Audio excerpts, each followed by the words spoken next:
professional experience as CEO, senior management consultant, and entrepreneur in Asia and US. He supported 5 successful startups in areas as diverse as biomedical technology, consulting services, outsourcing, and knowledge management. So may I now request Dr. Srini Srinivasan to address the gathering at Gyan Lahari 2021. We welcome Dr. Srini to take over. Thank you, Raji. And hello, everyone. Namaskaram. On behalf of PMI, it is a privilege for me to be part of Gyan Lahari 2021 for 2 key reasons. First, the topic that's been chosen, change makers turning ideas into reality, is a very appropriate and important topic for all of us. And secondly, this event also celebrates Pmipcc's 20th anniversary. What a tremendous milestone of community service. My congratulations and best wishes to Pmipcc and the entire community. The pandemic has accelerated the transformation of all of us to change makers, whether we like it or not. Whether we happen to be part of formal projects, whether we happen to be part of PMOs or EPMOs, whether we happen to be part of organizations without formal project responsibilities, in today's environment, every one of us is part of making change happen within our own professional lives and our personal lives. Why is this transformation happening, you might ask? First and foremost, there is a recognition that we live today in a project economy. Virtually everything we do in our professional lives and in our personal lives is a project. So that recognition has now come to the forefront to many of us. In fact, Professor Roger Martin of the University of Toronto calls it the projectization of life. And in a few minutes, you're going to hear from my former colleague, Ricardo Vyana Vargas, who has done a tremendous amount of work in this area and can speak with passion from his experience. The second reason is that digital transformation has become a way of life. There is no turning back. And there is no old normal. There is only what the transformation guru Peter Hinson calls the never normal for all of us as we go forward.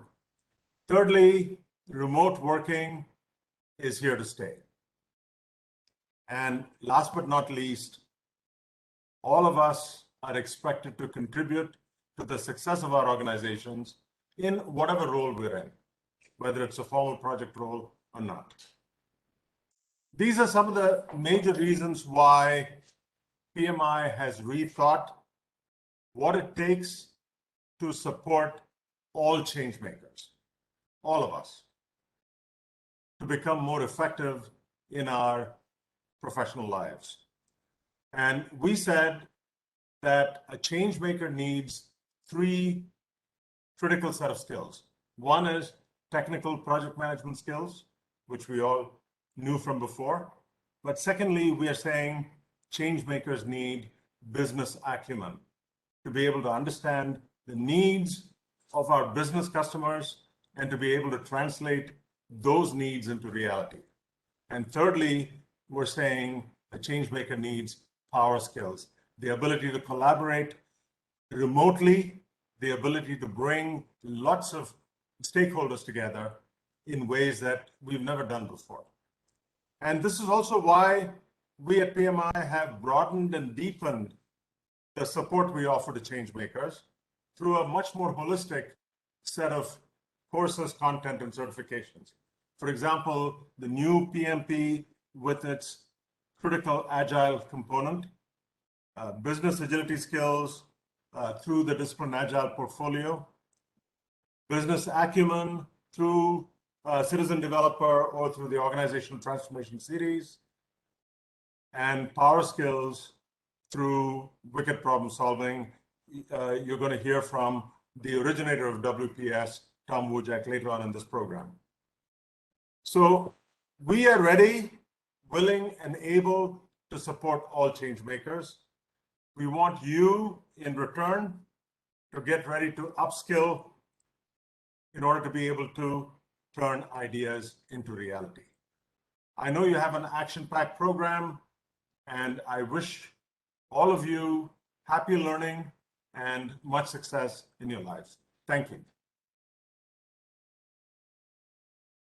Thank you, Dr. Srini, for giving us your valuable insights and setting the context and theme for the Gyan 2021, the change makers turning ideas to reality.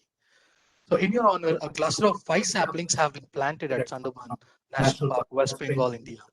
You can track the growth of saplings planted with certificate code available on the green certificate provided to you. Thanks a lot. So Raji, nowadays every organization is going through change and relying on project professionals to be the key change makers in organizations. So as the role evolves, so must PMI. So I feel we all must adopt a growth mindset to adapt to new ways of working. Truly said. And these change makers are those who proactively drive change and need project management skills. So, to know more about how project management enables change makers to drive social and organizational transformation, we would like to welcome Ricardo Vyana to share his knowledge and ideas. Ricardo is experienced in implementing global initiatives, capital projects, and project development. He also created and led the Brightline initiative from 2016 to 2020 and was the Director of Project Management and Infrastructure at the United Nations, leading more than 1,000 projects in humanitarian and development projects. We welcome Ricardo to take over.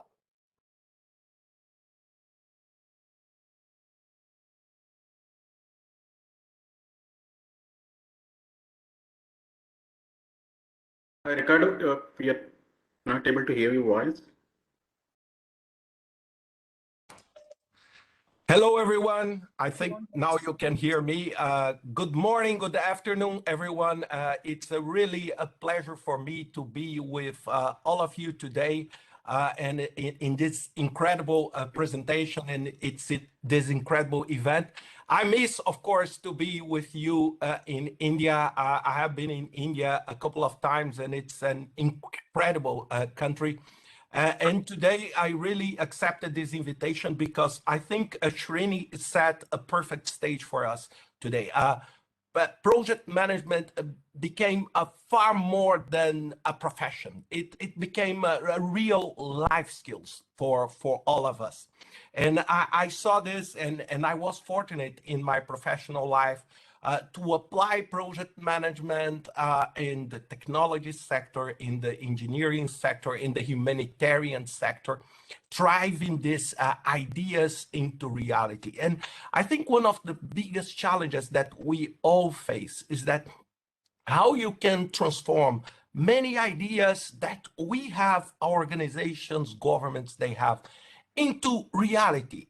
I remember a couple of years ago, I was doing an opening session at the Drucker Forum in Vienna, and Roger Martin, as Srini said, was there with us. And one of the things that I said, it's about this idea of getting things real and getting things tangible and delivering these results. And I gave a simple example. And I said that the word is packed with ideas, but it's not very packed with absolutely actual results. And I finished that presentation giving one quote that is saying that it doesn't matter your, I would say, your shopping list if you do not become them into food that will feed people. You know, that piece of paper is just a guideline. And this is exactly what is needed deeply in the current marketplace. So what I want to share with you. So I will put on the screen a set of slides just to guide our conversation. So how project management enable these change makers? And one of the key aspects is that one thing is to have intention of change, right? And this is a relevant component, the drive for change. The other one is the skill for change. So, you can have motivation, you can have desire, but if you don't have the sets of skills that are able to plan, envision, and deliver the results, you cannot implement change. And this is where project management takes a massive place. And please, I don't want you to think here, when I say project management, I'm talking about one specific way of delivering projects. I'm not talking about only the Pmipcc guide, 6th, 7th edition, or Agile. No, project management is any set of skills, knowledge, tools, techniques you use to connect ideas into reality. And this is exactly what I want. And I want to share with you 2 cases. One of them, I don't have the answer. The other, we all know the answer. And the first case I want to share with you, it's China Evergrande, right? If you go to the news and the business news and you see what is going on, and many people do not know how big we're talking about China Evergrande and how complex this environment is. So I collected some numbers I want to share with you about this enterprise. So 300 billion in debt. I am Brazilian, but I live in Portugal. This is twice the GDP of Portugal. Okay, 120 million to be paid by the end of by yesterday. 171 domestic banks, Chinese banks, lended money. 123,000 employees, 1,300 projects, 132 million square meters. Just to give you an idea, 52% of all Chinese householders' savings are in real estate. So this is just to give you some highlights. And what happened, right? If you take a look on this chart, we saw a massive growth here. And we saw an incredible decline. Their bonds, they were devaluated close to 80%. It means that for those who lend $1 for Evergrande, now they are thinking about reselling this if you pay them 20 cents or even less than that. Why I'm saying this? Because this is the world we are living in. And this, why I said it's this case, I have no answer yet, because we really don't know if Evergrande will be supported, Evergrande will not be supported, and may go to bankruptcy, and what will be the unintended consequences of that. But we have a case where we know the answer. And this is the case blockbuster Netflix. And this case I used a lot to highlight during my work at Brightline. And I want you all to think with me on this chart and to think with me about what would you do if you were the CEO or a C-level executive or a chief transformation officer or a big change maker of Blockbuster on this day. On this day. What is happening here? What we can see here? We can see a decline, right? We can see easily a decline. Things are slowing down. But okay, you still have a 5 billion in revenue. So it's not good, but it's not a tragedy. And then you have a question. What would happen? Will this go this way? Will this go this way? Or will this go this way? it's very hard to predict. But I need to tell you, we all know the answer, and this is the answer. In 1 year, Blockbuster went to bankruptcy, and Netflix starts soaring, and of course, we don't even know what will happen now. So basically, Netflix just destroyed Blockbuster, and Blockbuster, if you remember that, was an absolutely big player on this industry. And then, why I'm saying this? Because it's very easy for all of us to look back to the past and say, okay, the COVID pandemic, we should have done this way, we should have done that way. But it's far easier to look back, but it's not very easy to look forward. And now, let me show you another slide. And this brings me to a question. What will happen with Netflix in 10 years? With Disney Plus, Apple TV Plus, whatever plus that may come? And this crafts my whole concept of the world we are living today as a change makers. And this is the VUCA world. Please, this is for me, I would say, one of the most important slides I want to share with you.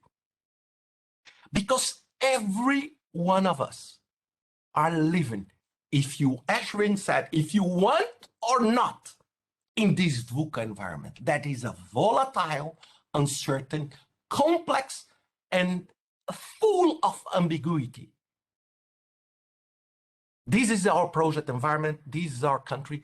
And look, imagine today, if you work in real estate anywhere, you don't know exactly what will happen. We saw the volatility, the dramatic volatility of Evergrande. And this is, I'm talking in a 45-day window. I always remember early 2020, I was at the World Economic Forum in Davos. At that time, every single one was talking about climate change. Oh, climate change is very important. Climate change is everything. We need to be mindful about climate change. 6 weeks later, everybody was at home with COVID-19.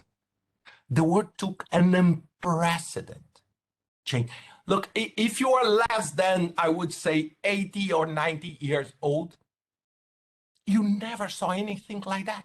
Because since the Second World War, we never saw something with such a sharp, dramatic, and intense impact on life and business. And do you know the problem? The problem, one more time, is that a lot of people are still thinking that we will go back. That, you know, oh, this is just a thunderstorm. And then in 6 months from now, the sun will shine again and everything will go back to normal. I will go back to my office. Events like this one will go back to how they used to be 5 years ago. And this does not exist. I remember when I was doing my PhD, I remember my supervisor telling me, when you are looking through a river, the water is pressing through the river, it will never repeat the same way because that water will never come back.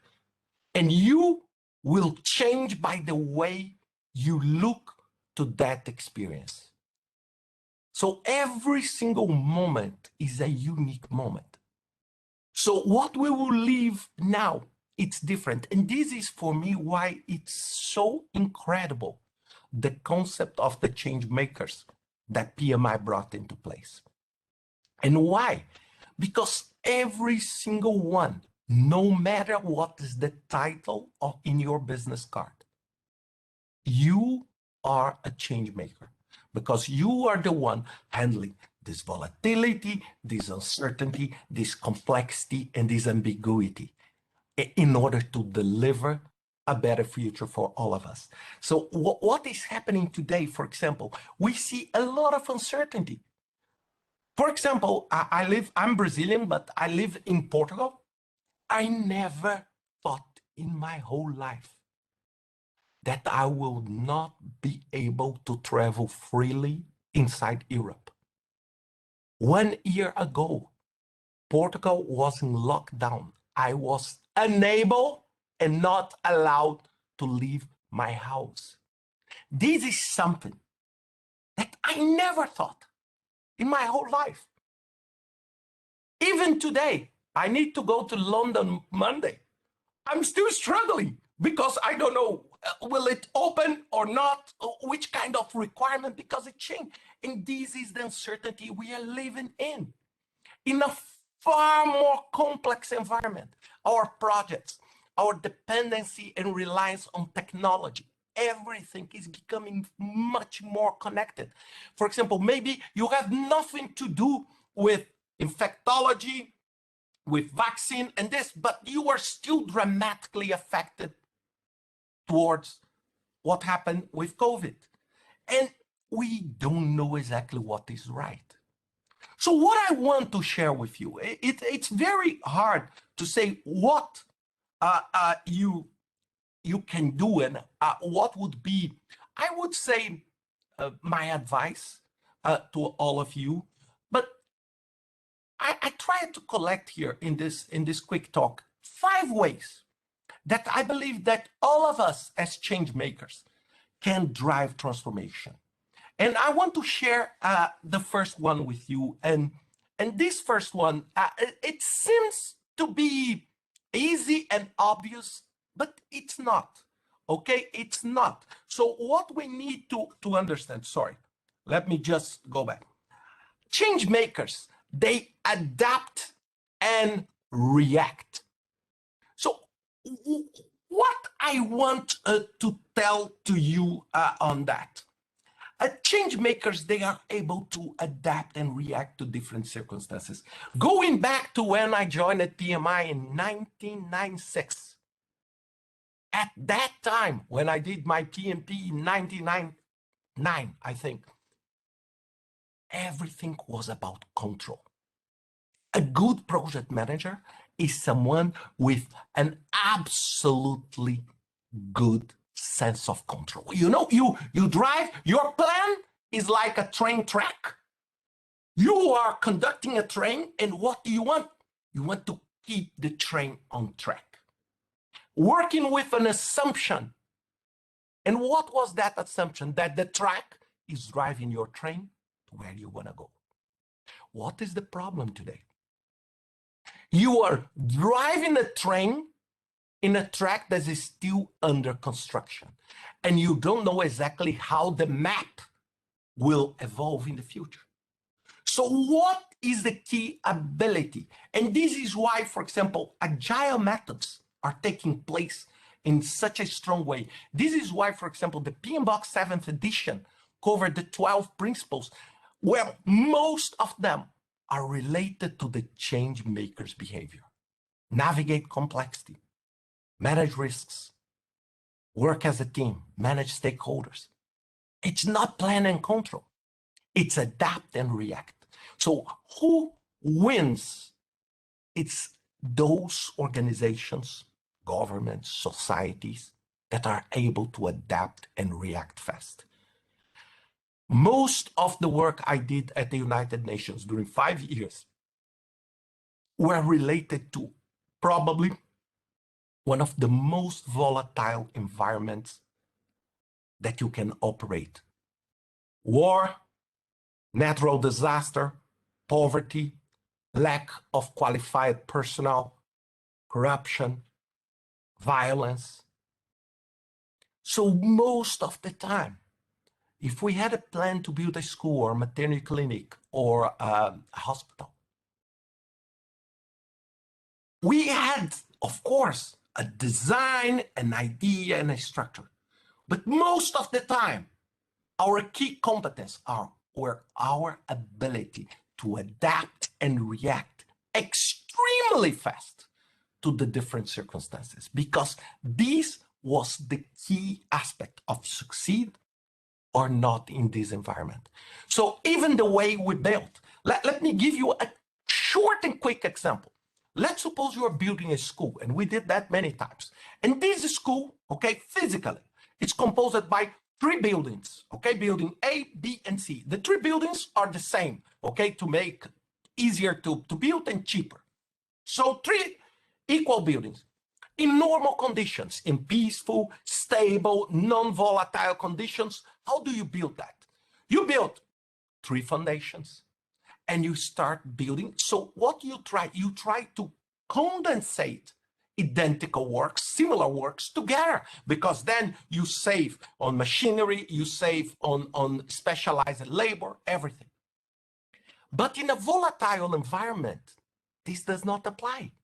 Because if a war starts in South Sudan, and this is a real case, and you are building a school, and you need to leave the country quickly, what you will leave the country with? 3 foundations. And what's the use? What's the benefit? What is the focus on value? The 4th principle. What is the focus on value of three simple foundations? So what we did, we had to build quickly 1 building, then another, then another. These may sound more expensive, but if something happens, you at least leave that community with 1 set of classrooms that they can use. Is it perfect? No, but you are delivering at least a partial value instead of delivering value just at the end. This is exactly the concept of adapt and react. The second advice that I want is that change makers, they know how to work in teams. One more time, if we think about a team, and this looks, you know, in some ways when we talk about teams, it looks like, you know, it's common sense. Yeah, everybody say, oh no, you know, I'm reading leadership books since the 50s, and they talk about it. It's very easy to talk about working in a team. It's not very easy to make it real. A team is not just a group of people. A team is a group of people with complementary set of skills. So they do not have the absolutely same skill, but their skills complement each other. And when they are together, they produce far more. And change makers know how to do that. They know that it's impossible for them, impossible, to do everything alone. So they know how to communicate. And by saying that, they know how to communicate. They know how to understand diversity. They know how to respect different cultures, different behaviors, different set of values. They know. For example, for me, if you ask me, I never thought when the UN invited me to lead, I need to be honest, I never thought about working for the UN. It was not a career change, and it was a big project that they invited me to take, and it was very rewarding. But if you ask me, what was the biggest benefit and the biggest gift I had, was the opportunity to work as a team with people that I would never be able to work together if I was not at the UN. So I had a massive team, hundreds of people from more than 60 countries, all religions, cultural understanding, and these made who I am today. You know, and this allowed me to understand that when you change, you need to see in a far more holistic way. And this is something that I am really a good team player. Because of course, maybe externally you would say that.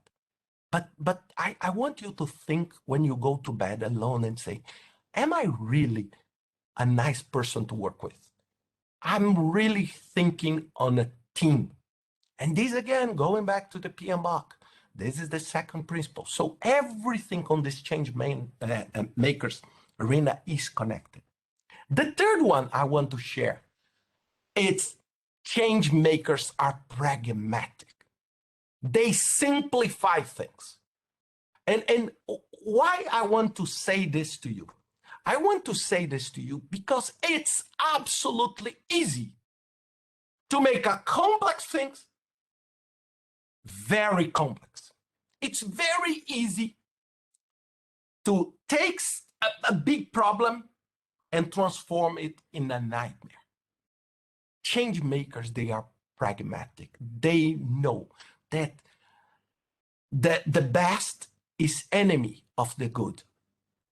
And they need to do in a pragmatic way. So what is the line? How do I simplify things?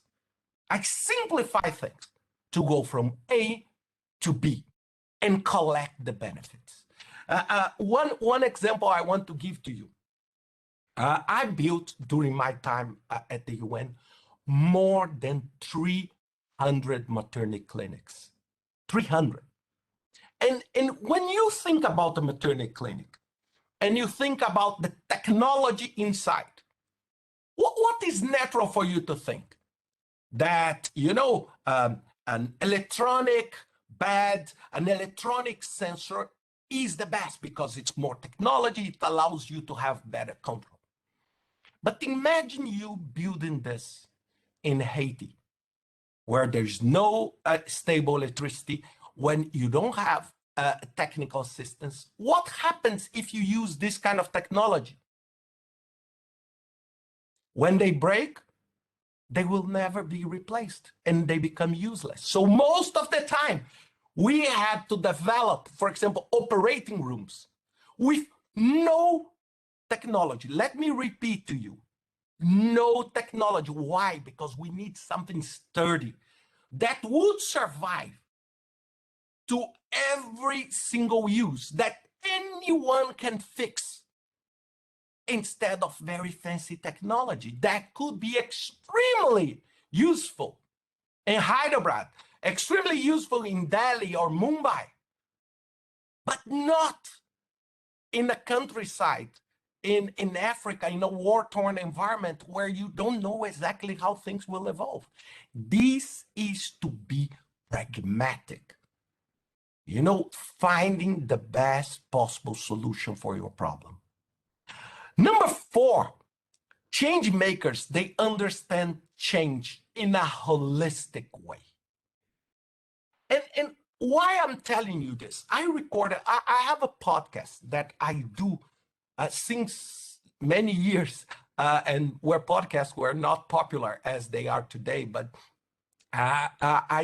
this week podcast was talking about IT projects are maybe more riskier than you think. And why I recorded this podcast saying this? It's because most of the time when you think on agility and the concept of MVP, what becomes important? We need to release fast, quick. And most of the time we do not evaluate what we are doing in a holistic way. Let me give you an example. Nobody that creates social networks like Facebook, and I'm not talking on behalf of Mark Zuckerberg here, but I need to understand that he tried in a genuine way.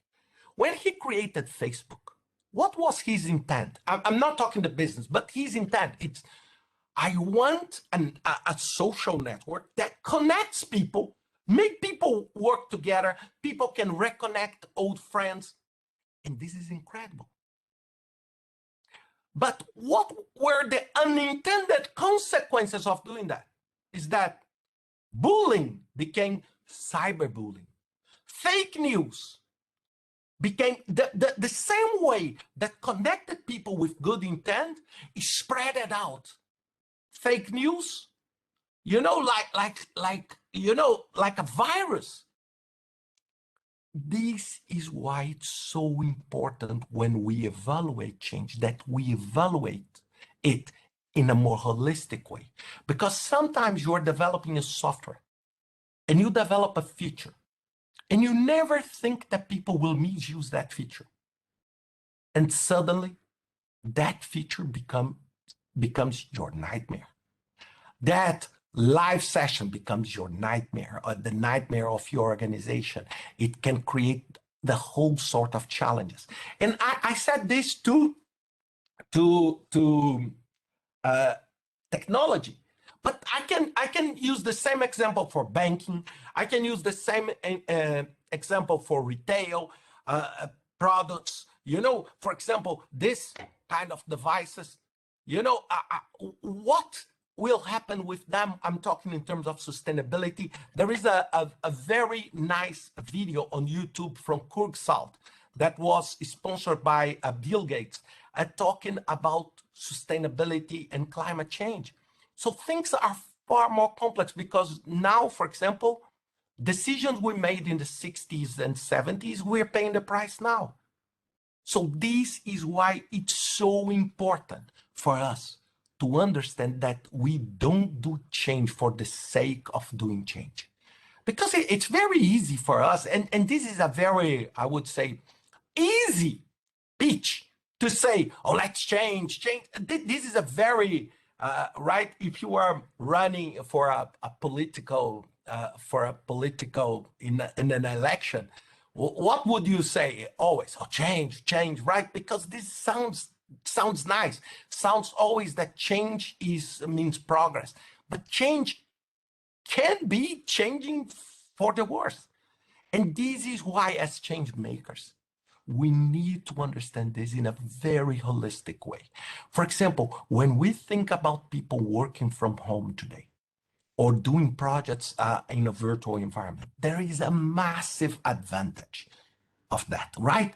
For example, I am now in my office in Portugal. I can connect to you live in a nice way, but there is a side effect that, you know, I miss, honestly.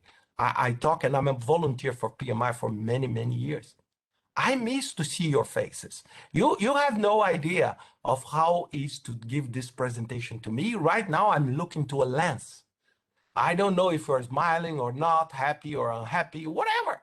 You know, and I miss that. So that every single change we do has a side effect. So we need to do that. And change makers do that. They evaluate this.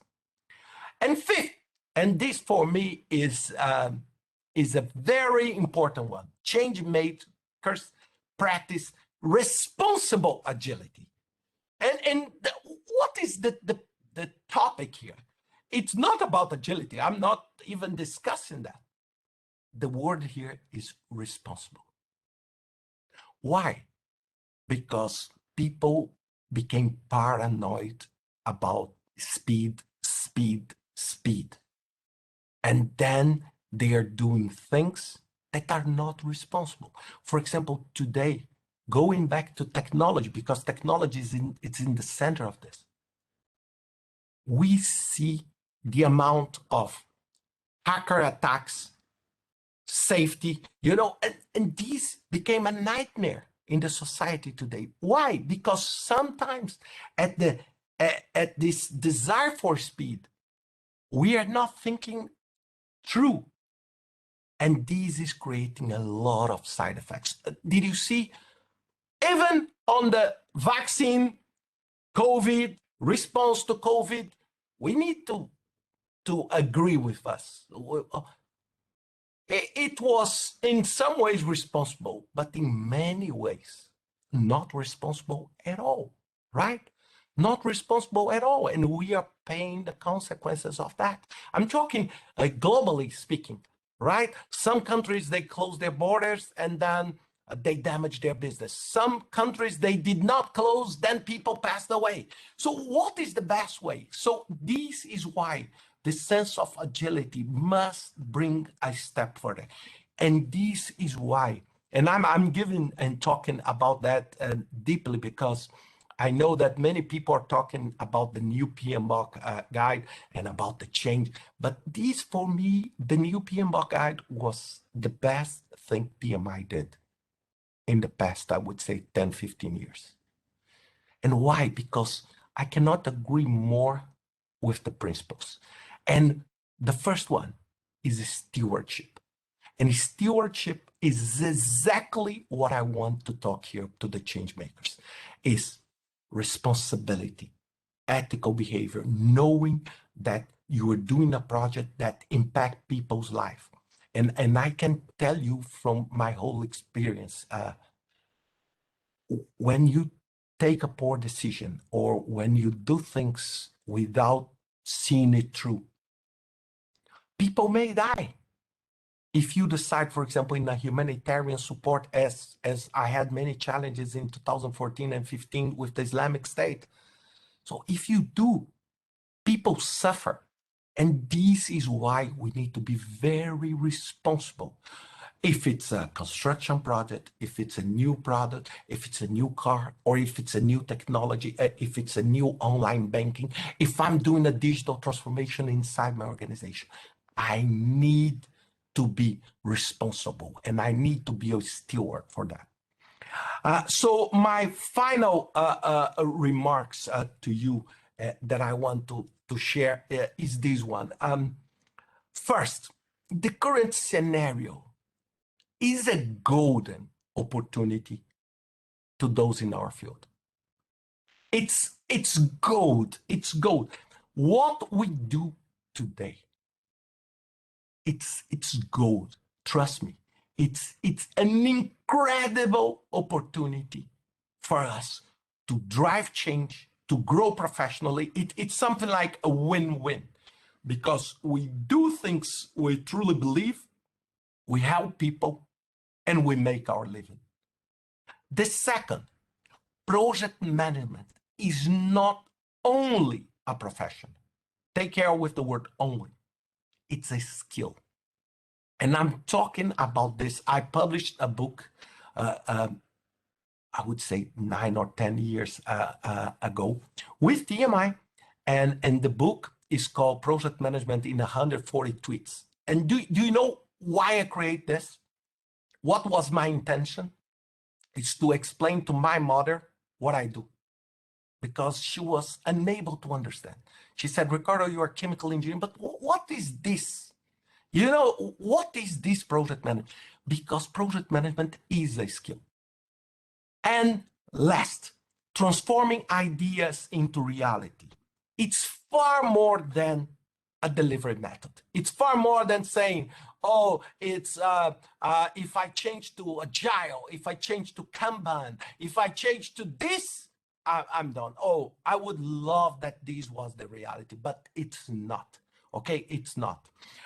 One thing that I want just to, before I close, I did, last year was a very challenging year for, this year too, but last year was a very challenging year for all of us. And I have two daughters, 22 and 17 years old. And my 22-year-old daughter was in her final year. And she came to me last year, 1 year ago, crying, saying, Dad, I lost my summer job because of COVID. And without this summer job, it will be very hard for me to get a job in 1 year from there. And she was very disappointed with everything. And then instead of talking to her, I decided to do a volunteer work. And I created a series on YouTube, 4 episodes called What Matters. And this has one thing, it has nothing to do with what I do for a living. I did this for free. And this was something like a reflection that every single of us should have. And if I was able to go back 25 years ago, what I would do the same and what I would do differently. as a change maker. So this is on YouTube. So if you want, it's something that if you ask me, it was the best project I did personally in the past years. So, and this has, again, is non-commercial. This is absolutely free, but it's something, it's 4 episodes where I talk about the role of passion, options, how do you plan a roadmap, and how you handle failure.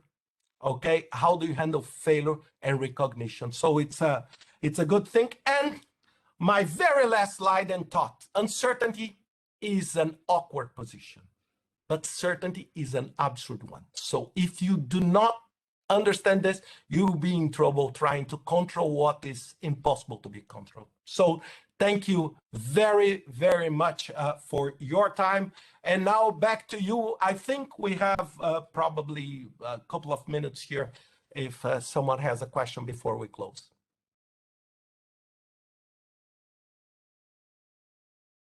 Yes, Ricardo. So if anybody have any questions, they can actually utilize the Q&A to pose the questions.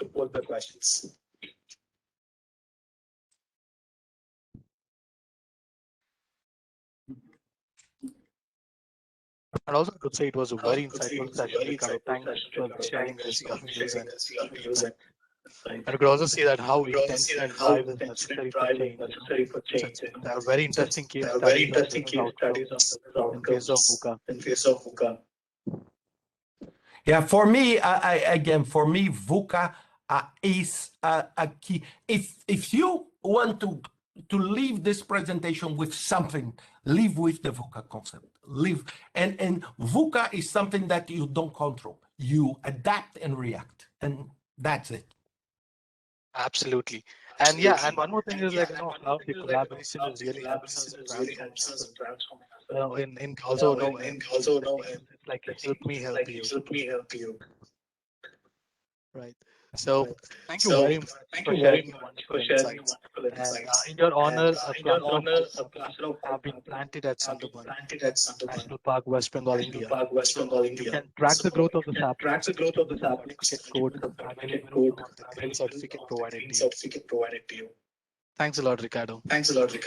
Thank you very much. Okay, have a wonderful conference. Take care. Thank you.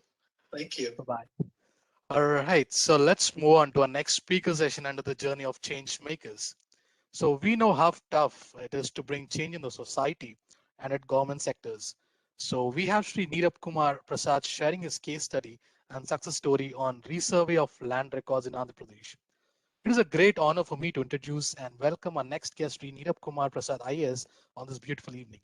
So he started as a Commissioner of Industries in 2007 and worked as a Managing Director of AP Housing Corporation, Hyderabad Metropolitan Development Authority, and in other many roles. He is well known for his work in the field of environment, forest science, and technology, and currently serving as Chief Commissioner of Land Administration. So we welcome Sri Neerab Kumar to please take over.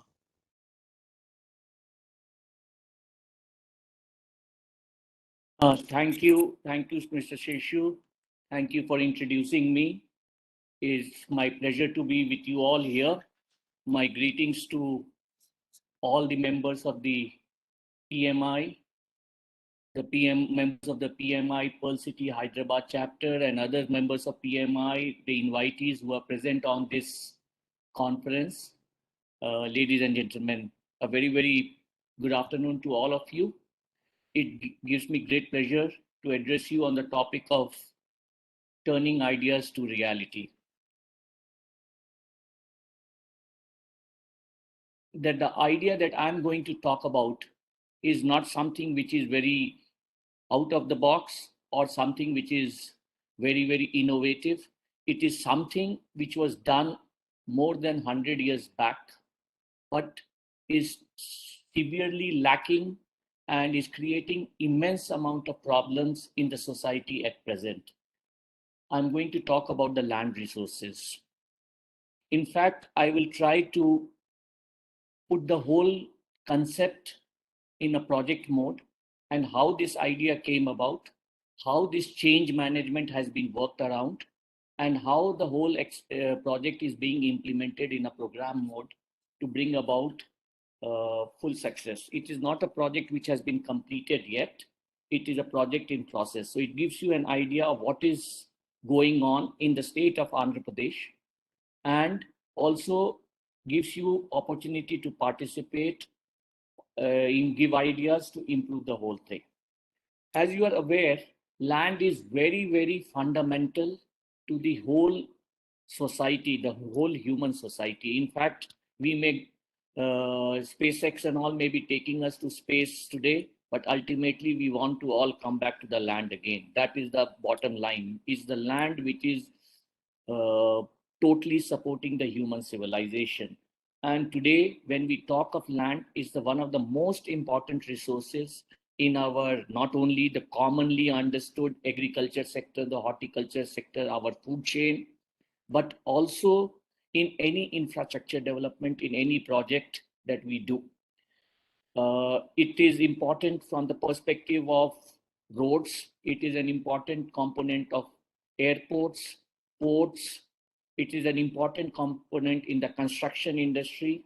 And I understand that there are a number of people from the infrastructure and the construction sector in this group. And you need to just think about it, that if the land records in the whole country was in a good shape, how much more easy it would have been for the whole entrepreneurship in India to thrive. The ease of doing business would have been much greater. And it's not only about ease of doing business. Think about the owners and the farmers who own these lands. Even they don't have the clarity. In fact, many of you would be having land and you would always be striving as to have a clarity on the document. So it is this felt need which brought in an idea, and the government of Andhra Pradesh has today taken up a full-fledged resurvey and resettlement and developing of the new land record system as a challenge. We don't want to end with only a resurvey and resettlement process, but we want to go on to what is called a titling issue. As you know, at present, there is a presumptive title. That means the seller and the buyer. The buyer has to convince himself that the seller has title, and it is only the deed between them which is registered. But in case there is a dispute, I think neither the seller is responsible nor the buyer. Everybody goes to the court. In fact, today, the court litigations majorly arise out of the land litigations. Half of the time at the local level of government goes into land issues. In fact, government is overburdened with these land related issues, and so are the courts. It is with these in view that in Andhra Pradesh we have decided to take up a massive program. So this is as far as the felt need for the change. We have decided that we need a change. But how do we go about this change is the question which was faced by us about a year back.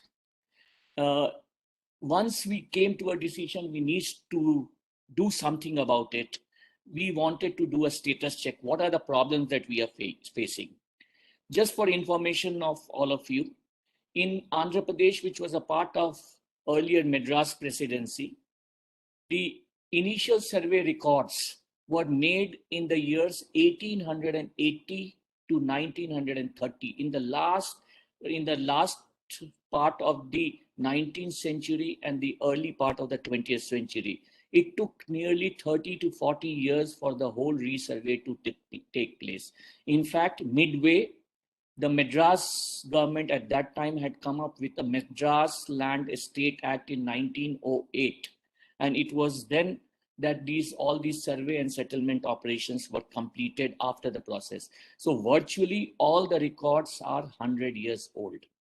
In 1960s, 1970s, we went for Zamindari abolition, the Inam abolition, and some survey and settlements were done, but those were only for the villages which were under the estates or the Inams. We also went through a record of rights process in the 1990s. But ultimately today, you go anywhere in Andhra Pradesh, the whole issue is about land and having a clear title about the land. Neither the buyer is sure, nor the seller is sure that he will not be challenged by somebody else. Similarly, the farmers don't have a clear title. The people who are executing the project always want to get government land, so that government which bears all the risk associated with the title, so that there is nobody who can come and challenge the possession of the land later on. With these situation, we did a status survey of the whole land records in the state of Andhra Pradesh.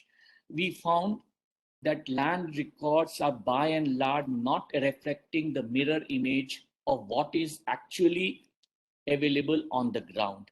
In fact, our initial estimates showed that there are about 7.7 million more subdivisions than what is available in the records.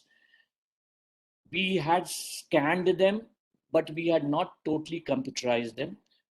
We had but developed a system called the Webland Land Records, which is available in both Andhra Pradesh and the Telangana state, which is all created in the years 2009-10 onwards. It has been created in the state.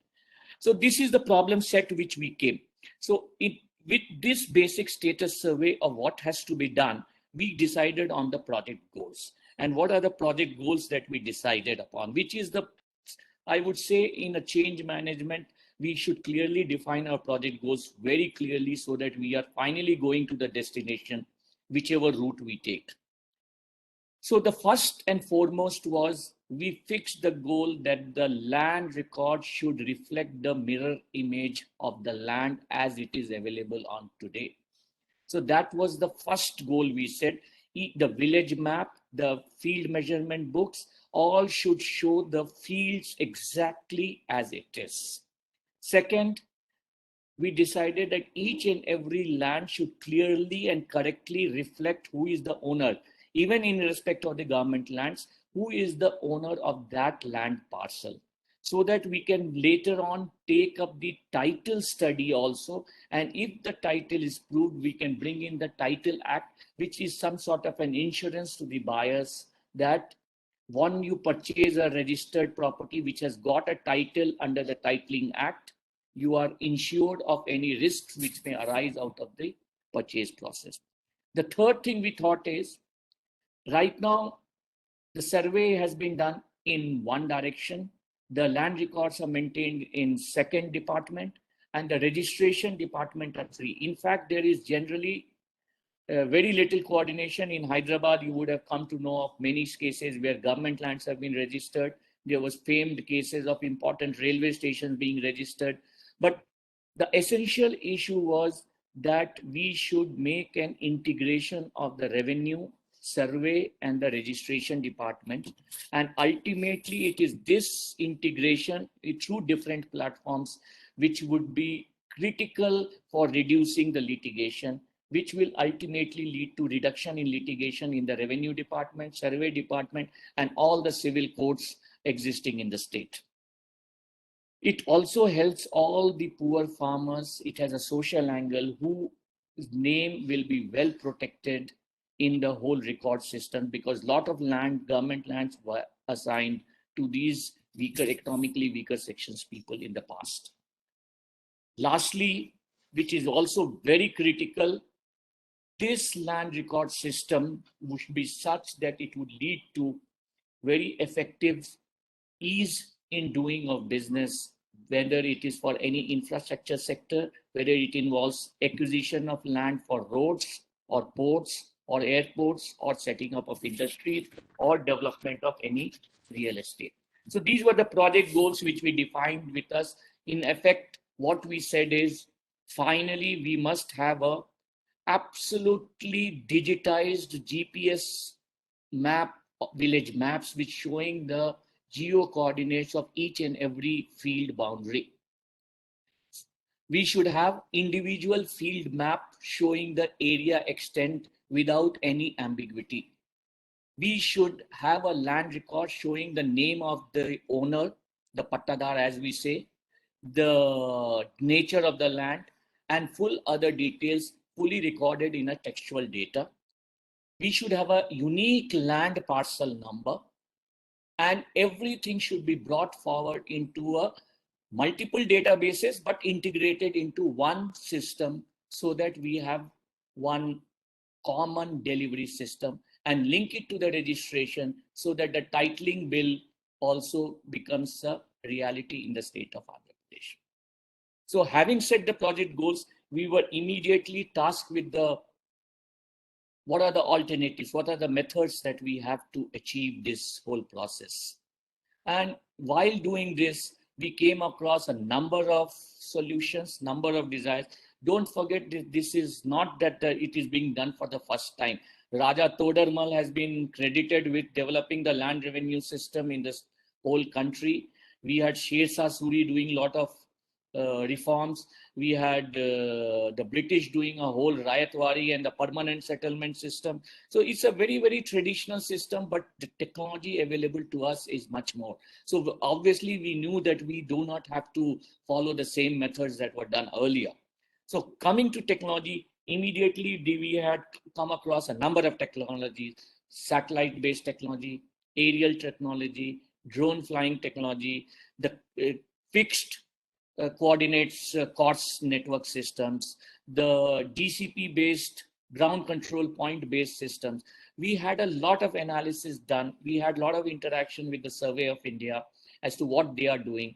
Ultimately, after studying of all the systems, we have come down to what we call the hybrid methodology, which uses the CORDS network, that is the which is called the continuously operating reference station network. So we have set up CORDS network in the state of Andhra Pradesh, which is referenced. I'll come to more details. We are using drones for capturing of images, and with these methods, we are then using this, the various IT tools available to develop the maps, develop the geo coordinates, develop the area, calculate the areas, and come to a specification which is 5 centimeter GSD. That means the up to 5 centimeter gets reflected as a single point in our things, which we thought is a very good specification for our requirement. So these are the various study of the various technologies and various methods, and we zero down to this methodology. This was also studied by the Government of India Land Resources Department, and we have worked on that. And we have also tied up with the Government of India for components under this. I must say that Andhra Pradesh was a little better equipped than many other states. Having worked in Hyderabad and Telangana portion for a long time, I can say that Andhra Pradesh is little better endowed in this respect, because although I say that the land records are not up to the mark, I still feel that Andhra Pradesh land records, because of the direct Rayatwari settlement done in the 1920s and 1930s, still presents us with a very good land record system, which is not 100% perfect, but it is not less than 50% imperfect. So that's the good situation which we are in. The second point is our computerization of the land record systems has gone through number of iterations and processes, and we have what we call the webland land records, which is reflected in the public domain as Bhumi, which is absolutely available. While we have the database in our safe webland records, in public domain we present it as a Bhumi, and this data is also sufficiently available. Let me also say that we also had an advantage which we had started sometime last year, January, but it was hit badly because of the COVID. We started installing continuously operating reference stations in the state of Andhra Pradesh. Intensive study was carried out, and 70 locations were identified for ideally suited for having these continuously operating reference stations. Now, these continuously operating reference stations are something like, you can say, the antenna stations, which capture the signals, whether it is from the aerial flying or the drone flying or whatever, and these drones and the aerial flyers can gel onto that geo coordinates and make the readings in their field studies automatically take from those geo coordinate studies. So these 70 base stations we have taken. Now, though it was not done earlier, last December onwards, we have started taking up. So we took about 8 to 9 months in completing these 70 cause stations. And after this, we took up this program in a very big way. We started we started doing this geo-referencing in the National Government of India Reference Framework. So once we took this National of India Reference Framework, the whole exercise done in association with Survey of India, the whole reference cost stations were totally integrated with the geo-coordinate systems of the country. Having done this, we also took up some intensive exercises of which I call most important exercise of recruitment of surveyors and village revenue officers. In fact, Andhra Pradesh is the only state which has virtually a village revenue surveyor and a village revenue record keeper for each and every revenue village. Today, we have about 11,150 surveyors and similar number of village revenue officers. Now, this is a heavy cost, but then we have recruited them and they have all undergone training and there is all taking up the system. So this is the exercise which was done, which was giving us an advantageous position. We simultaneously took up the legal exercise of what all are the acts and rules and regulations. Just for your information, the Survey and Boundaries Act is of 1923, which was used during the British time, and that is the act. So we read the whole act, made it amenable to the present times, issued the necessary amendment orders, and also the rules keeping into account the present situations. Similarly, we also took up the Andhra Pradesh Record of Rights Act and also created a legal framework for giving the titles and other issues. So this were the main exercises which were done, which was helped. So this was like an advantages, disadvantages, our strength, weaknesses were fairly well recognized in our processes. And based on all these things, we came out with what we called the standard operating procedure. We came up with a draft standard operating procedure in the month of January. And the standard operating procedures earmarked each and every activity in detail to be carried out at the village level, the quality check and the quality assurance exercise, and the legal processes of certification, validation through the people's involvement. So it had all these processes involved. Broadly, I can say that it was divided into 4 parts. The first was what we call the pre-drone flying activities. Before we take up the drone flying activities, we do what is called, we took up some activities called the pre-drone flying activities, which involved taking up of a village and doing some 4 or 5 activities in advance. And the first activity was demarcating of the village boundary and taking its geo-coordinate location. Can I have the images, please? The 2 images on the village boundary and this. Yes. Sure. Saujanya, can you show that? 2 images one by one. Yeah. Now, this is the village boundary. See, the rover is being used. The village boundary is below. I will show you another image of village. The village boundary was being fixed with the people, and the geo coordinates are taken to determine the village boundary demarcation. I'll not go into too many technical aspects, but I'm just giving you a picture. Next one. This is the village boundary fixation, and generally, people take it as a festive occasion. There is so much of demand from the people for all. People are really vexed with these problems of these land issues coming up in each and every village. You are aware, people who have rural background will know of the issues. Why only rural? Even in urban areas, we have had so many land issues coming up about boundary demarcation and boundary dispute. So this is one of the methods, and we decided to plant stones. Let me tell you, stones are not required now because each and every demarcation is on the geo coordinates. But then at the field level, at the village level, we have also decided to put these village stones so that people can see for themselves what it is there. In case tomorrow or day after any or 1 year later some stone goes missing, we just need to take the rover, take the GCP, go to the GCP location as notified in the village map and plant the stone there without any bringing any reference station or anything. The continuously operating reference stations are already available at 70 locations, geo-referenced with the national reference framework. So this is the first stage. The second stage was the drone flying image, and this is the most important. There are two views still on it. Some people say for such a large area, you should go for an aerial photography. Some say this drone is better. The issue is about the GSD. We have adopted 5 centimeter GSD.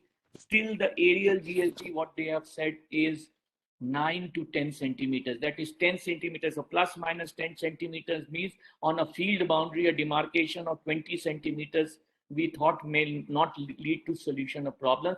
But we have not ruled out aerial. We are still asking companies or authorities, whoever have this technology to, higher camera resolutions, higher capturing capacity, to capture data which leads to less than 5 GSD facilities.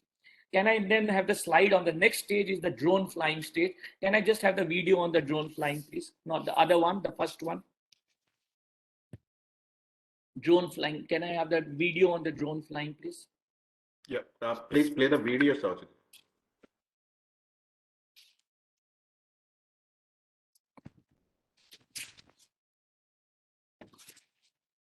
Yeah, this was, you see the festive atmosphere which it becomes in a village. The people are just, of course, only the beginning part, but these are the types of drones. We are still looking for even higher capacity drones, higher, capacity. These drones typically do about, in 2 trips, they do about 4 to 5 square kilometers a day. We are not happy with it. We want to cover more areas. So, anywhere any technology is available which brings in more than this drone flying, that's okay. Now you can share. So this is the drone flying stage. Once we have completed the drone flying, we go for what is called the ground truthing and the boundary verification and the boundary area validation. Can I have the image, please? The boundary with the, which is shown, you just now showed it, the image, the third image. This we go to the village and we show them, see, this is what you boundary you are saying, this is the area you are getting in the, after the drone image has been processed, and do you agree with this? What is your document? That person, farmer is carrying his paper. Whether you agree with the area, you don't agree with the area. Often what has happened is the registration time, the seller is always selling more than what land he has, and the buyer is supposed to buy more land. So, the land actual extent is not changing, but these are the issues which keep on coming up, and we resolve these issues. So there is a generally, and last slide, can I just have the last slide on, last video on the people's participation, please? The last video on the people's participation.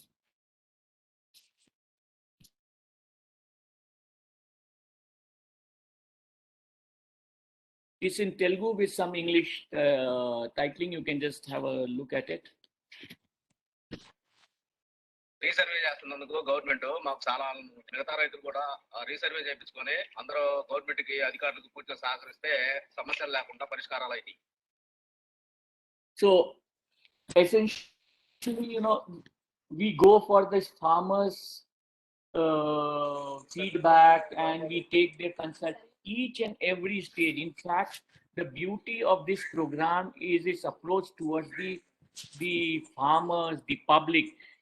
Each and every farmer is given an opportunity at each phase to give his views, her views, whether you agree with the extent, whether there is a boundary dispute, whether you are having any issue. We want to bring a finality to the whole project idea.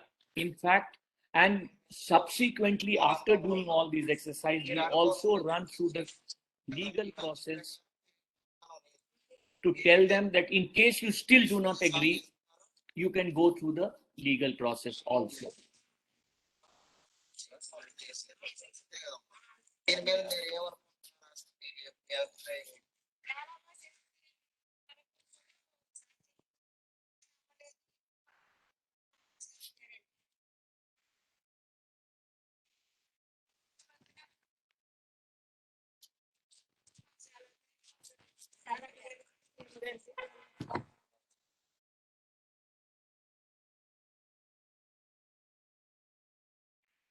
So this is like this farmer has agreed to that whatever has been said has come to this. Now, can I just have it back? Now, this is the whole project, the change that we envisaged, the idea, how it came about, the whole execution of the program. But now comes the magnitude and the capacity building and training of the whole team. Now you see, this is an exercise which has been done by after 100 years. So let me put it this way, that none of us know anything about it. We are all learning while doing it. And we are keep on innovating, modifying things, doing iterations till we come to the best solution. In fact, we call the standard operating procedure as the draft standing operating procedure, and that we will do some pilot studies. First, we had undertaken one pilot study in the whole state, which made us learn the basic features. This was done at a state level. We learned the issue. This was completed last year in a village called Takelapadu village in Jagayapeta Mandal in Krishna district, which we completed, and we had a final village map. We distributed individual Patadar passbooks, and it was completed last year in December. Thereafter, we have taken up this study in one village per revenue division. We have 13 districts and 51 revenue divisions.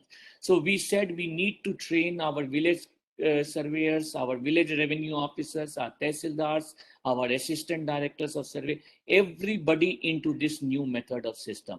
At the same time, we have to gain the confidence of the people who are the stakeholders in this change process. Otherwise, without that, we will not be able to move ahead. And that is why we took up this program in 51 villages, one village per revenue division in all the 13 districts. We have 51 revenue divisions. I'm very happy to inform you that we are nearing the end of these 51 revenue villages.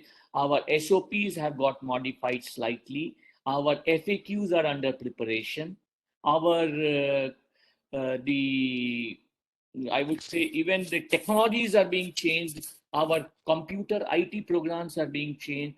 Everything is being done simultaneously. Don't forget that we have textual data and spatial data, and we have integration of those two data in the printing mode. So there is a lot of issues which we have continuously encountered, and we are doing it.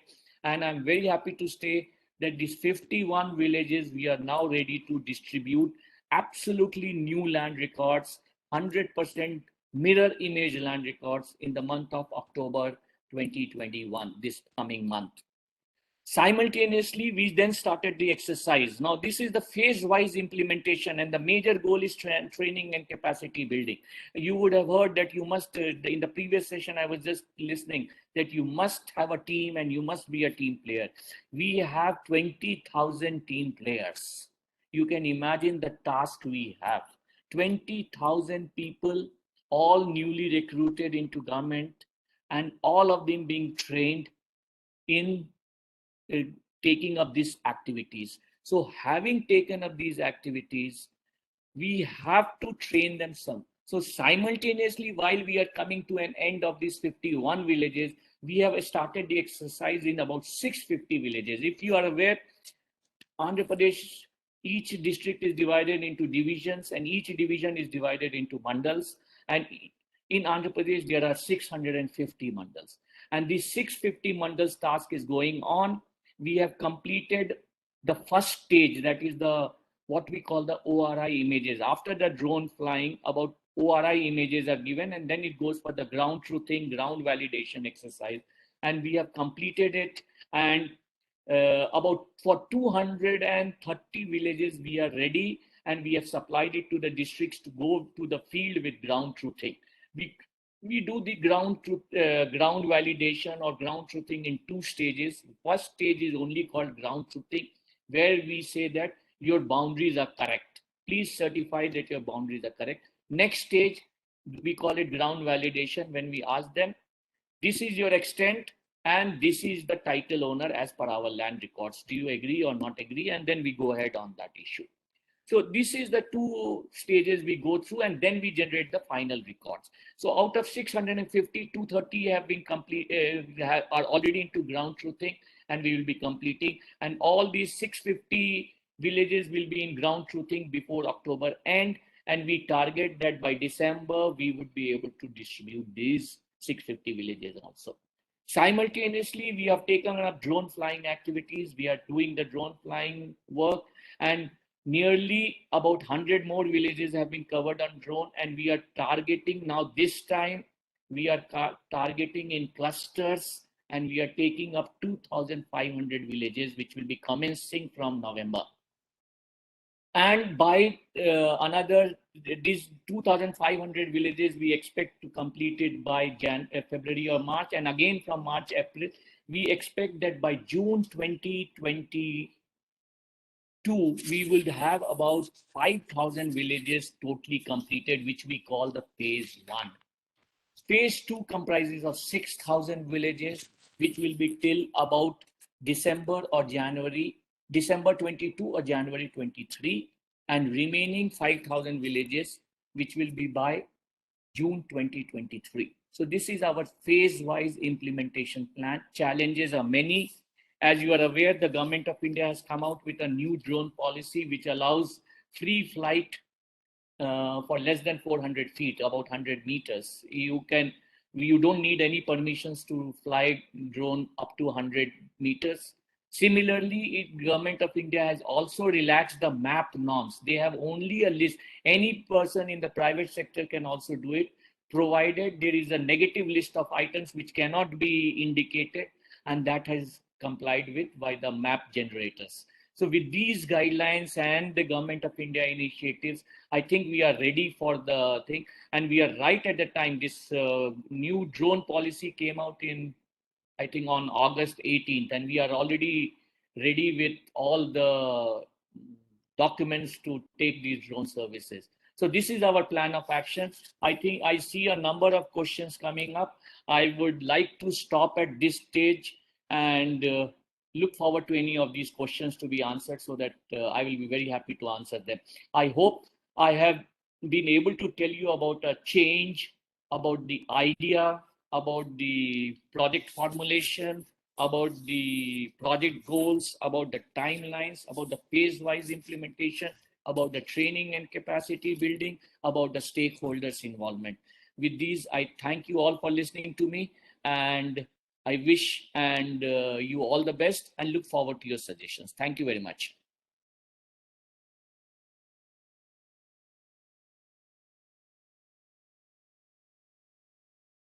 So thank you very much, sir. So I think you put it in the right words, and hats off to you and your team. The kind of massive scale and phenomenal project it is.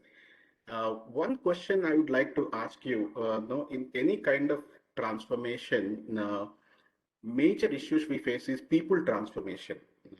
Okay, so explaining the goals, project goals to the staff and impacted stakeholders, and getting them on board. So how exactly, is there any techniques or process you can tell us how you did that? Thank you. This is one thing which I would always appreciate. See, the older we get, the more reticent we become to change. And luckily for me, there were two things. The most of the recruitment of the village revenue officers and village surveyors that we did were done in the last 1 year. And most of these people are young BTech graduates from most of the engineering colleges in Andhra Pradesh and Telangana. So most of the people are young BTech graduates who have come with a little open mind. So I would say I'm very, very technology accepting. The problem really came with the middle level, the older level people, and that is still a big challenge. It's not that it comes out easily. The challenge with the, let us say, the tehsildars, the challenge with the old surveyors who think that what they will do is the right way and there is no other way. So these challenges are there. As I told you, I think my basic desire this time was that I will standardize everything and make it into a standard operating procedure. So we went through quite a brainstorming session with these people who are well versed in the subject, based on that one village that we studied, and created a standard operating procedure where we virtually brought everybody on board that this is the process and no other process will be acceptable. That is something which we had to do, because otherwise survey department told us they will do the survey and go away and let the revenue department do the settlement, the title part and the extent part. So that was one of the examples I'm giving you, that means we had to put our foot down. Nothing. All of us are in the boat together. We sail together till the final process is completed. And so that's why I have made the whole SOP as an iterative process, in which after the drone flying is completed, we get the ORI map. You go to the village, get the details, come back, sit down, make the things, go back to the village, come back again. This is the way it is going. And there is a computer backup IT support system at each and every stage for them to use the technology which is latest available. For example, we are trying to use ArcGIS through the Survey of India. We use the QGIS open software. So all those things we are doing for the spatial data. Webland data also, we want to make it very hard proof and all. We tried working through various agencies and all. We are still working on it. But ultimately, we want to bring in a framework that the land record, the spatial data, geo coordinates, and just like Aadhaar, you will have each and every subdivision with having a land unique ID number. And if you want to sell the whole land ID, no problem, go ahead and sell. If you want to sell part of it, we need to divide the land, make it into 2 IDs, and then only you can sell. That way we want to bring about certain changes in the system, that at least what we are doing sustains for, if not the next 100 years, at least the next 50 years. But I hope I have answered your question. We did meet a lot of resistance. Ultimately, it was a question of getting it documented into a document prepared by these people themselves after a lot of discussion, that yes, this is the standard operating procedure. Definitely, sir. I think I understand the kind of collaboration you have across government departments, to bring in SOP and implementing that SOP in multiple villages. And I think that's where multiple, it is 17,000 villages and about 20,000 habitations. You can imagine the task we have on hand. Great, sir. Thank you. Thank you very much for joining us and sharing. Raji, any questions, sir? There's so many questions. If you can pick up any question, I will answer that, please, because any person is free to ask the question, but or if you want to allow anybody to ask the question also, it's fine with me. Sure, sir. Yeah. So we have one question, so by when do you think the geomarkers will be included in the land registrations in the upcoming days? In the land registration system? Yes. See, our target, or let me put it this way, the Honorable CM has directed it this way, and registration department is working on it. What we are saying is, see, we are not going to complete the whole Andhra Pradesh in one day. One village may be completed on X day, another village may be completed on X plus 1 day, another village will be completed on X plus 3 days. For example, 51 villages are likely to be completed in October. So our aim is that if these 51 villages get completed in October, we will like that by November or something, we have the whole registration system linked to this new land record system by, let's say, November, so that it is a continuum. So each village is a unit. We are going village by village, and as and when a village resurvey and this record preparation is completed, it is taken up for integration with the registration system, and the registration system is also done simultaneously with that. So it is an integrated process, one by one. You can say in the assembly line, registration is the last point of the registration process. Ultimately, once we have the land titling bill passed by the government of India, we have passed it in the assembly, it is gone for presidential assent. We want to all integrate it into the land titling authority. All right, sir, great. Thanks a lot for these insights. And I could see, some of the questions you already answered in your explanations, but however, I would like I see one question. Any plans to use blockchain, sir? Yes, we have a lot of desire to use blockchain. I hope there is somebody who can share that technology with us. We are working with NIC and AP Online right now, but we are very, very interested.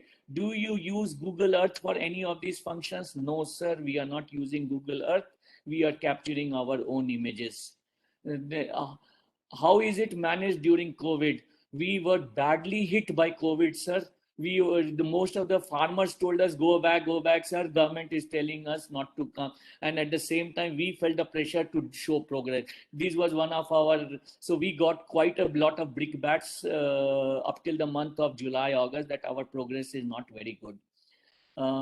By when do you think that geo markers will be included in the land registration? I mentioned this answer already. When this project started, when it is estimated to complete. Project officially started in December 2020. December 21, 2020 to be precise. We are targeting to complete by June 2023. Have you got any kind of disputes? And if yes, how is it resolved? Hundreds and hundreds and hundreds. Every day we are getting so many disputes. Every dispute has a unique solution. We work on it. We come to the solution. Some solution. We had disputes in setting up of standard operating procedures. People wanted it this way, that way. When we go to the field, people say, no, this land is, that fellow has taken my land. He has taken my land. We have to resolve it in the field. We get disputes with our vendors. We have disputes with our Survey of India. We want them to deploy 100 drones. They have deployed very few. You know, all these challenges, these are things which keep on coming and going. I have just answered all the questions which appeared on my screen. Good afternoon, sir. Venkatesh here. I have a question. Do you have any plans to develop an app for the completed parties? What do you mean by app, if I can ask so? In the mobile, they can actually view what. No, Bhumi is already in the mobile app also. It is also there in this. So webland records will be available in Bhumi, some app of that sort. But you know, land record data is like your bank data, is like your DMAT data. We are rather work on little privacy for the people who are the owners of the land. But yes, survey number, extent, and other details can be put on the means to the extent it is a government function, we can put it on a public domain. Private information, we will keep it on a reserve line. Okay, specific to the person, it can be available. Yeah, for a person who wants to know his extent, he will go to his means we can work on some system. In fact, I wanted to work on a DMAT system type of a issue instead of giving, you know, e-passbook type of a concept, instead of going for a Patadar passbook in a physical format. But then the feedback is people will not be happy with this e-account only. They can be happy with, you know, when they see some paper in their hand. It's like many people feel very happy when they go to a doctor and he gives them an injection. Yeah, you're right, sir. Thank you, sir.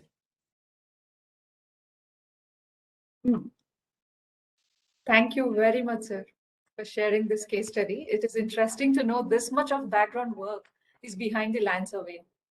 It is not less than any of our multi-tier and multi-layer complex projects we run.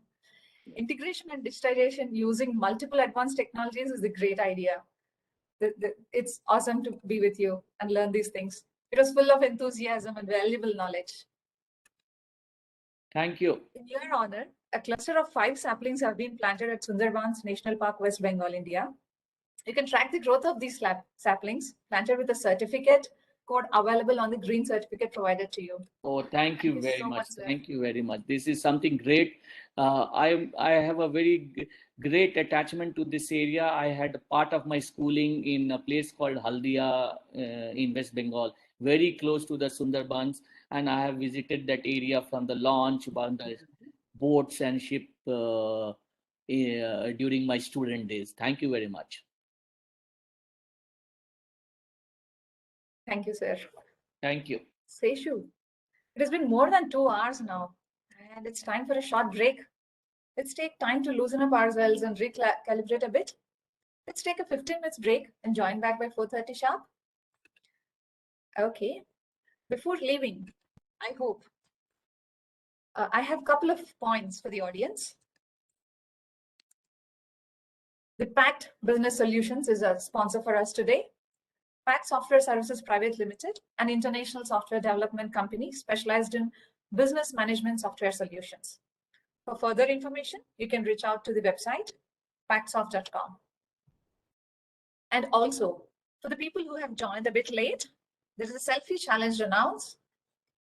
We request you to post an interesting selfie of you attending the Gyan Lahari 2021 Please scan the QR code to start posting and liking at the Padlet. Scan the QR code, click on round pink color sign, enter your name in the title, select camera from the icons listed on, and take a selfie. Click the tick mark to submit your selfie. Please like, comment on other selfies as well. So the most liked selfie would be the winner for today. And importantly, it closes by 6 p.m. IST. So we would request everyone to go there and post a beautiful selfie. And also, we apologize for the technical glitch faced by the delegates this afternoon. The technical team is working on it, and the conference is recorded for those who have joined a bit late. Hope to see you all soon. It's break time. All right, so let's loosen up ourselves, and again, we will be back by 4:30. Thank you all.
Welcome back all.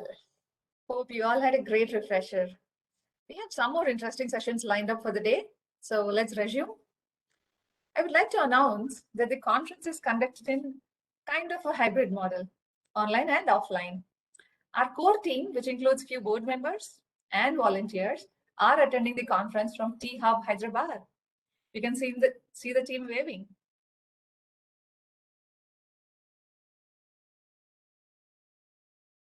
Thank you, team. Seshu, do you know the saying?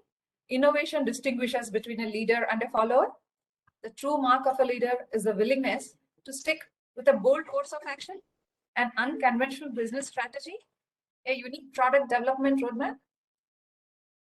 Yes, Raji, that's a good one. And a good objective of leadership is to inspire people to do things that never thought they could do. I'm elated to take an opportunity to introduce our next guest of the day, Srikanth K. He is the global talent leader at EY. He has over 25 years of experience extending from human resources management to technology leadership and quality management. He is well versed in mergers and acquisitions, talent integration, leadership development. We welcome Srikanth to please take over. Hey, first of all, Pmipcc, thank you very much for this conference. Congratulations. I saw the content. Hi, Srikanth. We couldn't hear you properly.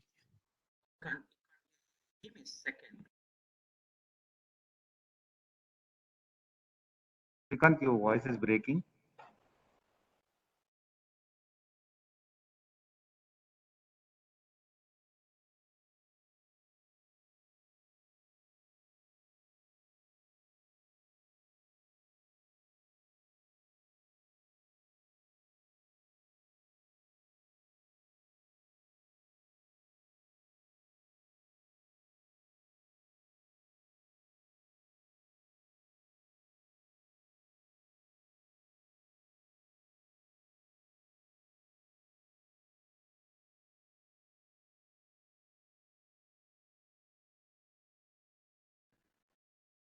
Is it okay now? Yeah, Hello? it is a bit better now. Okay, let me check it. If it's not audible, let me know. Okay. I guess it is fluctuating. Yeah, just. Yeah. Okay. Again, congratulations to Pmipcc for conducting such a great conference with diverse speakers, and had a chance to listen to the previous speaker. And it's an amazing concept and how you are really bringing everything together. So again, good morning, good afternoon, good evening. Today, what I would like to share with you is my own experience of close to 29 years managing organizational transformation and building leadership, as well as my own journey in the transformative leadership. That's what I would like to share with you.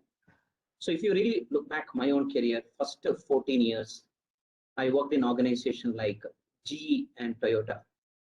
And Toyota India plant was set up by me.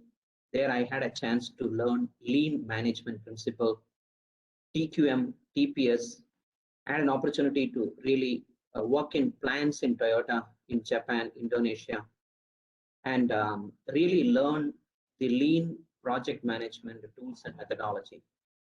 The next one biggest was with GE. GE, I don't know how many of you know, they have an excellent program called Change Acceleration Program. We call CAP. And this is basically developed by Cotter, who is a guru in change management. And GE believed that organization need to change, but also need to accelerate change. And if you change in your own pace, you can never make a difference to you and your organization. You need to ensure that you're accelerating change and creating enough momentum and velocity for change. So G also had a chance to really work on Six Sigma. I was the master black belt in Six Sigma and did close to 100 projects, green belt projects and 50 black belt projects and 3 master black belt projects. There again, I learned how do you really transform a function or a project or an organization. And the combination of Six Sigma and CAP was a wonderful toolkit which we developed it, which have the concept of Q into A is equal to efficacy of change. Quality of solution you crafted through Six Sigma if it is accepted by the stakeholders, the efficacy of change is absolutely phenomenal. Think of a situation where you have a great solution, quality of solution, but acceptance of the stakeholders is zero, then efficacy is zero if you multiply it. Think of a quality of solution is average, but accepted by the stakeholders, the efficacy is very high. So that's where I learned the fundamental lessons of how do you build acceptance by the stakeholders. How do you really bring all the stakeholders together to transform an organization? So last 14 years, I had a chance to work in 3 big organizations, transforming this organization into next level of efficiency and excellence. First was with the Computer Associates. That's where I met Sai. And when we joined, the company was going through a deferred prosecution agreement because of accounting fraud. So the government of US has given a kind of a deadline to transform the company and fix all the fundamentals, including implementation of ERP. So that's where I learned how a technology can be implemented to transform a business. The second one, I had a chance to come back to India after a 9-year stint in US to take over Britannia as HR and the CIO, Chief Information Officer. There I really learned how do you really transform a 100-years-old culture. Britannia is 100 years old culture. When I joined, the margin of the firm was 3.5% net operating income. The growth was around 7%. And our target was to transform the business. And the stock price of Britannia at that time was 480 rupees. When I saw Britannia stock now, it is more than 6,000. Recently, they split the stock 3,000. That 3,000 become 4,000 today. And the growth of the firm is almost 17%.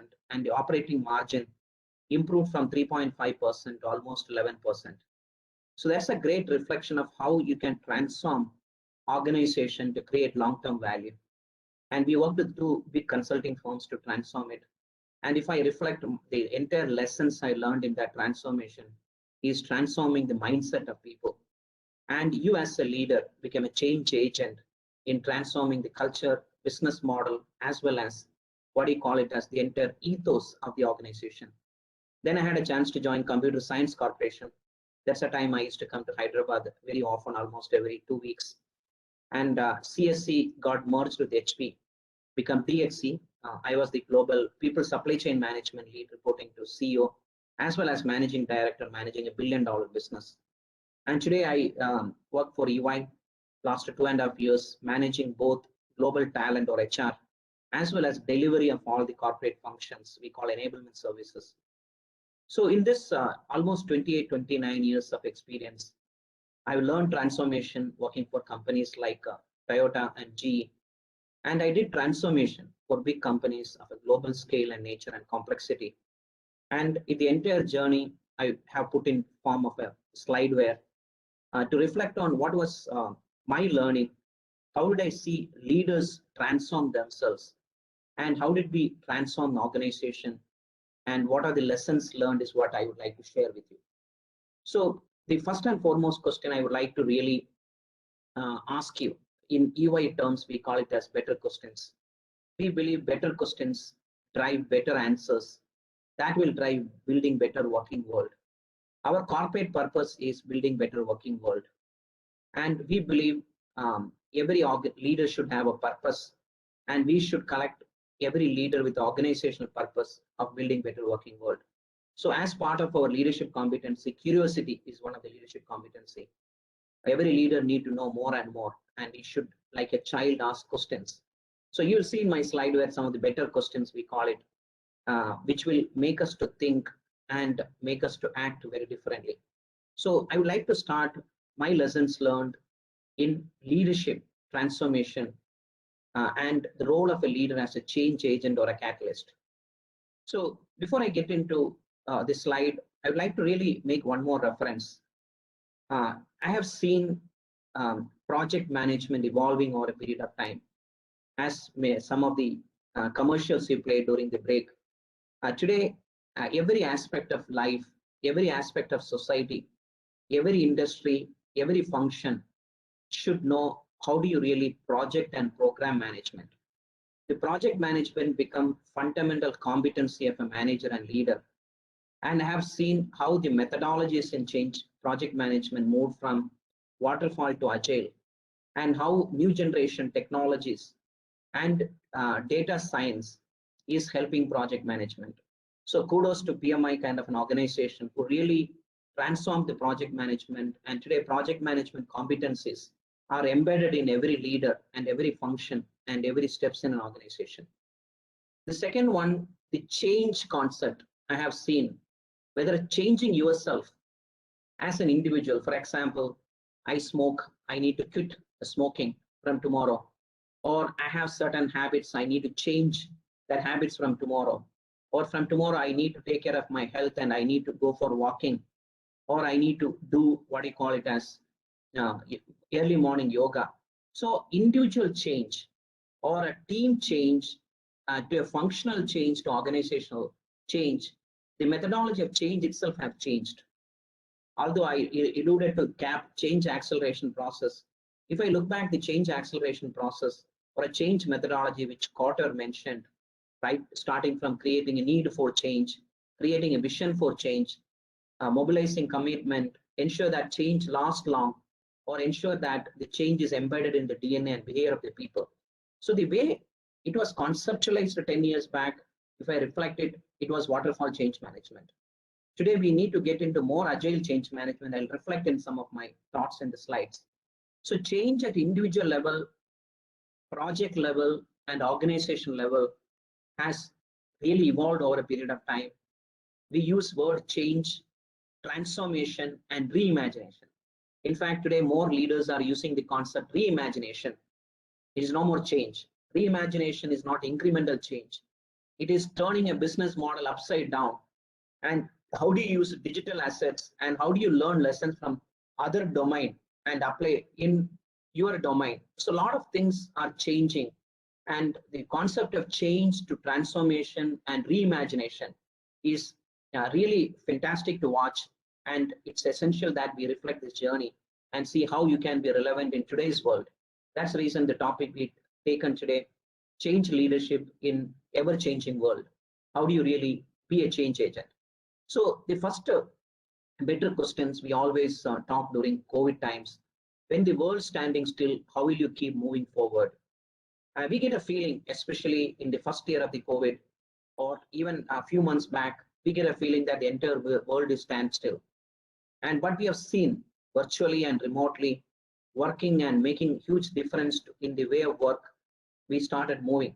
And I don't think any of the organization have fallen bankrupt or their performance has come down, especially except a few industries like travel, tourism got big hit.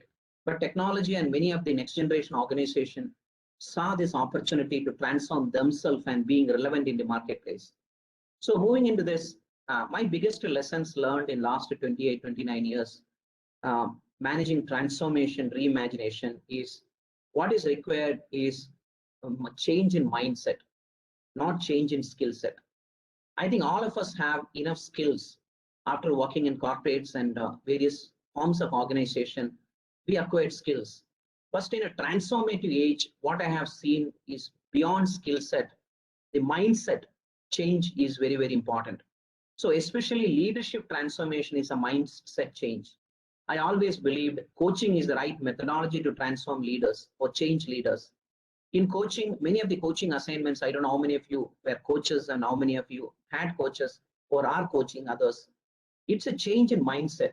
The entire coaching assignment of 6 months duration is how do you really change the mindset of the leader? And it's not skill set. That's the reason coaching assignments are at the duration of 3 to 6 months. And we believe if a leader cannot be changed in 3 to 6 months, God help that leader, the leader never can be changed. Because in 3 to 6 months, it's all about changing the mindset of the leader, not the skill set. I strongly believe skill set take a lot of time, but mindset, it requires a few messages or a few intervention to change it. So today, the transformative leadership is all about mindset changes. It's not the skill set changes. With that, I would like to share it with you. I don't know how many of you had a chance to see this article. This article is titled Accelerate. And if you Google Accelerate, Heydrich and Struggle, you'll get a 60+ pages PDF document. It's a fundamental research on how organization drives acceleration of its performance and how do organization transform. As part of this article, one of the first lesson I learned after reading this article very early and also applying these concepts in my day-to-day leadership is world is changing, no doubt about it. And you need to change and you need to accelerate change. And if you really look at the graph, whether it's number of shares sold in NYC in the last 1 decade or number of patent applied in the patent council and regulators and the use of hardware for storage, everything have a big spike. So this clearly shows, if you really look at last 2-3 decades and the last decade comparison, the last decade, the volume of change, the velocity of change is very big. And many firms, whether you are an IT, pharmaceutical, retail, food chain, or whatever, have seen these changes happening around them. And these changes are around technology. These changes are product diversity. These changes are supplier ecosystem, political ecosystem, or economical ecosystem. And as organizational leaders who paid attention to this tsunamis happening around them, able to really survive and transform into a better organization. In that context, one of the better questions I want to really ask you or ask ourselves, can we nurture the resilience to help you build something that lasts? Today, one of the challenges every leader is placed in an organization is, how do you build resilience? And the resilience definition is, its best definition of resilience is like American football coach mentioned. It is not how often you fall down when you play football. And American football, you know, it's a heavy, you have to push each other, a lot of stamina, you keep on falling down when you play the football. But it's not how often you fall down, but how quickly you can get up and run and be competitive in the game is the definition of resilience. All of us fall down in our personal life. I have fallen down a few times in my personal life and career, but I got up quickly and ran much faster than I've fallen. So today, one of the biggest competency organizations are looking at leaders is change resilience. And how do you build resilience and build something lost and leave a legacy in the planet which you belong to? So coming back into high tech and struggle research, they did 160 companies study on top line and bottom line of this organization. Top line is revenue, how the revenue has grown in this organization. And bottom line is net operating income. How did this organization grow their operating income? So in their study over 10 years, they classified organization into actually 6 buckets. The first one they called derailers. 8% of the organizations were derailers. That means their top line, revenue and bottom line margin eroded year after year, and they are derailing. I have seen in my own career, some of the organization I worked or consulted, I've seen these derailers there. They are negatively growing and their margins keep on eroding year after year. The second set is lagging. A 19 or 20% of the organization lagging in growth and lagging in margin improvements. Then 31% of the organizations were costing. That means they identified the root cause of their margin erosion. They identified the root cause for their growth lagging, but they're fixing it, but they're not able to solve it. Then 28.5% of the organizations are moving in the right direction. Their top line of growth and margin improvements started improving. And 13% of the organization are accelerating. They're accelerating their top line growth and bottom line margin improvements much better than their peers in the industry. And the next one not in this chart is called super accelerators. Out of 160 companies, almost 23 companies were super accelerators. They are accelerating superly their top line growth and bottom line margin. In fact, the study shows last 7 years, the super accelerators, 23 companies, grow their revenue 7 to 8% CAGR, sorry, 17 to 20% CAGR over 7 years, and they've grown their bottom line also 15 to 20% CAGR over the last 7 years. They are called super accelerators. I'm very sure many of you had worked in all these kind of companies, derailers, laggards, costers, movers and accelerators and super accelerators. As I mentioned earlier, I worked in organization, I transformed the companies who are lagging into accelerators, into super accelerators. That is what the real transformation. The same concept I have seen in leadership. I've seen some leaders are derailers. They're losing their capacity and capability to deliver. And I've seen how they transformed in accelerators and super accelerators. So this study clearly asked questions to the researchers.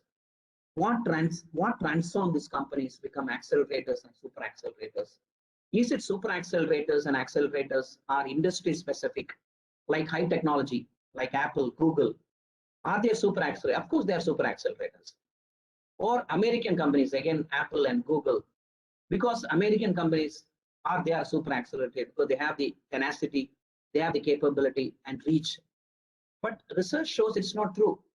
They found super accelerators and accelerators in every industry, airline industry. And all of us know that airline is one of the vulnerable industry. And I don't know how many of you paid attention to Southwest Airlines case study. And there is an excellent book called Nuts. It talks about how Southwest transformed. In September 11, when the Twin Tower collapse happened, that quarter also Southwest Airline made profit and they made a difference to the investors. So it is not industry specific. Technology, food industry, pharmaceutical industry, airline industry, you will find derailers and accelerators. And it's not true that only American companies are super accelerators. There are Chinese companies, there are Indian companies, like in super accelerator list, TCS was mentioned as a super accelerator. So it is not geography effect, it's not industry effect. Then the researchers come to conclusion, what is the effect? What made the super accelerators and accelerators differentiated from other companies? What are the differentiators? They come to the conclusion, these are fundamentally leadership competencies. The leaders in this organization who are accelerators and super accelerators are different from other organizations who are derailers and lagging. And that made it to the study of the wonderful competency model on transformation, which I want to share it with you. In this research focused on how do leaders accelerate transformation? How do they change organization? And how do the leaders transform teams into super performing teams? How do leaders transform organizations and accelerate organizational performance in something enduring? So that's a very fundamental challenge today, every organization facing. How do I hire and develop accelerating leaders, teams, and organization? And my own experience, it clearly shows that the super accelerators in terms of performance, the key differentiator is leadership and culture. Leadership and culture are digital twins. Leadership is what you see and feel every day, but culture is what nurtures leadership. And leadership defines culture and culture defines leadership. So one of the key points I want to refer through this research is the super accelerating organization teams and leaders demonstrate certain behavioral competencies, and that make them stand out in the industry, stand out in the large crowd. And I've seen in my own life, there are 20 years or 25 years experienced leader, one leader making say 50 lakhs, another making 5 crores or 10 times the salary. So even how the organization recognizes these leaders is very differently, because we know that a good leader can transform a business. A good leader can transform a society. A good leader can transform a community. And that's what we need to really focus on as part of our agenda. And I congratulate again the Pmipcc to really focus on such topics of how do you really change today's organization, and what are the diverse forces compel you to change, and what should you do as a leader to manage the change and execute the transformation. So now let me move into the next big question, what we call it as, what are the competencies these super accelerators and accelerating leaders demonstrated? The first one, the research shows called a META, M-E-T-A, is equal to acceleration. So M stands for these leaders who are transformative in nature are able to mobilize commitment from stakeholders. So you remember quarters change management also. The change management require a lot of mobilization of commitment. You have to mobilize resources. You have to mobilize people, energy. So one of the competency a leader should have in today's transformative world is ability to mobilize energy, mobilize resources, mobilize commitment from different stakeholders. We are working in a matrix organization, global organization. You find different types of stakeholders. How do you get them along with you? So that is called a mobilize. Second one is these leaders are executing the goals every day, every quarter, every month, every week. They're executing. So execution is the core of change leadership. How do you execute? And these leaders not only execute their day-to-day goals, performance goals, and exceed as an overachieve. These leaders also transforming their business for the future.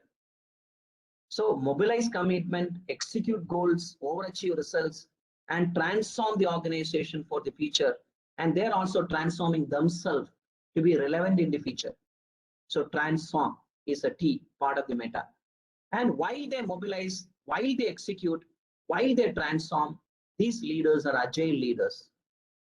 And agility, I need not mention agility to PMI staff. You have seen what agility means in project management, what agility means in leadership competency, what is agility means in culture transformation and organizational performance. So these leaders mobilize, execute, transform, and they're agile.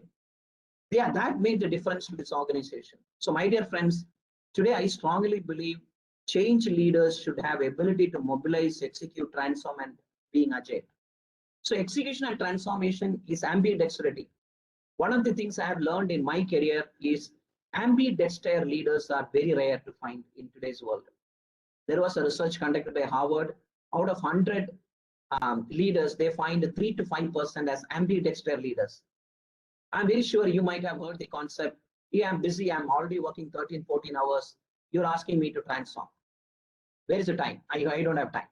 So very leaders, they execute, overachieve their results, and they prepare the organization to be relevant in the future. That's called transformation. So execution is exploitation of resources. Transformation is exploration of new terrain. So how can you do both? That's what we need to practice it. Every leader should be ambidexter of execute and transform. So what are some of the sub-competencies within this model? I will send you the deck and the research paper. It's very, I'm a big fan of this. I've implemented this in the organization where I worked and got a huge results in transformation. So mobilize, I'm not going to all competencies, but I call out little high-level competencies in this. One is a customer first. The leader should focus on customer first. And we heard about it. And but managing this customer first way of working is not easy. Everything starts with the customer and everything ends with customer. These leaders have energizing leadership. My God, I'm a big fan of energy. Every leader should have 3 to 4 types of energy. Physical energy, ability to work 13, 14, 15 hours in a day. That's a physical energy. Every leader should have mental, emotional energy. Emotional energy, ability to connect with others, ability to listen, ability to emotionally appeal to others, emotional energy. Every leader should have intellectual energy. That comes from learning and reading and reading and reading. And today's world, without intellectual energy, you cannot energize others. Every leader should have spiritual energy. Spiritual energy is not yoga or religion. Spiritual energy is defining a purpose for the leader and ensure that your purpose is connected with the work purpose and organizational purpose. Today in UI, we heavily invest in discovering purpose of our leaders, and we conduct a module called Pathway to Purpose. And we connect that purpose to organizational purpose. And we have seen the leaders who have personal purpose connected to the organizational purpose perform 3 times better than other leaders. So energy is the core of transformation.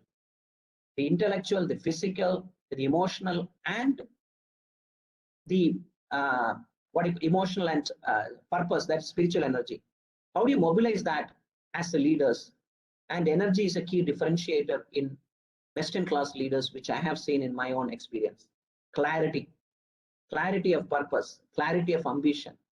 And A lot of leaders confuse others in their vision, in their goals. But how do you get a clarity in your thought process is so important. That's mobilize. Execute. Make it simple. Don't make complex programs and process. Today's in a microservice architecture day, make small improvements. Make small modules and connect it with a common UI. So how do you drive simplicity? How do you create bureaucracy and lean process things, streamline the structures, and everything is so important. How do you ensure that people have ownership? How do you drive meritocracy? How do you deliver culture? How do you integrate integrity-driven processes? These are ownership. How do you build winning capabilities in talent? How do you become a talent leader and attract best of the best talent? How do you nurture talent in an organization? And transform. How do you innovate? And how do you disrupt your businesses around you? How do you challenge yourself and your people around you? How do you collaborate? Today in a virtual world, collaboration and caring is so important. And how do you drive agility? How do you have foresight, not hindsight? How do you learn agility? How do you learn while doing and apply what you learn in the next scenario? That's called a learning agility. How do you adapt in ever-changing situations?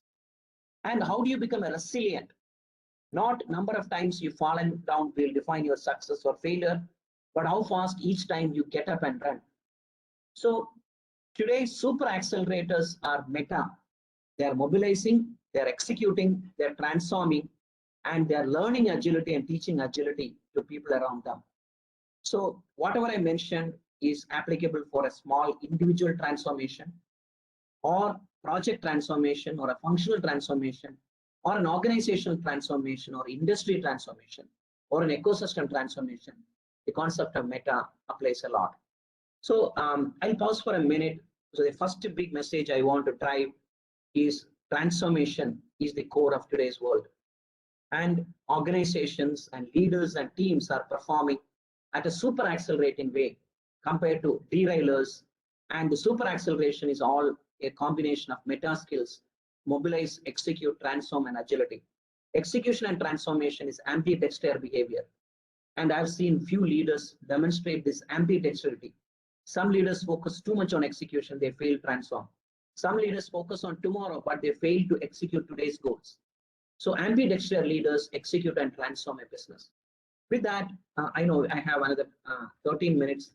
Now let me talk about a little bit on super accelerating leaders and teams demonstrate certain behavior.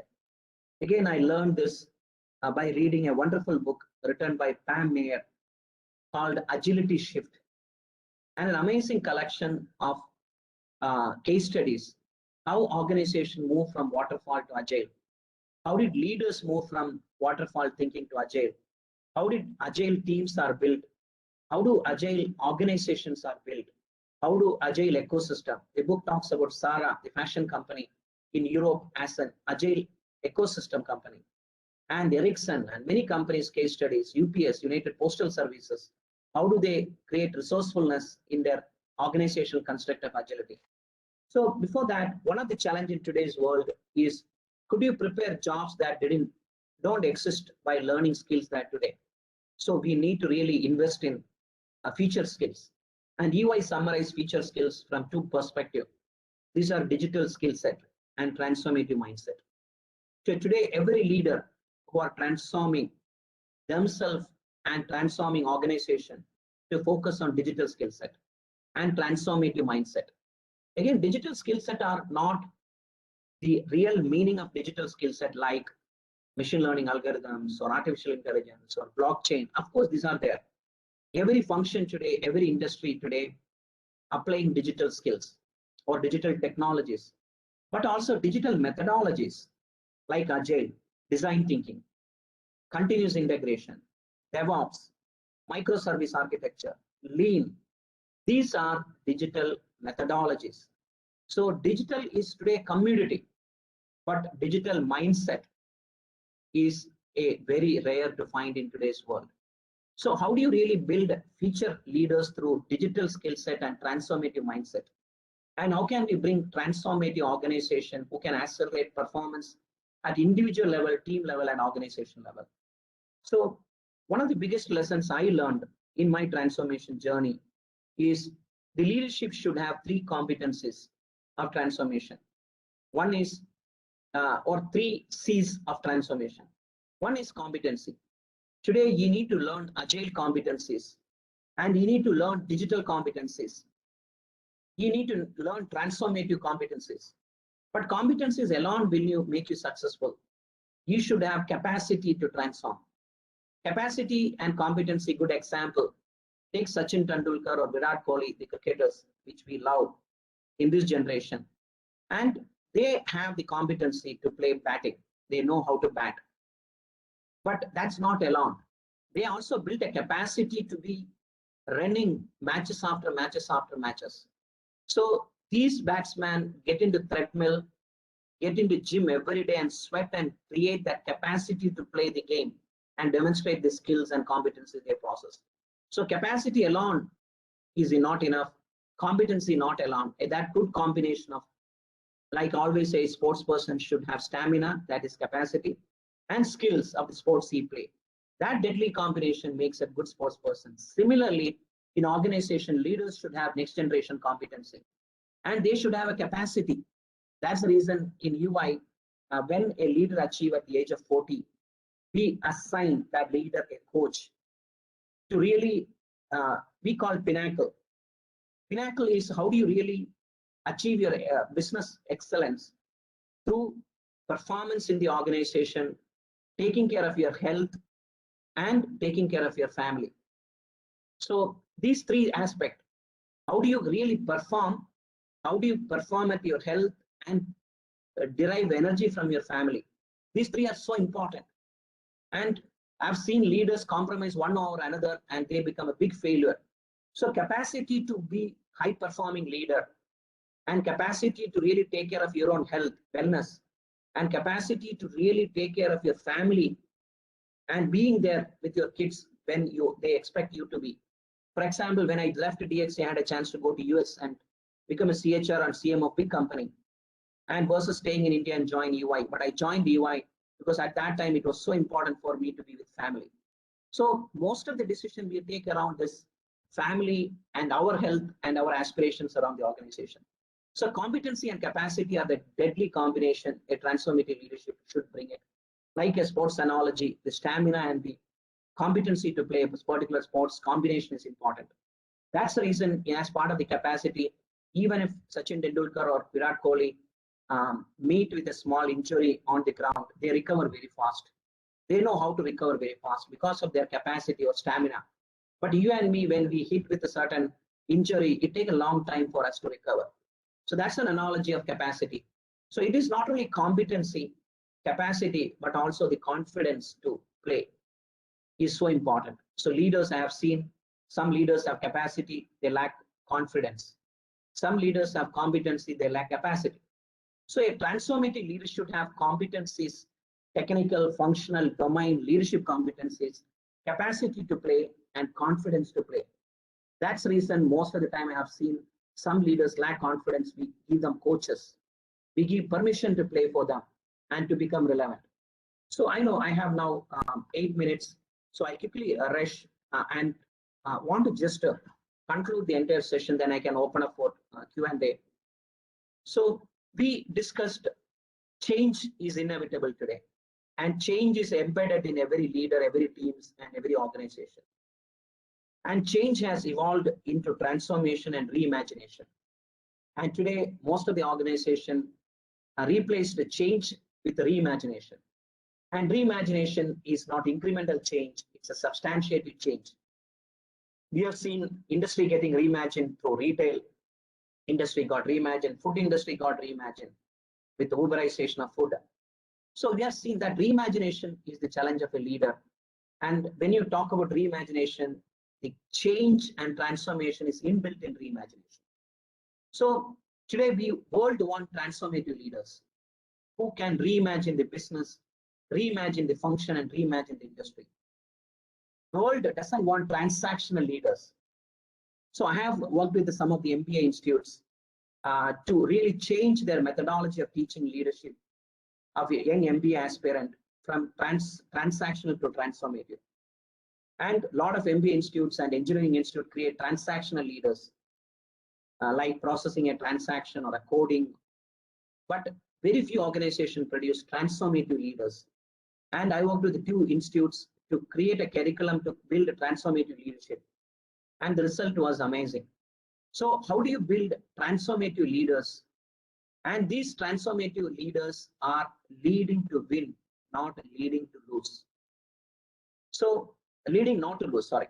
So transactional leadership definition, leaders who are leading not to lose.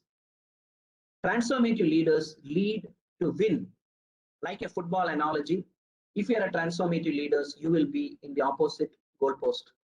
For you, winning is essential. Draw is also not okay for you. So you take risk, you mobilize energy, and make sure that you win the game. Transactional leaders lead not to lose. For them, they will be saving their goalpost. They are defensive. They are feared of losing. For them, draw is win. Transformative leaders, draw is not win, draw is losing.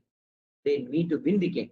So we are currently working on a model called transformative leadership, starting with a purpose. We do a lot of work around purpose, and there are a lot of literature today available. How do you leaders define their purpose? That's the heart. And connect individual purpose to work purpose and organizational purpose. That's one thing I urge as a catalyst of change, as a catalyst of transformation. Each one of you need to define your purpose. I can send you some interesting literature. How do you define your purpose, and how do you really align your purpose with the work purpose? And how do you help your teams to define their purpose and align? Simon Sinek has done a lot of work around this. And Simon Sinek himself consulted EY at some point to really develop this model. And every transformative leader should be better at themselves, better me. These leaders should be curious. These leaders should focus their own well-being, and they need to build agility. They need to be building better teams, better us, inspiring belongingness and teaming. And they need to build a better working world of client satisfaction, focusing on society and business transformation. So that's what I want to share today. I've seen transformative leadership. It is yours to build it. We have a lot of literature. Organization can provide any number of frameworks on leadership development, but you need to build your own transformation. If I look back in my 28, 29 years of career, working with various industries, working abroad, transforming business, I built inch by inch my leadership competency to become a transformative leader. I've seen leaders how they are evolving over a period of time, and they become relevant in today's marketplace. So I wish you, each one of you, to be very relevant in today's world and become a transformative leaders, and ensure that you identify your personal purpose and align with the work purpose and organizational purpose and societal purpose. With that, I'm happy to take any questions. Let me see what kind of questions we have. So if the moderator also can help me to really look at the questions, I'm happy to take 1 or 2 questions, please. So where can I see the questions? Q&A or? We don't see okay. any questions. Yeah, yeah, I saw some questions here. One question came, outcome is delivering while using Meta. Okay, whether quality of outcome is considered while using Meta. Absolutely.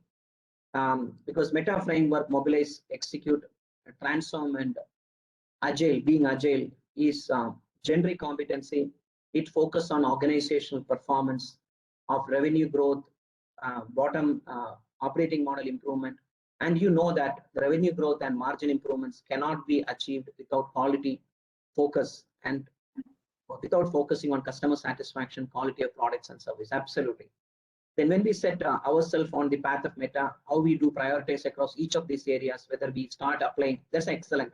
Again, it's not waterfall. Meta is not waterfall. Start with the mobilized, then learn execution. Meta is an iterative process.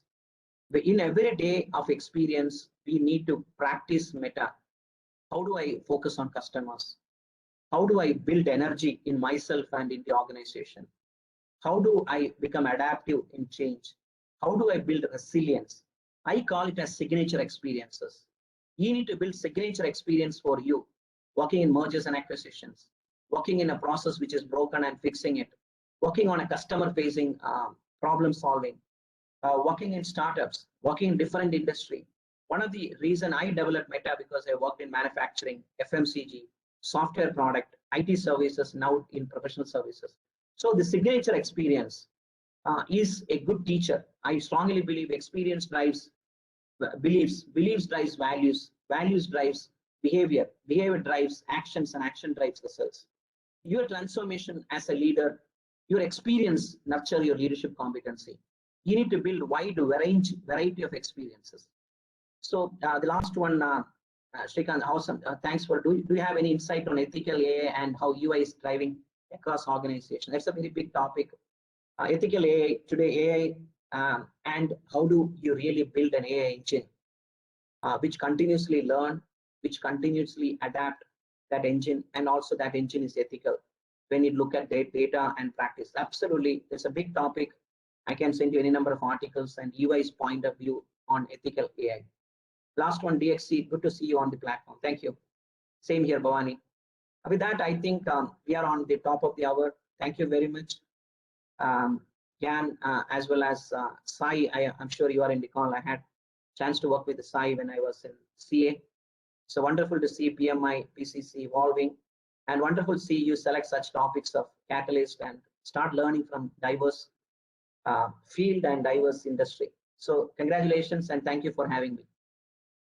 Thank you so much, Sri, for sharing your profound knowledge and experience with us. You aptly highlighted the importance of transforming our mindset to be agile, to tide through the uncertain times of the world now. And also your insights on accelerating teams, leaders, and organizations were very thought-provoking and inspiring. And the special mention about the beta. Thank you. Mobile, execute, transform, and agility. It's interesting. And I feel it has to be implemented by all aspiring leaders and change makers. Thanks for your valuable time, Sri. In your honor, a cluster of 5 saplings have been planted at Sundarbans National Park, West Bengal, India. You can track the growth of the saplings planted with a certificate code available on the green certificate provided to you. Thank you. Thank you. Kind of you. And good luck and enjoy the rest of the session. Thank you. Bye. All right. So I guess we all agree the pace of change is accelerating. But now global megatrends like climate change and COVID-19 pandemic are presenting shocks to the system. And to overcome these, project management skills are evolving in empowering people to turn ideas into reality. Very true. And this concept is growing bigger and bigger. And the main aim of PMI 4.0 is to expand the reach of PMI by 10 times. One of our change makers, who is honored with the title Water Warrior, is with us here to share about Last Mile for Water, creating a paradigm shift in urban water management. Let's put our hands together to welcome Kalpana Ramesh. She's an environmentalist advocating water conservation and restoration. Her current social startup, the Rainwater Project, provides sustainable integrated water management solutions in public and private sectors. Yes, and not only that, she received many recognitions with many prestigious awards, one being HMA Woman Entrepreneur of the Year 2021. So we welcome Kalpana Ramesh to please take over. Thank you guys, and good evening all.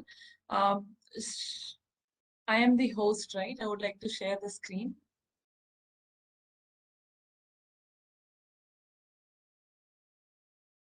Can you see my screen? Yes, yes. All right. Today I hold 3 jobs. I run a design studio. I am a core member of an NGO called Sahi, and I also founded a social enterprise called the Rainwater Project. And coming from a design background and hand-holding water conservation today, not just at an individual level, not at a company, but also I'm looking at a citywide approach for water management. I would like to say that the previous speaker, Srikant, when I was listening to him, I think I'll be a case study for his talk. I think, you know, most of what he said and the transformation, the personal transformation, and, you know, how you handhold, I mean, how you truly become a leader through passion and how you've evolved as a person. So I would like to share my story. Today I'm called a water warrior, but I was not a born water warrior. Neither did I think of water until maybe about 10-15 years ago. I was also just another citizen. I'm calling my presentation today the last mile for water because literally we are traveling the last mile for water is what I believe. The UN is also calling this decade the water action decade. Whatever we do in the next 10 or 20 years decides our future for water. And I'm going to talk about what is urban management in water. How did I take on to it? So ideal thing is to talk about my journey and how did I get connected to water as a designer. Initially, when we moved back from US to Hyderabad, the only thing I was seeing in several communities we lived in is, tanker, and tanker. So how do we move beyond, tanker-prone society and be able to live without tankers? So this is our first my project in Hyderabad, where this is a sustainable home I built for myself after battling, this kind of a change in several communities. I was convinced that I should make it happen in our own home. So we did grey recycling, and there's a large sump under this courtyard, which is a rainwater harvesting sump. Simply because of the need, I wanted to see if there's anything beyond a tanker. Can we solve this problem of not being dependent on tankers? And we were able to solve it in this home. And I started my design studio here in Hyderabad in 2000. So through my network of clients and other networks that I had, I soon started advocating rainwater harvesting and safeguarding water and water conservation to several projects that I was already doing, and started bringing a lot of innovation, because I thought one thing to do or manage water is I started first understanding the gaps. I did something and achieved success in my own home, then in the community that I lived in. While I wanted to take it and propagate it or spread this message, I saw several gaps that were happening, and one of it was doing this rainwater harvesting in a very cookie cutter fashion, which doesn't work. It is not actually a cookie cutter thing. And most of our cities, which are developed like one of our cities, only 8% of the rainwater is being captured. 80%, almost 90% of the water is just let out, and we don't store it. And we started importing water to our cities. So it becomes very pertinent that whatever falls on the rooftop, and how do you save this rainwater that comes to your rooftop? So innovation became very, very important. So we started innovating as a design studio towards rainwater harvesting. And I also want to say that I started my talk saying that I handled 3 jobs today, but I would like to say that all 3 are integrated in a way today, and all of the projects are working towards water. And while I didn't understand so much of this project management which you guys are talking about today, I started learning this on ground. I started working on ground and understanding how does a community work, what is this behavior change, what can crack this behavior change. And when I started working as an individual, I answered a lot of questions. Then I wanted to work with communities, and I understood if I work for a lake or a surface water body, which is again the largest catchment for rainwater, I shall be connecting with several communities, and I will understand how to work with people, because if I want to work towards a city-wide approach, I need to connect to people. And how do I connect to people is when I actually meet them on ground one-on-one and talk to them. So I, like an experiment, I took the closest water body near our house, and I started working on that, connecting to people. That's when I understood the lake actually connects me to the entire strata of the society. And slowly I started understanding that my advocacy for saving, conserving rainwater or connecting them to the lake there are different methodologies I have to use for a very educated guy and maybe even a slum community that lives around the lake, because the entire society, and like I said, the entire strata is connected to this lake. So I started understanding different ways of connecting to people. This was my first experience in talking to complete strangers whom I didn't know. And initially, I thought a walk or run would connect me to people, but that didn't happen. So I thought it's a one-day thing, but I want people to stick with me for 2 years or 3 years until I work on this water body, and also how to work with the government. That again is a big project management. I understood a water body itself is coming under various departments. The ownerships are divided, and each of them, like the GHMC, the water board, or the irrigation, they're not connected to each one. They don't know what is happening, and they don't connect with each other for a certain way. So all of these seemed like a large puzzle to me, trying to put things in place, but connecting to people seemed like the one to do immediately, because this is how I connected to water. I solved the problem in a certain way. I enjoyed the change. I wanted to take it to more people. So I thought connecting to people. And also I started understanding the water crisis a little more deeply. So from 2020 to 2050, we are going to develop as a population. You can see how we are going to grow, how much we are going to develop. And you see, most of our city, almost 80% of the city today is overmined. We've extracted our groundwater, and we've never been able to break the cycle of tankers and urban floods, tankers in summers and urban floods in the monsoon. So we're not managing water right. This is like very clear to any lame person, and all our groundwater bodies are all polluted, and nobody sees it like a network of water. We, all of us, are mostly connected to the tap and the tanker, which was what even I did earlier. So I can clearly say that I was not connected to anything. When I built my house, at first time I understood how many types of water I need to manage in my house. There's municipal water, there's groundwater from the bore wells, there is tanker water, then there is recycled water, and there's bottled water. So how many types of water, and how do I manage this? So I started working at an individual level, and I started thinking of, how does it work as a city? So this is what dwelled upon me.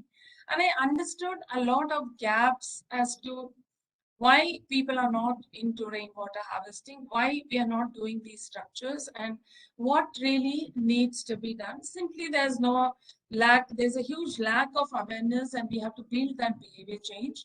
And there's a lack of implementation, then there's a lack of service providers who can do this. So while working with the lake, with a lot of experiences, like Ricardo was talking about experiences. So these experiences actually nurtured a leader in me. Like what he said is so true. I mean, I was just connecting to word to what he said. Learning on ground is something else. I mean, learning from books is something else. So connecting to people, and what is the sequence of things I need to drive, and how do I drive it like a project? I mean, what are the different people that I need to, the communities on one end, the government I have to tie in on the other end, then the NGOs, then the funders, then the CSR.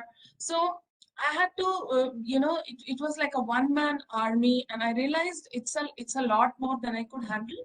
But in a certain sense, I could handle it also. I started breaking things down into smaller pockets, making a sequence of what I should do with the lake. The first thing is the pollution for the lake. So I got a lot of direct sewage inlets out of the lake. From 12 inlets, I got it down to 1 inlet. And next was the water quality change. And the habit of throwing, that behavior change. How do I bring that? So there were some 10, 20 ideas that I came up with, but finally a couple of them worked. I did this cleanup with kayaking. As a cleanup is a very dirty job, and most of them don't like coming, again and again. But what if you used a kayak and had sailors do kayaking and, get the, drag the dirt and stuff to the end? And, a lot of kids were excited, a lot of parents were excited, and we were able to create some sort of momentum around it. So constantly thinking out of the box. And we need to connect to people is one thing which is very, very strong in me, because only people can be the change. We talk about the government, we talk about some people who are encroaching, but often we forget that we are the government, we are the people that are encroaching. It is in us, there's no alien coming and doing all this. So we have to become the change and we have to drive the change. So connecting with RWA, schools, slums, religious institutions.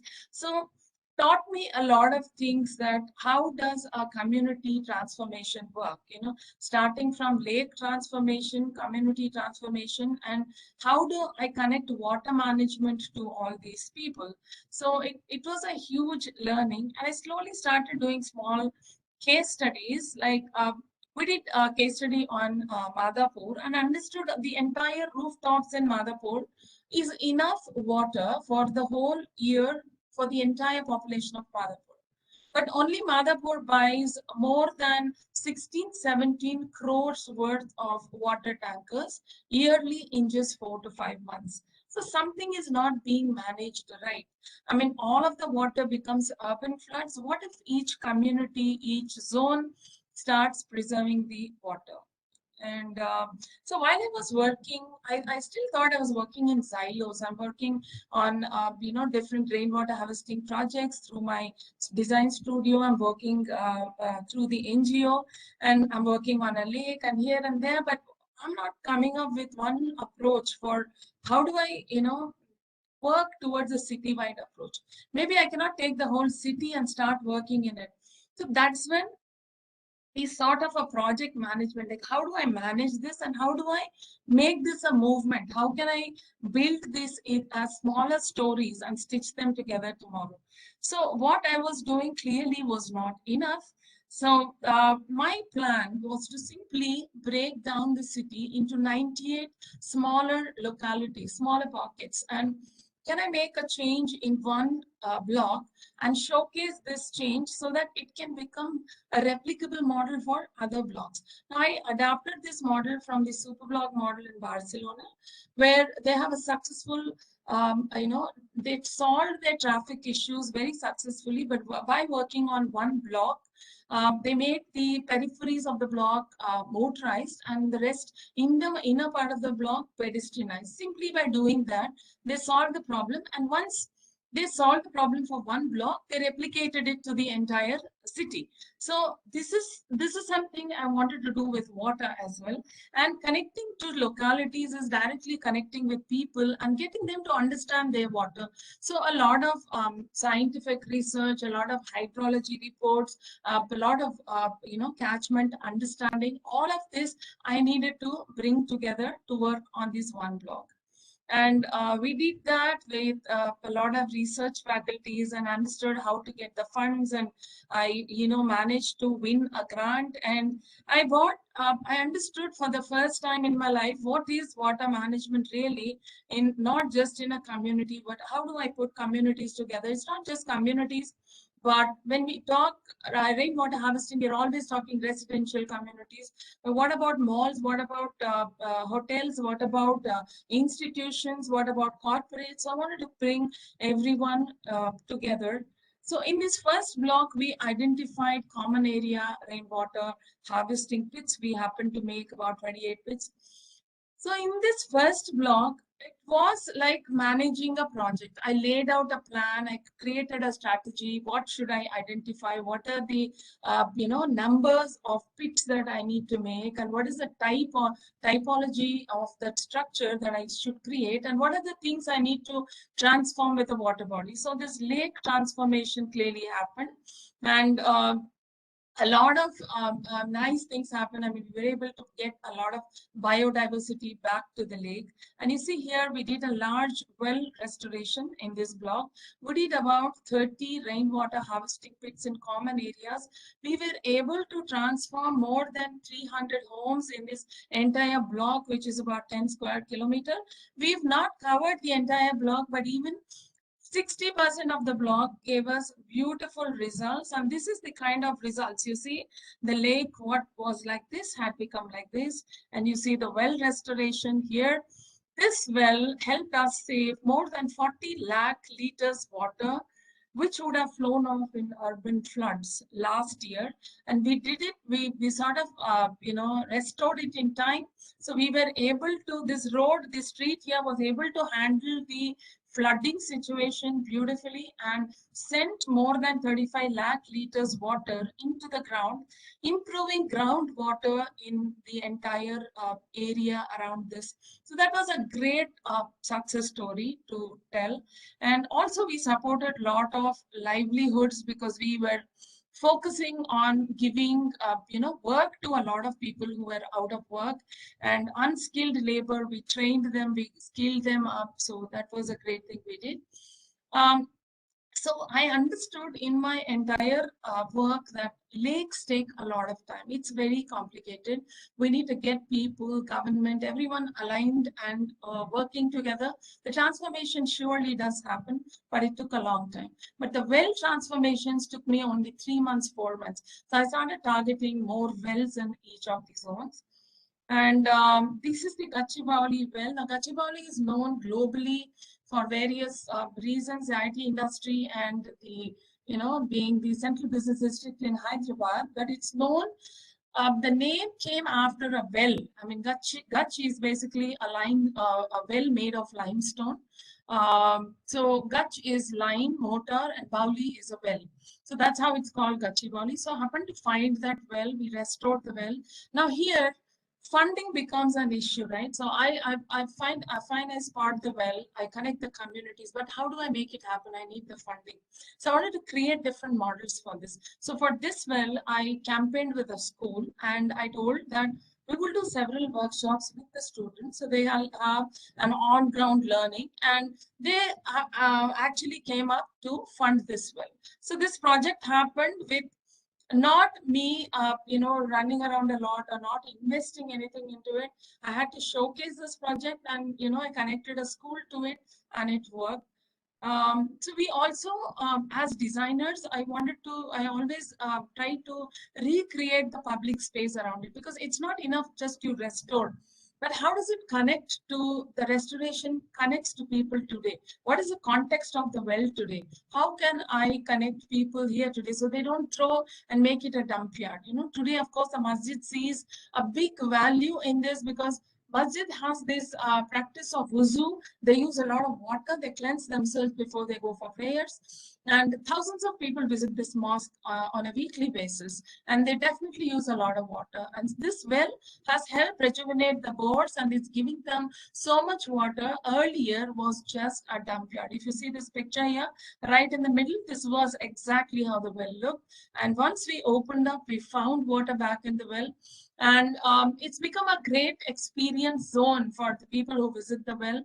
And we created a seating for elderly that come to, you see, this is a graveyard around it, attached to the masjid. So we recreated this space that people can sit here quietly and, offer prayers. And because that was the context we want to create so that people connect back to the well and also connecting creating the footprint of the well, drawings for the well. This will stay forever, right? So working on these and also connecting the masjid water to the well, the masjid rooftop water back to the well. This is goshala that we work. There's about 2,000 cows in this goshala, and they were buying tankers, though they had wells and open lands. So we started restoring their wells, and we connected rooftop water to these wells. And today they don't buy tankers. I mean, it's simply water management at a local level. And once we start doing it, you start seeing that change. And we restored 2 wells for them, and we did a lot of vetiver plantation. Everywhere we do a well restoration. See, in the Gachibowli well, we connected to the entire masjid community. I learned a lot of learnings from there. And the Goshala, the caretakers of the Goshala, the trustees of the Goshala. So it doesn't matter which religion, what religion, everyone needs water and everyone needs to respect water.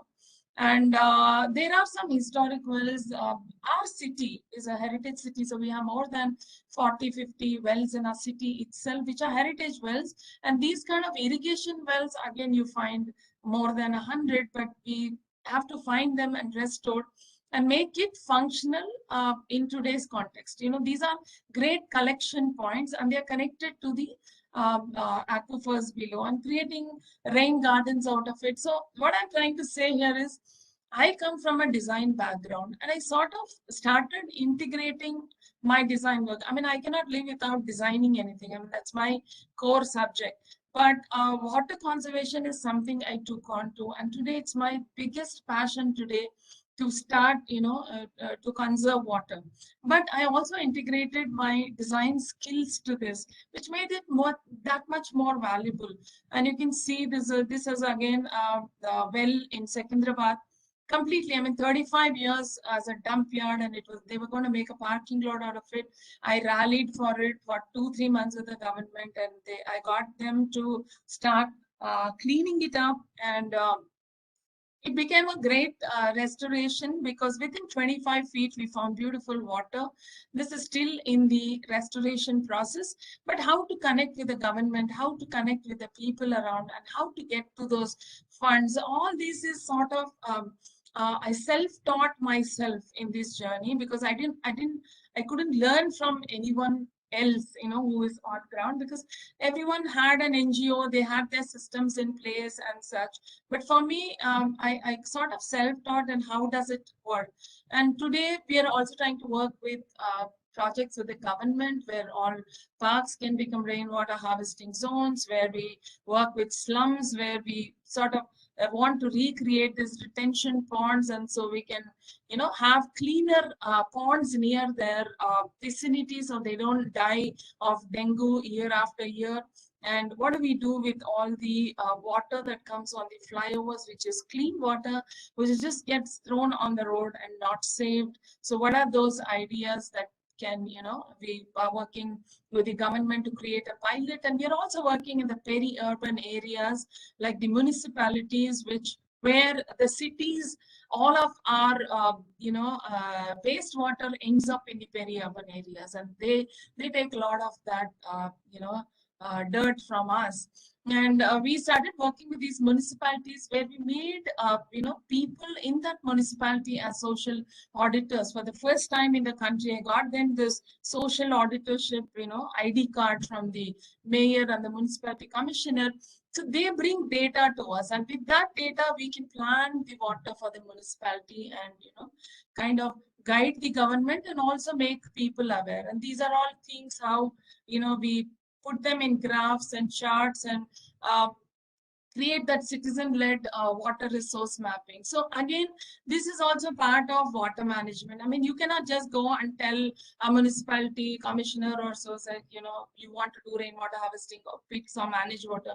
Today, I realize that we need to give data to people. And once you give data to them and get them to understand this much is getting saved or this much is getting thrown, and this much water is available for you, while many people in your municipality are not having water, things like that. Yeah, I think I've come to the end of the presentation. Yeah, A small time check. yeah.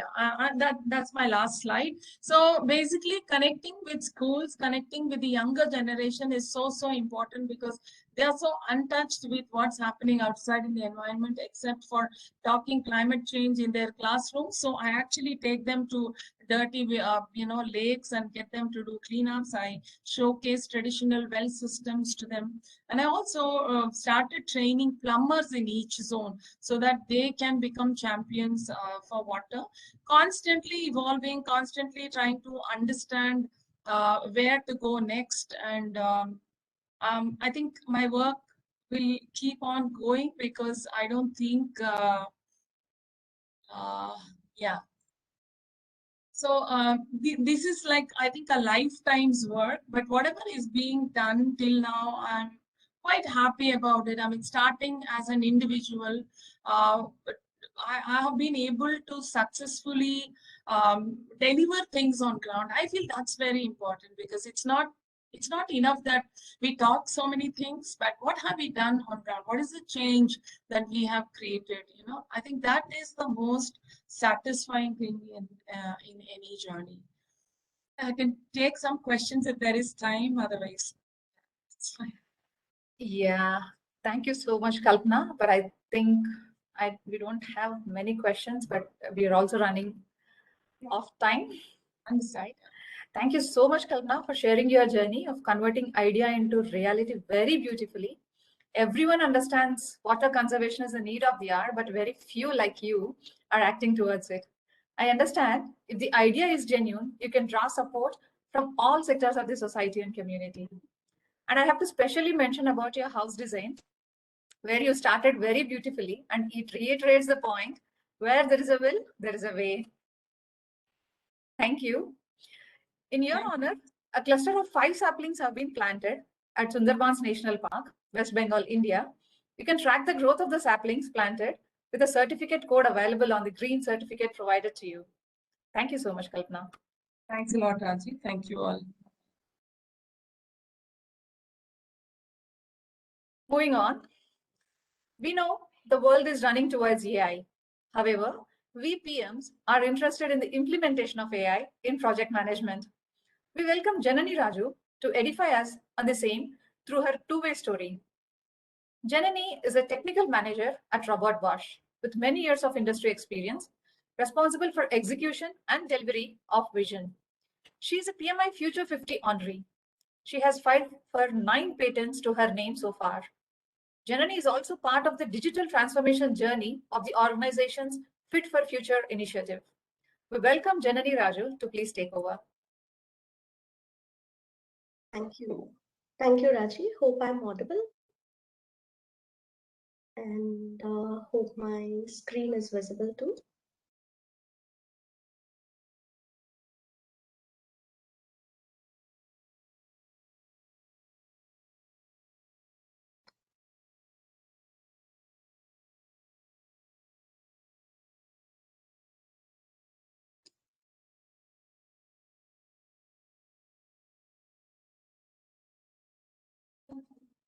Janani, give us a minute. We are playing the video. Okay, okay. Thank you.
Thank you for that.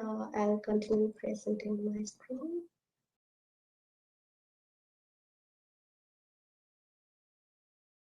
Yeah, and hope my screen is fully visible. Okay, thank you, Raji. So good evening, everyone. Thank you, PMI Hyderabad chapter for this opportunity. It's indeed a great pleasure for me to share the journey, personally mine, as well as the journey of my organization with Bosch in the way where artificial intelligence and project management. So today in my session, I will be taking you all through a two-way journey.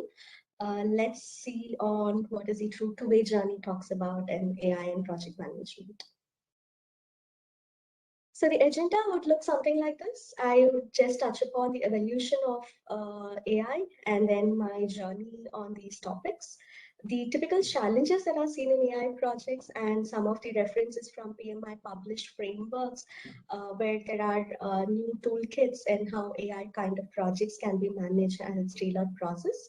And the other way of the story, as I put up in my title, the two-way story, I'll also touch upon not just about what role project management plays in AI kind of projects, but typically how AI is also transforming the project management journey.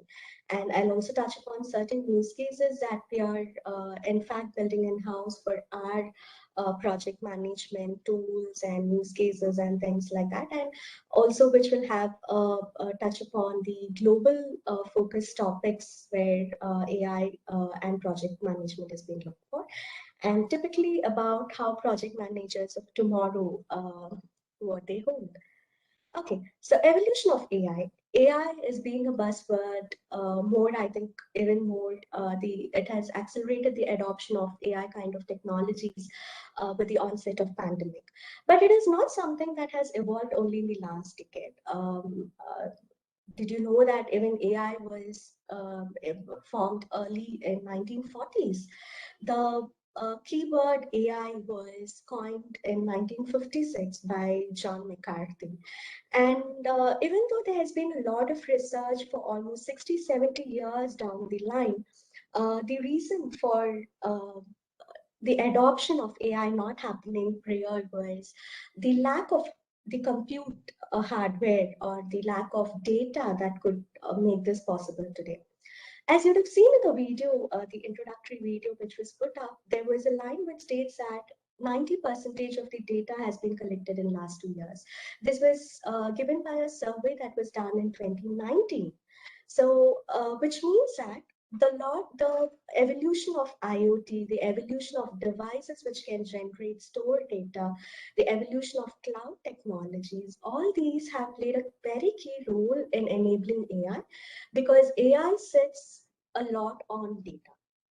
So coming to where we were and where we are today, AI also, as the video mentioned, AI is no more a research topic. AI is there in parts of our life, everyday life, morning to evening. We use Google, we use Alexa, and a lot more of our day-to-day gadgets and our day-to-day uses already have AI inbuilt to it. So AI is no more a research area, or the question of whether AI would succeed in its prevalence is no more valid, because AI is already there.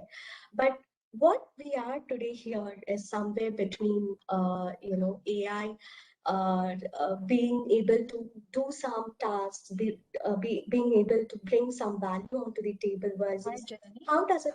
Sorry to interrupt you. There is a request to increase your voice. Can you please speak a bit loud? Okay, just try to Thank is you. is it better now? Yeah, better. Okay. The thing about where we are today is about making AI systems more reliable. Today we know AI is there, but then we are more talking about AI being more ethical, AI being trustable, and AI being more explainable. So these are the areas which most of the organizations are working today. And so again, AI, if from the actual meaning of AI, you ask me about, is AI there? I would say no, technically. The reason is AI is about artificial intelligence as something where the system is able to perform like human brain. The superpowers related till date is nothing bigger than the human brain. So when we say it has to be like the human brain is able to adapt to new situations. Human brain will be able to react to situations that it has not seen before. But the AI systems we are building today are not of those cases. These are weak AI systems, which typically is trained to do a particular task. It could be a task of, say, find my optimized route to reach a particular destination. Now, if it finds something new, or if you ask the system something new, be it your Alexa or something, it would not answer because it is not being trained for such a data. So currently we are more obfuscated or more working around with task defined AI systems, which is also called a weak AI system. Typically, the survey also says that strong AI or the absolute AI will get prevalent only by 2040s. That was the early research in 2018. It has so accelerated probably of 5-6 years before that, but 2034 is somewhere where we'll see the real AI systems which are able to operate on itself coming into prevalence. Okay, so today I'll touch upon the project management aspects, the typical challenges, what happens in AI kind of projects. So for that, a little bit about my journey here. Today we have a team of 20+ data scientists who work on different AI, ML, data science kind of projects here. Typically, we've started catering to the global business from RBI in terms of the projects on AI for around 5 years now, though the team typically on data sciences started in 2012, but specifically on AI, ML kind of topics, we are there in the market for 5+ years now. And we have operated across domains, so right from agriculture to industry, retail, or be it a smart living scenario or consumer electronics, what even Bosch manufactures, the AI components of it, building these several different components of these aspects. So this gives us a enriched experience in working with AI across domains.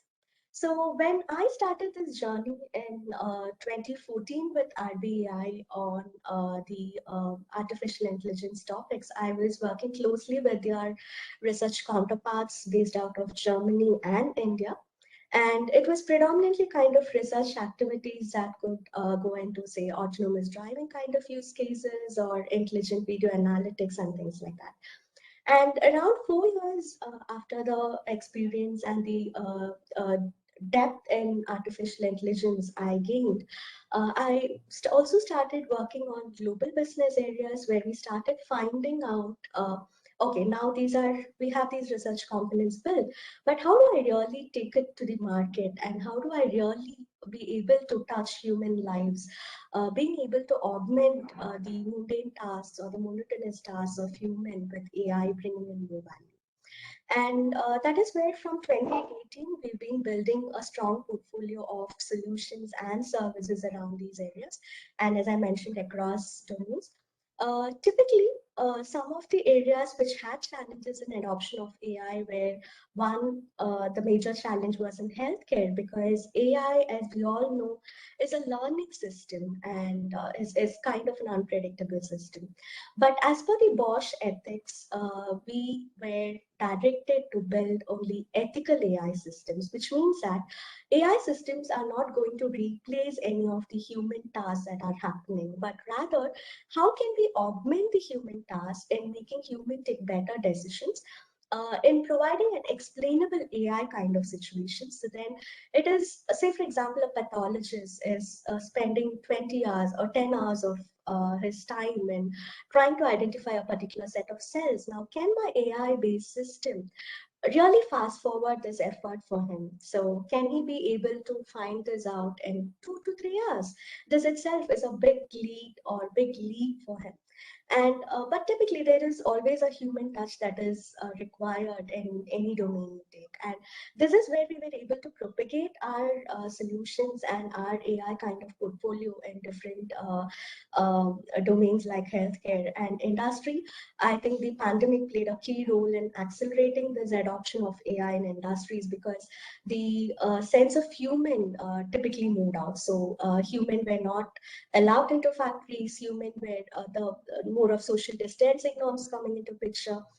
The human population will have to be limited. So this is where AI kind of systems could really accelerate these kind of aspects in the several industries out there. Let me touch upon some of the key challenges that I have faced in AI kind of projects. The very first one is the non-fitting traditional process.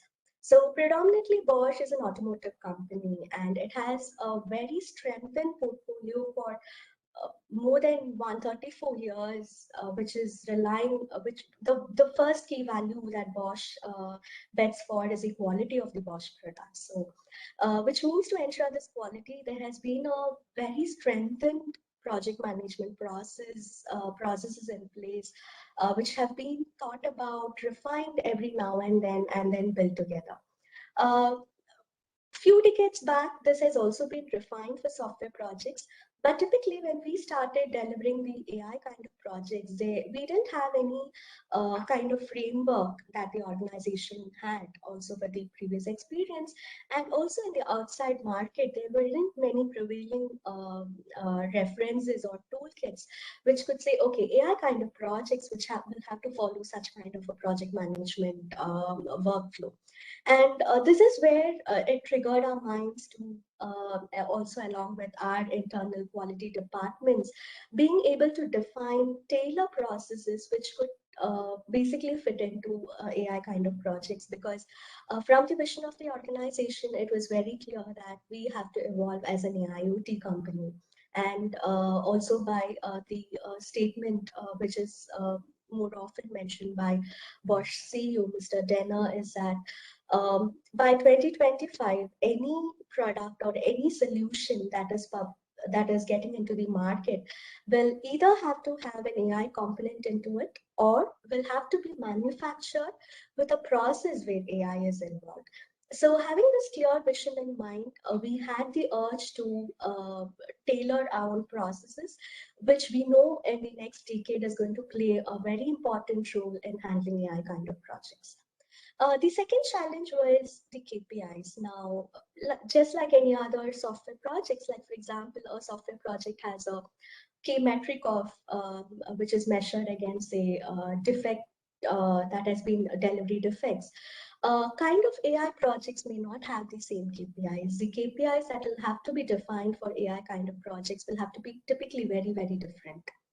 And getting into research. So AI kind of projects, every problem statement looks very different. And specifically when I mentioned about working across different domains, there's a lot of research that has to go in for every project.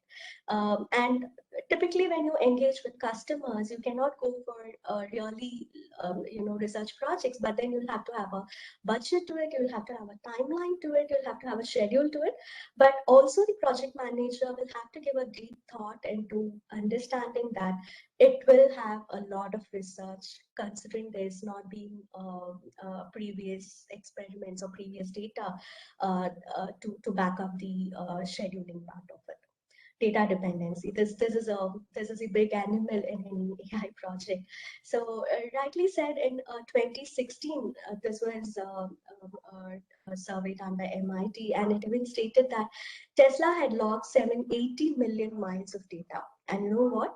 This 780 million miles of data was just used, again, not for a complete autonomous driving kind of a scenario, but still for a kind of a guided autonomous driving, where, for example, it could be something like an auto braking system. So this itself needed around 780 million miles of data. So you can imagine the amount of data that every AI project would incur, and the cost that is involved in collecting such data, and which you'll have to make sure translates also to the KPIs or the ROI your customer could achieve in investing in such use cases. So there's a very thin line that that basically any project manager who works or takes up an AI project will have to be mindful about and works around. So this is one interesting publication which I went across last year, which was published in November 2018. November 2020, by PMI along with NASCOM, and which gives us a quick survey about where project management has challenges, and this was also the result of the done with different AI adopters today in the market, where project management has a gap in the current day-to-day activities. So this framework, also as Mr. Srinivasan, the Managing Director of PMI South Asia, rightly says, there's a fit-for-purpose framework that enables project managers to achieve value then they are getting started off with AI kind of projects. So with the interest of time, I'll just quickly move on to the next one, which is basically AI in project management. So far, I typically touched upon with a hat of a project manager, saying what challenges I faced, where I had to take U-turns and all that while handling AI projects. Now, I'm going to take the hat of a data scientist or an AI architect here to say where AI can play a key role in project management. So typically by 2030, it is said that 80% of today's work, which involves data collection, tracking, and reporting by project managers, will be typically replaced by AI kind of systems. So how does the AI evolution is slowly happening in project management workflows and tools today? So we started very late, very early with integration and automation process, which we know there are reportings, we can prepare fancy reports, not just with Excel, but we have tools like Power BI, which can enable us project managers to do reporting and submissions to the management and also outside. Chatbot assistants have been also more prevalent. These are all typically kind of automation things which are already in our day-to-day workflows. Currently, if you see, the current age is more around here, where machine learning is being implemented in several project management aspects and workflows. Where it is going to go through is an autonomous project management, where the AI system is going to get more smarter, and this would take upon more of the activities or the project management activities and the workflows that we are talking about today. So does this mean that artificial intelligence is going to replace the project managers? What are your thoughts? I think this is one of the key things that is around the even your Google searches and things like that. But that's not the case, to be honest here. So AI, if you see, also in the fully automated mode, will be a virtual assistant to project managers, where project managers will have to capitalize on these technological disruptions to create more value. Now, this can in fact be a kind of a virtual assistant to each one of us, where we are more able to spend our time and energy in making critical decisions. I think that is going to be the way out tomorrow. So what are the AI use cases in project management for could typically look like, or prioritization of tasks? Now, this need not drain a project manager's energy in doing it. AI assistant who can do this for you is going to make your life easier. Risk management. This is one important process area, which also internal to RBI. Even I have my team working on projects to see how the risk management for our project managers could be made more interactive and more intelligent, in terms of saying, okay, even reminding the project manager, probably at this state of your project, you could expect a schedule risk, or you could expect a cost risk or a resource risk, considering that the market outside is good. So such kind of recommendation systems, specifically around in and around risk management, not just a recommendation system, but also in terms of, we have now lots of data that the project managers have logged in the past decade or so. Can we leverage this data to build new models and make our future risk management systems more smarter? So this is one area which we are also working on to see if AI can play a role, and we also have early prototypes in this, and already seeing a good value that AI can bring in here. Project estimation. So this again, most of the time happens with human judgments, and if AI can be a partner here to tell us, yes, this makes sense, then it brings in new value. Predictive analytics. Again, this could be in terms of alerting the project manager, saying that probably based on your current velocity, you might have a scheduled creep that is over so much of percentage. So such kind of mathematical modeling and such kind of building a model with data that an organization which would be running at least thousands or more than thousands of projects can build on and share across projects. Automation of tasks, which I think most of the companies today are already doing it. the most important part of it is the interpretation of data. So AI can play a key role in handling this because typically project managers are spending 20 to 30% of time in preparing such interpretation of data. This could be very well be taken from the AI kind of systems. So what does the future project managers or the leaders look like? The typical qualities of a leadership, communication, storytelling, empathy, all this, I don't see that any AI kind of a system would basically replace from the human sense of it. So we'll have to build very strongly on these aspects, on the human aspects of it.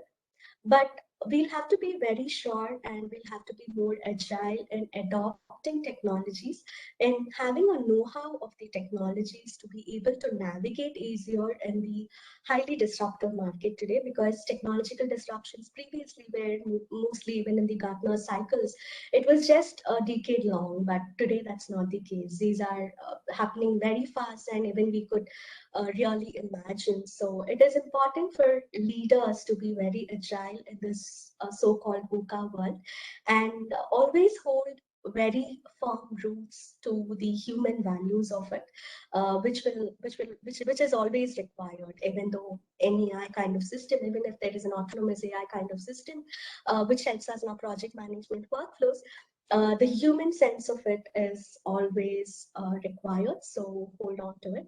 And thank you very much for the opportunity today. So hope you all enjoyed the session right here.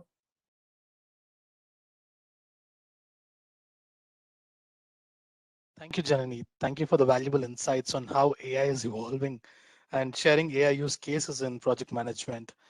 I also like a lot of things are there, like how we can leverage the PMI toolkit for AI projects and tailoring the processes and KPI over traditional process. So it was very useful to us, in implementing the AI projects. So thanks a lot for this valuable insights. And in your honor, a cluster of 5 saplings have been planted at Sundarbans National Park, West Bengal, India. And you can track the growth of the saplings planted with a certificate code available on the green certificate provided to you. Thanks a lot for joining us today. Thank you. So kind of you. Thanks. Thank you.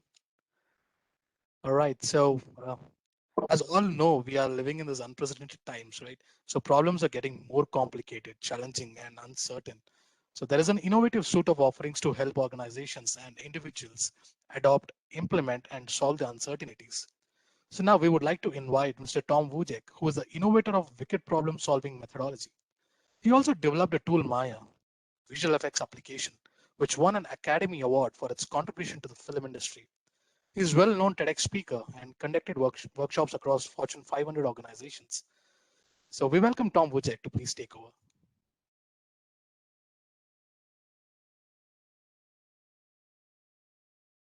And oh, it's the wrong camera. Give me just a moment here.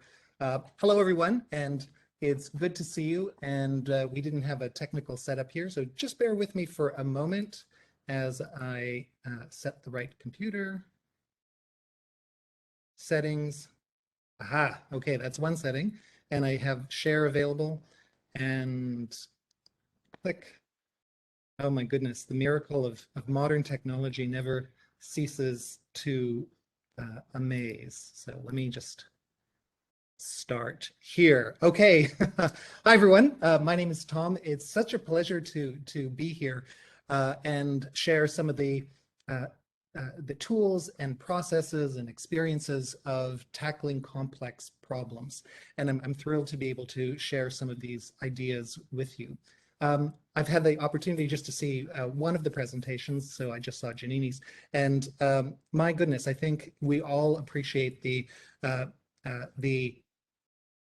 rate of change that we're all experiencing in business and in life. And so we're all familiar with this hockey stick curve of change and how this curve can mean different things to different people. The exponential growth of emerging technologies, the explosive rate of emerging data, and the rate of change, of course, is becoming much more complex, much more speedy than ever before.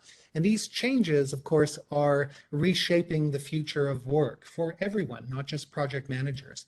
And so some of the questions that I think we're all thinking about now are, include how is work evolving? What's the nature of the evolution of work? What's the impact of these changes with artificial intelligence, with the need for empathy and emotional understanding that underpin experiences? How do we deal with complexity? And I think really the core question we often think about is how do we thrive how do we flourish in this this challenging world ahead? And so in many years, many decades of developing tools, which I'll share with you, of helping teams work to the top of their intelligence and to the top of their integrity, I would like to share a set of tools that will help us do just that. Because I think we all want to do our very best work. We like to call this genius work, the work that we are particularly good at, that we love doing, and has a great impact. However, much of the world is shaped by the forces of momentum and inertia. This momentum to do things faster and better and more quickly than ever before. It's great, but it's got to be next Tuesday. And then there's inertia to change, with whether it's new AI methods or other methods of collaboration. There can be a resistance. So we're buffeted by these two forces. And so what I'd like to share with you today is the act of solving and working through complex problems in teams using a concept of plays. And plays help us do better work so we can create the massive positive change that the world needs and that we enjoy doing. So we're all living in a world of ridiculous change. I used to travel a great deal. I was in India 8 times in 2019 with working with some clients, and of course that's all stopped. And so we all have experienced enormous change. So whether you're in business and you know revenues can drop, or whether you're working in teams that have suddenly changed their complexion because of all kinds of forces, or whether the nature of work is changed for you, as it has, and also how your relationship with work actually changes and how we feel often isolated because we're all working out of our own homes, and the sense of uncertainty. You know, these are pressures and problems that generally most knowledge workers are facing. The exponential seismic changes, with COVID being one big example, has changed the nature of business, I think, forever. And so the challenges of project managers are, I mean, you know this better than anyone.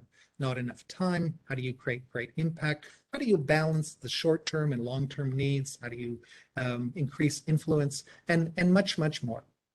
So these are challenges that are certainly global. My experience working with project managers in different parts of the world, there are some differences, but many of the challenges that we face are similar.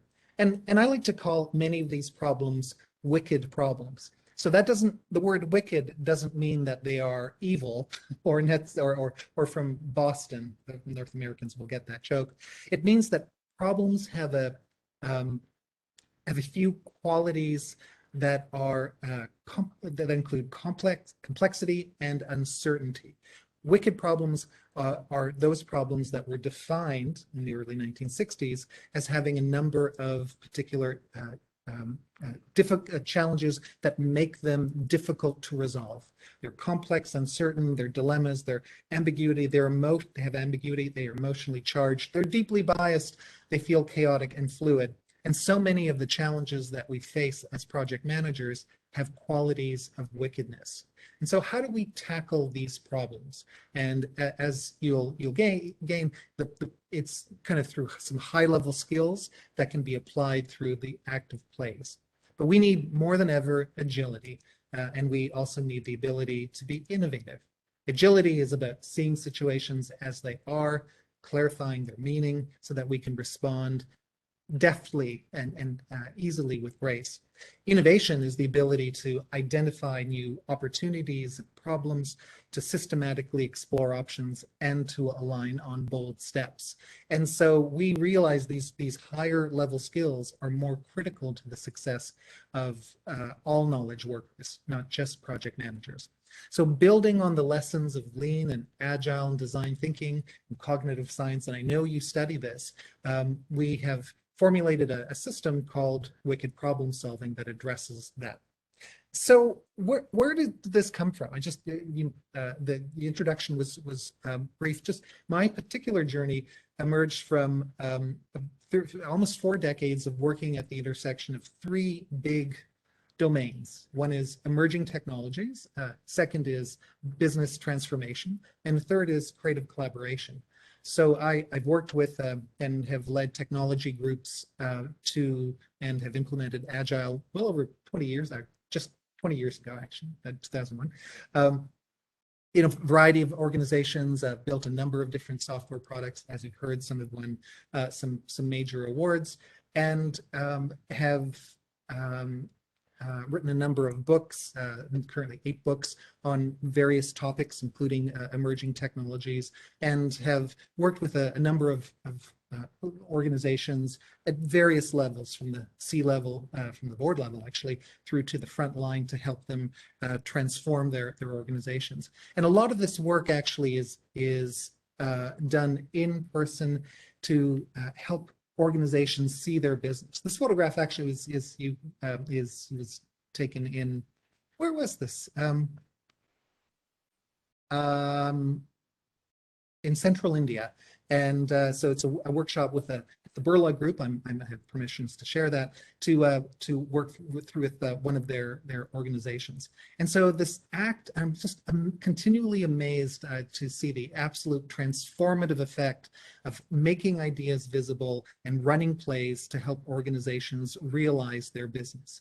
It's a simple, powerful system to help people make sense of the world and to help advance their organizations, whether it's food retailing or sales management or advanced manufacturing or simple manufacturing, or applying tasks such as customers' jobs to be done, machine learning applications, product development, even filmmaking with famous filmmakers. These tools are really quite remarkable. With the pandemic, we've shifted over to being able to do some of this work remotely, and so we'll be demonstrating some of that with a group of volunteers to run some of these plays. So in our conversation today, we'll be tackling 3 big themes and 3 big topics. One is to think about the power of working in time-bound courses of action. You already do this, but can you do this at a higher level of discipline? Selecting and designing the plays to help you do the better, deeper work. And can you run plays more effectively? Secondly, in order to do that, we need to be able to dive into the higher level skills more fully. So we'll be looking at 3 fundamental principles. That's weird. My computer just went out of keynote mode. And then thirdly, we'll be looking at some practical applications. In particular, we'll show some simple examples of plays, and then I'll share with you at the end of the event some working sessions that you can use in some collaborative software, all for free, to explore the topic of getting back to work. And so there's a couple of modules, some for senior managers and others to kind of think through the different aspects of work. So I hope you stay with us, and we'll have some great tools that you'll be able to apply, print out, use freely on these collaborative tools. Okay, so we're going to actually start with a design exercise, and I should have mentioned this before. You need, I hope, you need a pen and some paper or stylus, something to write on. So I'm going to give you a moment to go ahead and find some tools to do this simple, wacky design exercise. But I guarantee that if you do this 90-second exercise, some deep lessons about the power of visual thinking, one of our principles, will be revealed. So I apologize, I should have mentioned that earlier, but if you can, please go ahead and find some paper and some pen, or a stylus, and a tablet would be great, and we'll go through this quick exercise. All right, so here is the exercise. Imagine that you're in a foreign country and that you're sitting at a restaurant and you want to order some breakfast, and you decide that you'd like to have some toast. but the waiter speaks no English or no language that you can understand and has no idea what you're asking for. So you take out a napkin, a marker, in your case, your pen and paper, and you draw a picture of how to make toast, how to make darkened, crispy bread. You can't use any words because your waiter won't understand them. You have to draw a picture. So what would you draw? How would you communicate your mental model of how to make toast? What are the steps that you would want to communicate visually? Okay, so think about that for a moment and ask yourself, where would you start? What's the middle? What are the most important steps? And what's the result? So go ahead and do that. And, you know, I'm actually going to draw along with you because why not? And so let me go ahead and go to a drawing app here. Oh, there's my email. And let's see, do I have any toast making music? Do. So, because good exercises should have some music. You should use it in the back. We're going to take about 90 seconds. So go ahead and draw a picture of how to make toast. If you can't do that, you just follow along with my drawing. Where do you start?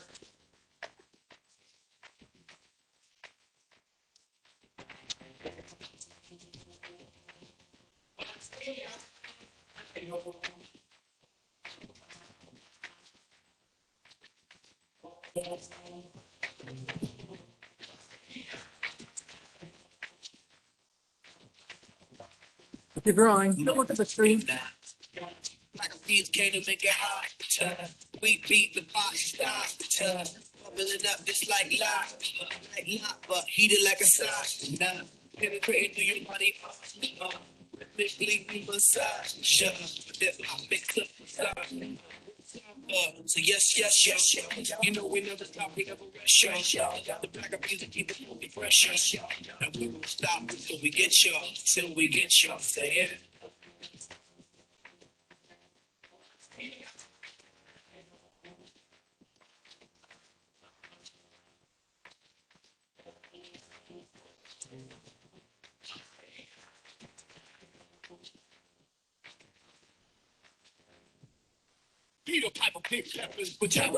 Okay.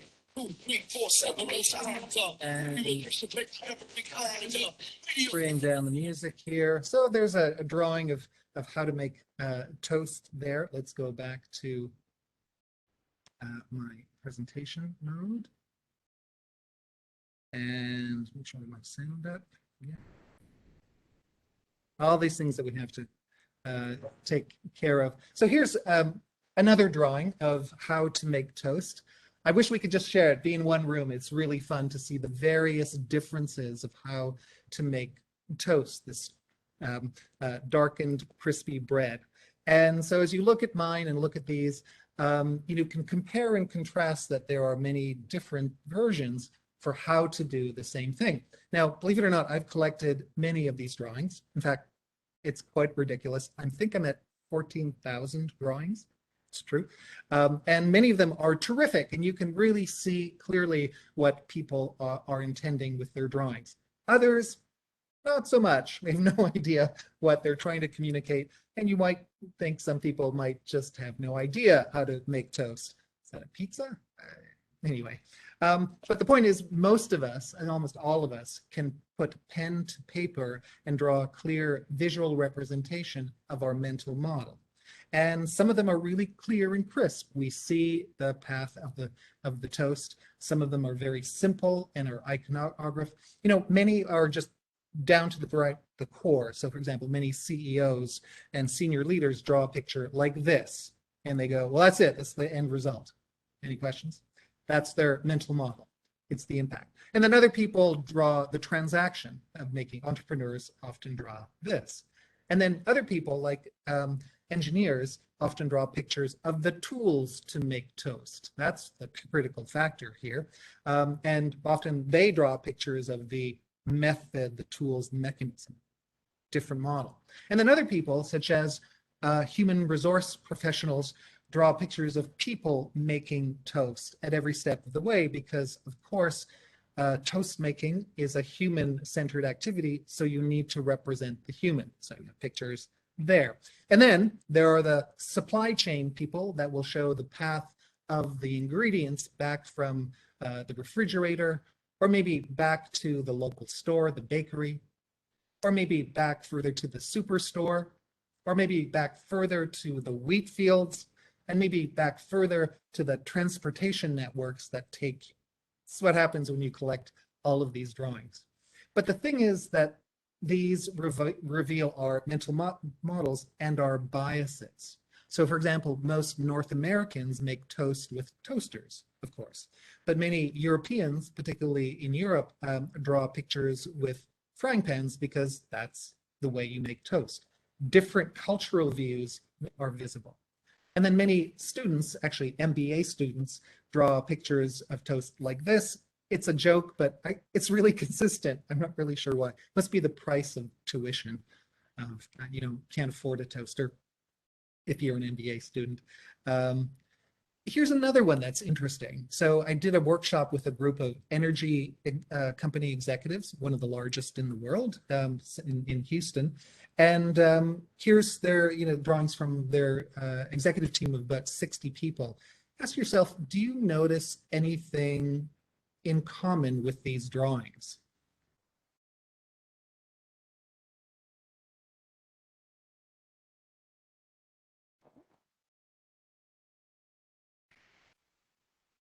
Many of them, not all, but 60% of them all had plugs, electrical connections, the energy, the power because of course you needed that. But they didn't realize that they put plugs in, it was just part of their mental models. So that's interesting, because otherwise it's around 10% of people. One more. I got an email from a woman, a systems biologist in the Philippines, and she said, all of those drawings, they're all wrong. This is the proper way to make toast. Start with bread, with wheat, which is harvested into grain, that's baked into bread, that's crisped, that's turned into waste, that then goes back to fertilize the wheat field, right? So her mental model, her conceptual cognitive model, is that things move in circles or loops. And it's not a bad model in science, in business, and in life. So it's a funny and yet instructive exercise to illustrate that we have different mental models of everyday familiar processes, and we think that our own models are correct, but the act of sharing these models leads to richer and better conversations. So you're probably not going to draw ever a picture of how to make toast, but maybe you might draw with your colleagues what are the needs of your customers, your project's challenges, your personal aspirations, the wicked problems that you face, your path to success. We all have different mental models. The act of visualizing is a tool to make your mental model visible and then to build and expand upon it. It's one of the critical skills that we can build on other skills, such as leadership and empathy and understanding and clarity and systems modeling and much, much more. And so this is an aspect, what you actually did, if you did the exercise, was you ran a play. So a question. If you've ever been to a design studio, you will notice many things. You will notice that there are lots of boards, lots of sticky notes. This happens in Pixar, Industrial Light and Magic, BMW, many other organizations, highly creative and impactful organizations. And what's common to all of these, even though they're in diverse industries, is that people do the following things. They ask clear questions. They show, not just talk, and they perform some type of action, usually a physical action, to work through ideas. And these typically happen in time-bound courses of action. So expert teams work in plays, and there's a great deal of evidence and research that we demonstrate and show how that's the case. The structure of the play is this. A good play has a key question, something to focus the team. It has a visual working space to make ideas visible. So you can see your ideas and others can see them as well. And then it has one or more tasks to work through the idea, to answer the question, to get to clarity, and to make the answer visible in the visual working space. So 3 elements that come together to make up a play. And we have symbols for these: questions, diagrams, and actions. So leading with key questions, making ideas visible, and performing a task, some set of activities are at the heart of a play. So you've run many plays in the past without maybe even realizing that you are running them. So for example, you got too many things to do in a project, at some point there will be AI, or currently there will be ways to do this, but there is a human aspect to this as well. What if you have too many tasks? One way is to run a priority play, simply asking the question, how should we prioritize our work? There's a 2x2 matrix, and there's some tasks of posting up and sorting physically or digitally. Very quickly, you can add tasks and arrange them into a 2x2 urgency and importance. This is known as the Eisenhower matrix. It's also known as the Stephen Covey matrix, and it allows you to organize work into tasks. You're probably familiar with this: high importance, low importance, urgency, and so on. And what it does is it allows you to see priorities and organize work in a particular way. Obviously very simple. And that seems pretty basic because that's a basic play. But a more sophisticated play, it has one that has a different question. What do our, say, customers experience? Create a series of swim lanes, and then you analyze, post up, sort, and prioritize. I'm sure many of you have done this, but it's a very powerful tool to understand how your customers would progress through the value proposition that you provide. And so it provides insight and discussion, kind of like drawing how to make toast process, in a way where people can create insight and have richer discussion. And so the act of externalizing information offloads the cognitive cost of keeping everything in your same head, and then creates a shared visual and mental and cognitive model. So the way this used to look, and still does look, is large boards where people collaborate in these large spaces, still done, of course, in lean and agile design thinking, and now increasingly through digital boards. And so plays are underlying, if we apply the underlying principles of creative collaboration, we can do essentially 3 things. We can focus attention, we can make our thinking vivid, and then we can activate our, turn passive bystanders into active participants. It means you concentrate, it's memorable, and you engage people. So just a quick demonstration with 5 of our colleagues here. So let's see if our technology is going to shift. So I'm now shifting to Miro board here. This is the board that we're going to share with you, and it has a collection of plays that you can use to think about personally or with your team members how to return to the office. And so we'll talk a little bit more about those, but essentially there's room to help you clarify mission, principles, process, and structure.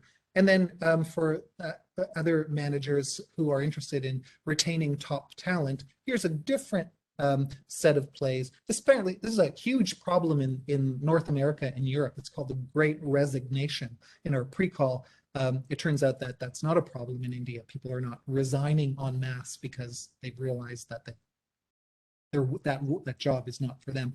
But so this actually is a really big issue in North America. But still some useful plays here. But we're going to go to one particular very simple, low structured play here. And oh, thank you for cleaning that up. That's awesome. And I'm now just going to bring everyone here to me.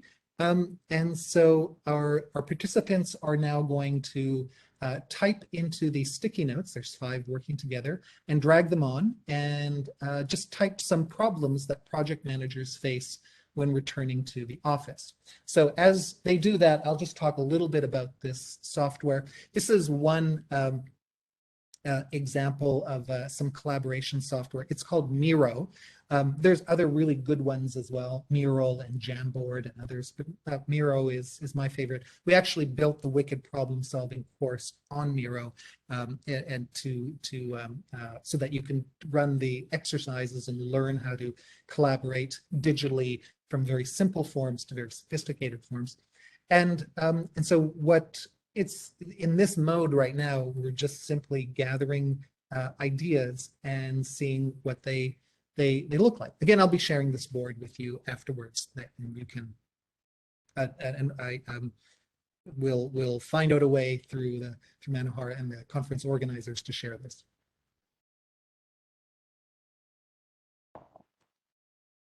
And so we're seeing some examples here. So as our team is sharing, changing customer behaviors, immunity, travel time. Wow, that's true all across the world. We're all living in this world of hybrid. Some of them might be working from home, collaborating with diverse teams. I completely feel that. My teams are global as well. Do teams feel comfortable coming back to the office, keeping the view of travel time to reach office and flexibility? So a complex idea. By the way, one good tip is to put one idea per sticky note, because in some modes we'll arrange them in different ways.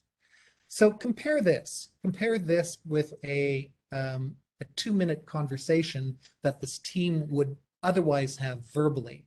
Verbally, they would talk, and the person with the loudest, most extroverted voice often will dominate. People who are introverted may not be able to have their voices heard, and after 2 minutes, it's all gone. We don't see it.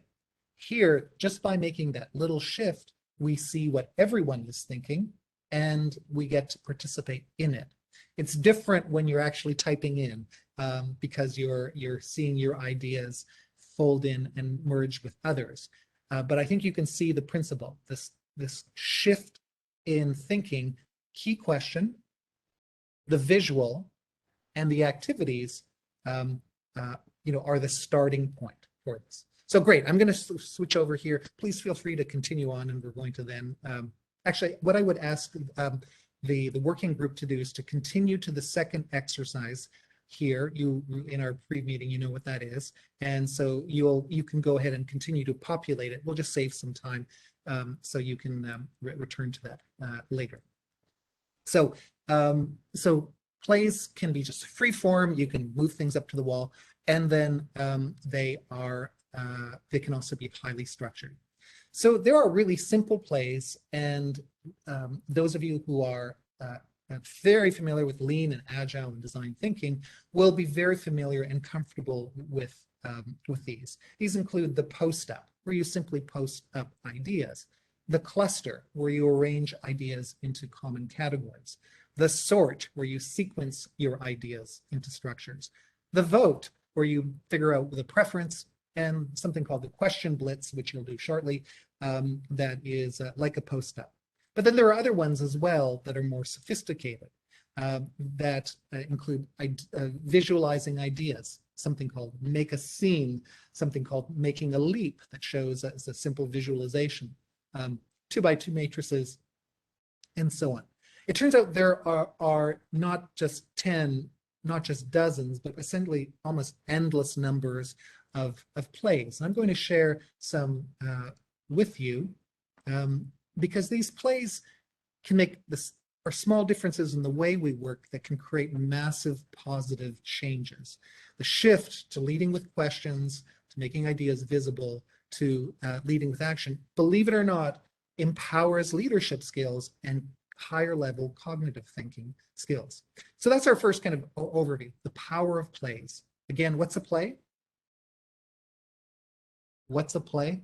How would you state it if you were going to write it down?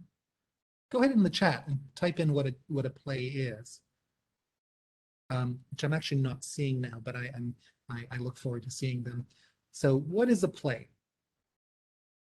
Play is a time-bound activity that combines a question, a visual working space, and an action or more to do better work. It's a time-bound unit of work. Okay, Simple idea, but very powerful when we understand the principles and when we combine them together like Lego blocks to create enormous, rich, sophisticated structures. That's kind of the power of these plays. So before we go there, let's dive into each of these principles: the power of asking a good question, the power of making ideas visible, and the power of selecting the right task that engages people to do their best deep work and to get the best possible outcome. So let's begin with, let me just go overview. So the questions, actually, I'm just going to quickly go through this and jump straight into questions.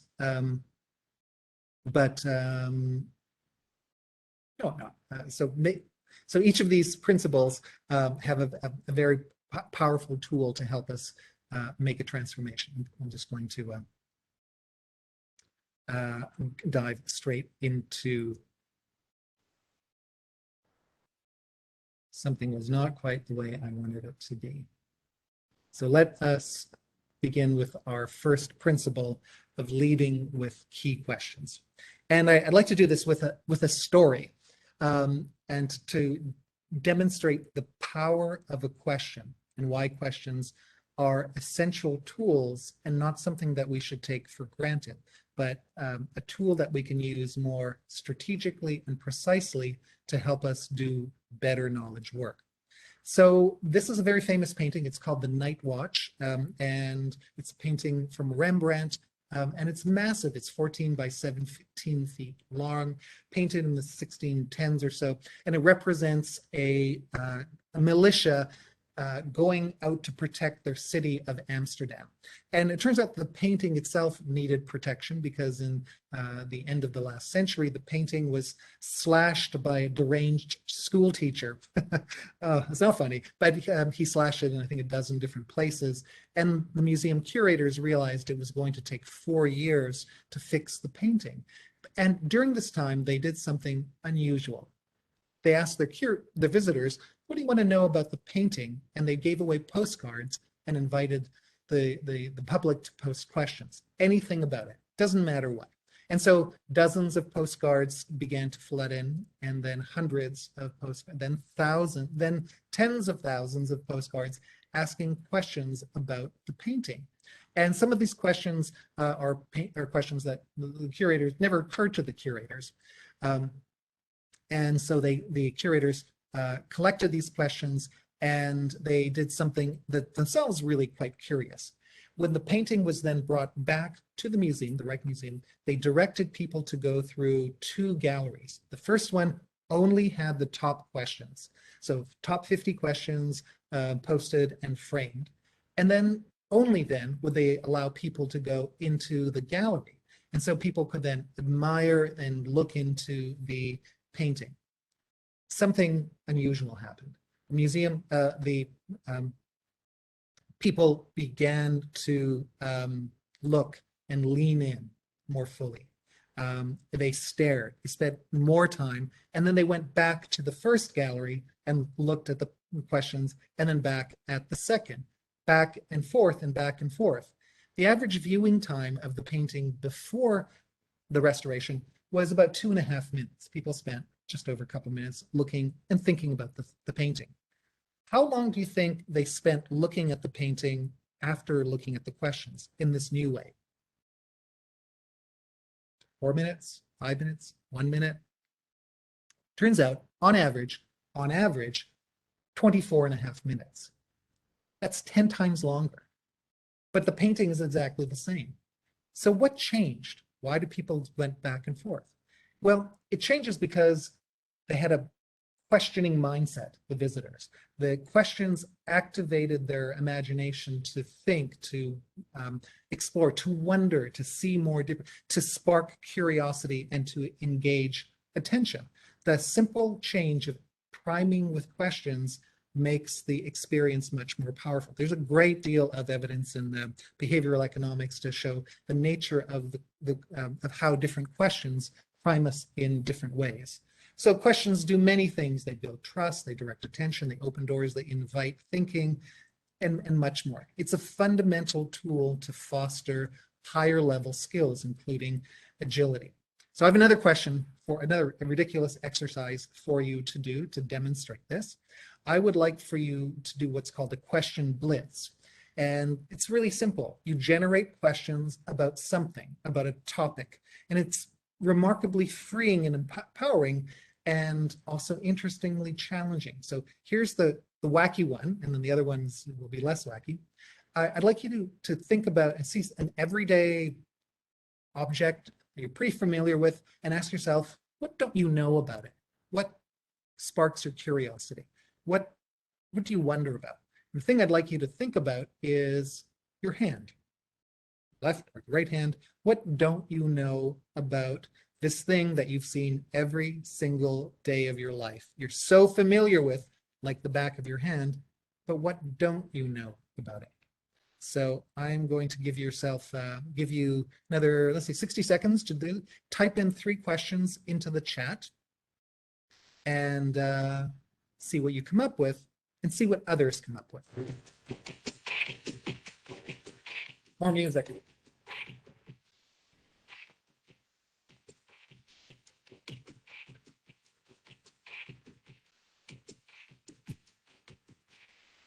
Okay, I'm not able to see chat right now, but I'm presuming that you're chatting.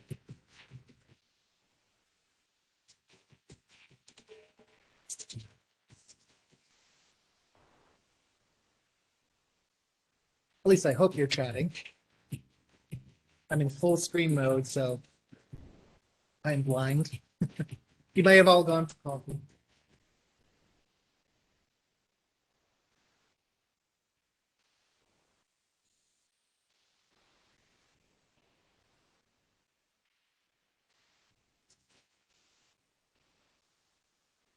I'm seeing some chat. That's very good.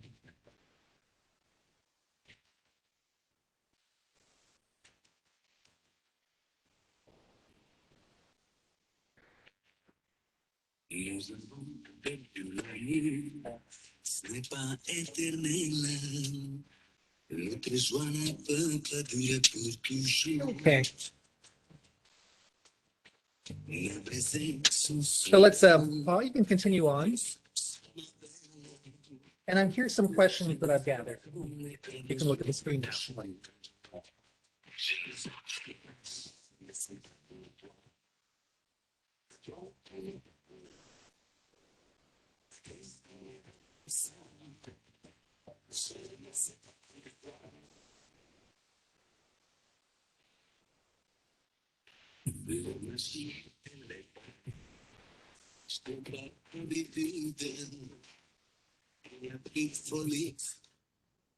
So it's interesting when we start looking at something and begin to ask questions, we open up a different kind of mindset. And that's one of the powers of questions. But we can use questions much more strategically and precisely to navigate and to probe and to understand much more. So so as project managers and as any knowledge professional, we have default questions, the questions that are by habit constrained. And so part of the value of growing ourselves as more effective knowledge professionals is to explore new questions, such as what? Why don't you type some of those in? What are some new questions that will create new value? And Manohar, I'd love for you to capture this as well. So we have we can copy and send these out. So what are the new questions that will add more value? And as you type in and as you see the chat as well, explore and consider what others are also asking. This simple collaborative act is engaging, and it also opens up our minds in fresh ways. Again, there are tactical and also strategic questions. There's questions for any kind of topic. I would encourage you to keep on typing in for a moment or so as we explore. The power of questions is really critical. So, quick story. Henry Ford was driven by a very clear vision, which is to make the horseless buggy cheap enough so anyone can afford it. And so back over 100 years ago, he asked 3 big questions. how do we improve efficiency, speed up production, and reduce cost? And that led to an explosion of incredible innovation that still lives with us today, such as the moving assembly line, the use of interchangeable parts, and actually my favorite here, which is converting wooden shipping crates that hold the engine parts into car seats that hold passengers. So in 1920, the Ford cars, one model, sold for $258 and 1 million people bought it. It's extraordinary. So right questions, right? But his competitor, Alfred Sloan from General Motors across the river, had a different set of questions. He asked, what do our customers really want in a car? How would they like to buy them? And when would they like to buy them? And he produced a series of innovations that included new business models, installment plans, purchasing innovations, where people can buy trading cards. And over the course of a few years, these simple questions took almost half of Ford's market share. And Ford was struggling to catch up because he had to retool his highly optimized factories. So different questions, better questions, can lead to better answers that lead to better questions. So agile, lean, and wicked problem solving seeks to identify better questions and to expand your arsenal of questions. In fact, there is a set, an art and science of questions. So there are questions that we can use to frame topics, to figure out the focal setting.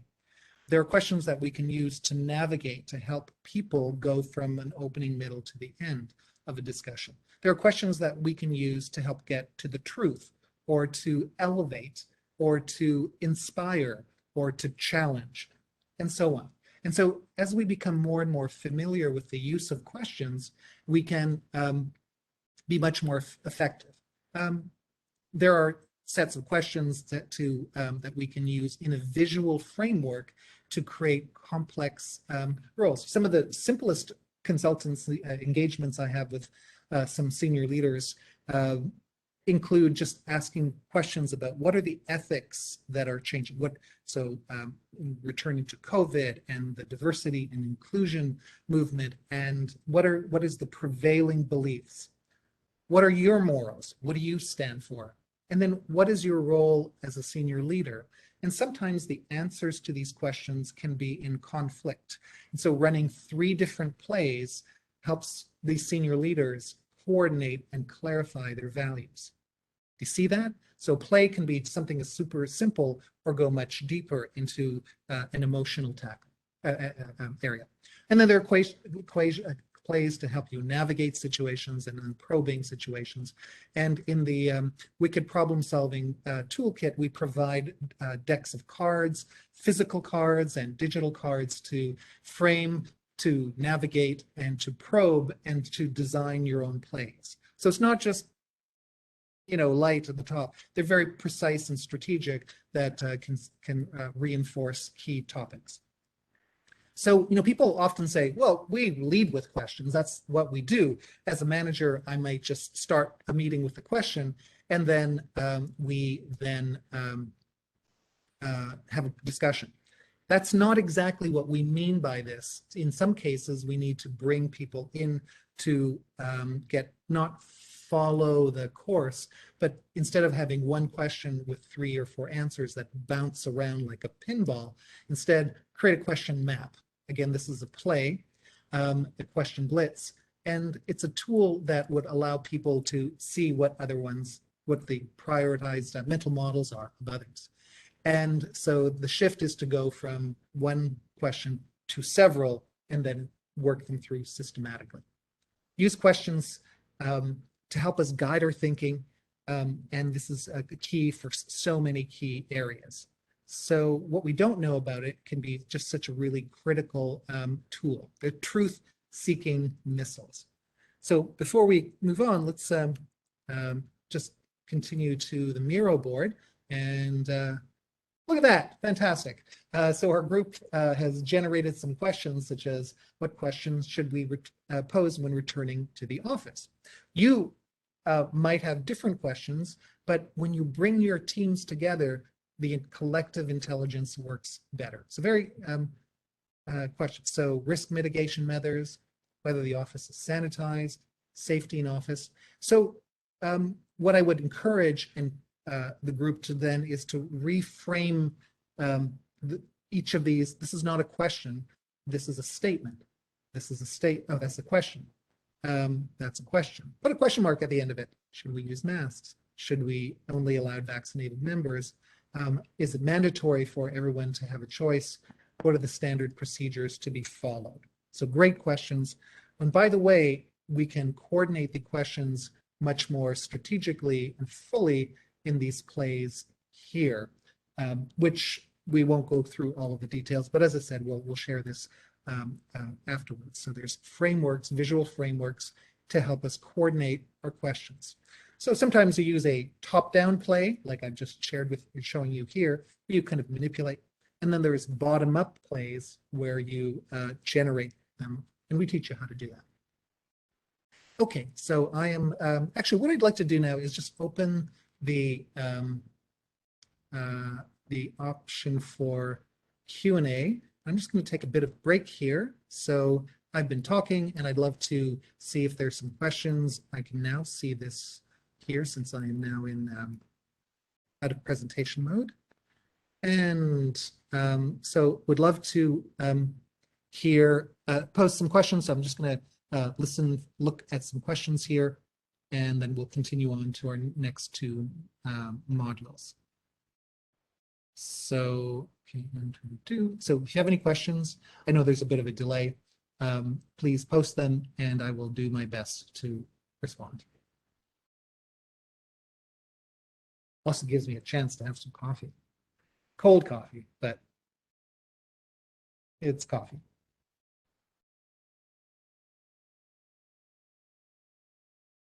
I'm going to give another 15 seconds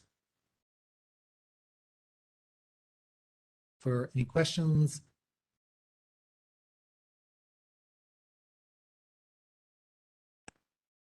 And I'm not seeing this, so I'm going to continue on. All right. Visualize, the second principle of making of wicked problem solving. So here is a diagram that saved a company. You're all familiar with this man, Steve Jobs. He returned to Apple in 1997. The company was bleeding cash. It only had a few weeks of reserve, and its portfolio was just a mess. And so there's a famous story of him making sense of the 65 products that confused its customers.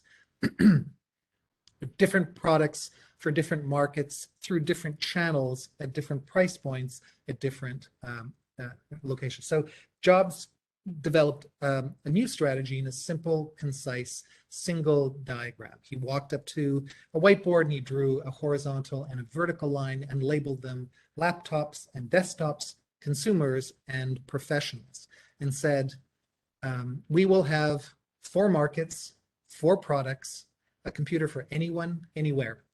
There are laptops for professionals and consumers, desktops for consumers and professionals. The whole company was restructured. Of course, there's many other things that he did, but this was critical to communicate internally. So this simple diagram is a powerful tool to think, to collaborate, and to persuade or to communicate. 3 basic functions of visualization. Thinking, where you organize ideas, make sense of them. Collaborate, where you work with others to physically make sense of things, and then persuade. So let me just demonstrate this with a couple of key topics. So here are, oh, this is very North American centric. So my apologies for this. I should have, this is North American centric. So for those of you who are familiar, and many of you aren't, there are 49 states in the, there are 50 states in the United States. One of them is missing. Which one? And so if you're a North American, you would still have a hard time finding it because there's so many of them. So if we did it this way, most North Americans would go, well, that's Washington State, upper left-hand corner. And you might think, well, that's just cheating. You know, here we have a picture and here we have a list of words. Well, that's the point. When we put information in a visual form, we have different tools. We actually access a different part of the brain to make sense of things. So for example, if I were to communicate to you a pitch, such as Frank is the leader of a division, Abe is the head of a design team, Jen, Tom, and Sam work for Abe, Sally is the head of the engineering team, Jules, Jill, and Gord report to Sally, Abe, Tom, Sam, and Jules are on the innovation proposal. Jewel, you know where this is going. It's just too much information and too confusing. And yet so many of our projects are far more complex than just this.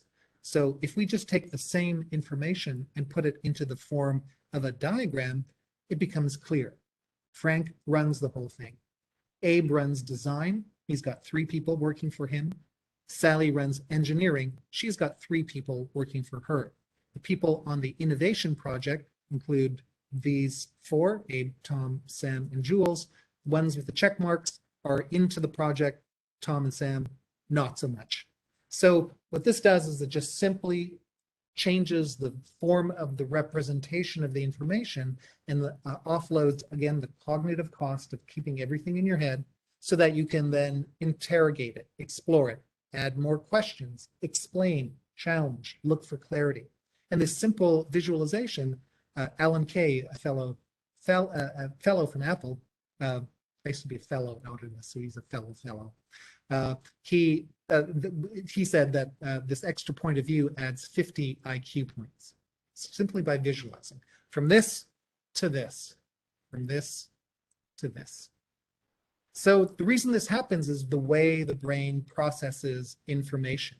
When we process information visually, it goes not to just one center of the brain as the auditory signal does, but to about 35 different parts of the brain. And they can process information concurrently.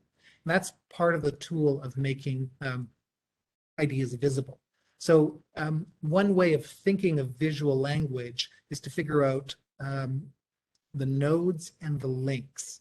So when you look at the drawing of your toast, if you made toast drawings, look at it, and you'll see that probably it's got nodes, which are the parts of the objects, if you will, and then the links, which are the flows and or connections. Nodes are like nouns, the tangible objects, sort of, and links are like verbs that connect, sort of.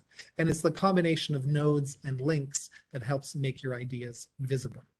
I'm going to just scoot through here so we can illustrate some of our key ideas here, but a simple diagram can help communicate ideas very quickly and clearly. At the beginning of the pandemic, there was what's called a Swiss cheese model that illustrated how to reduce the transmission with Swiss cheese of social distancing, mask cleaning, and of course, vaccines. This is before we had vaccines. And then there are some simple visual metaphors that explain this simple topic. And so it was a powerful tool to help get the message out. And still, unfortunately, in some parts of the United States, message has not get out. Some diagrams are very rich and complicated. So this is a diagram that was used by a US Army leader, Crystal, to explain the complexity of Afghanistan stability. And it's truly a wicked problem because there are so many links and connections. It's hard to parse, and it takes a couple of hours actually to make sense of this diagram, but it helps create a common visual language.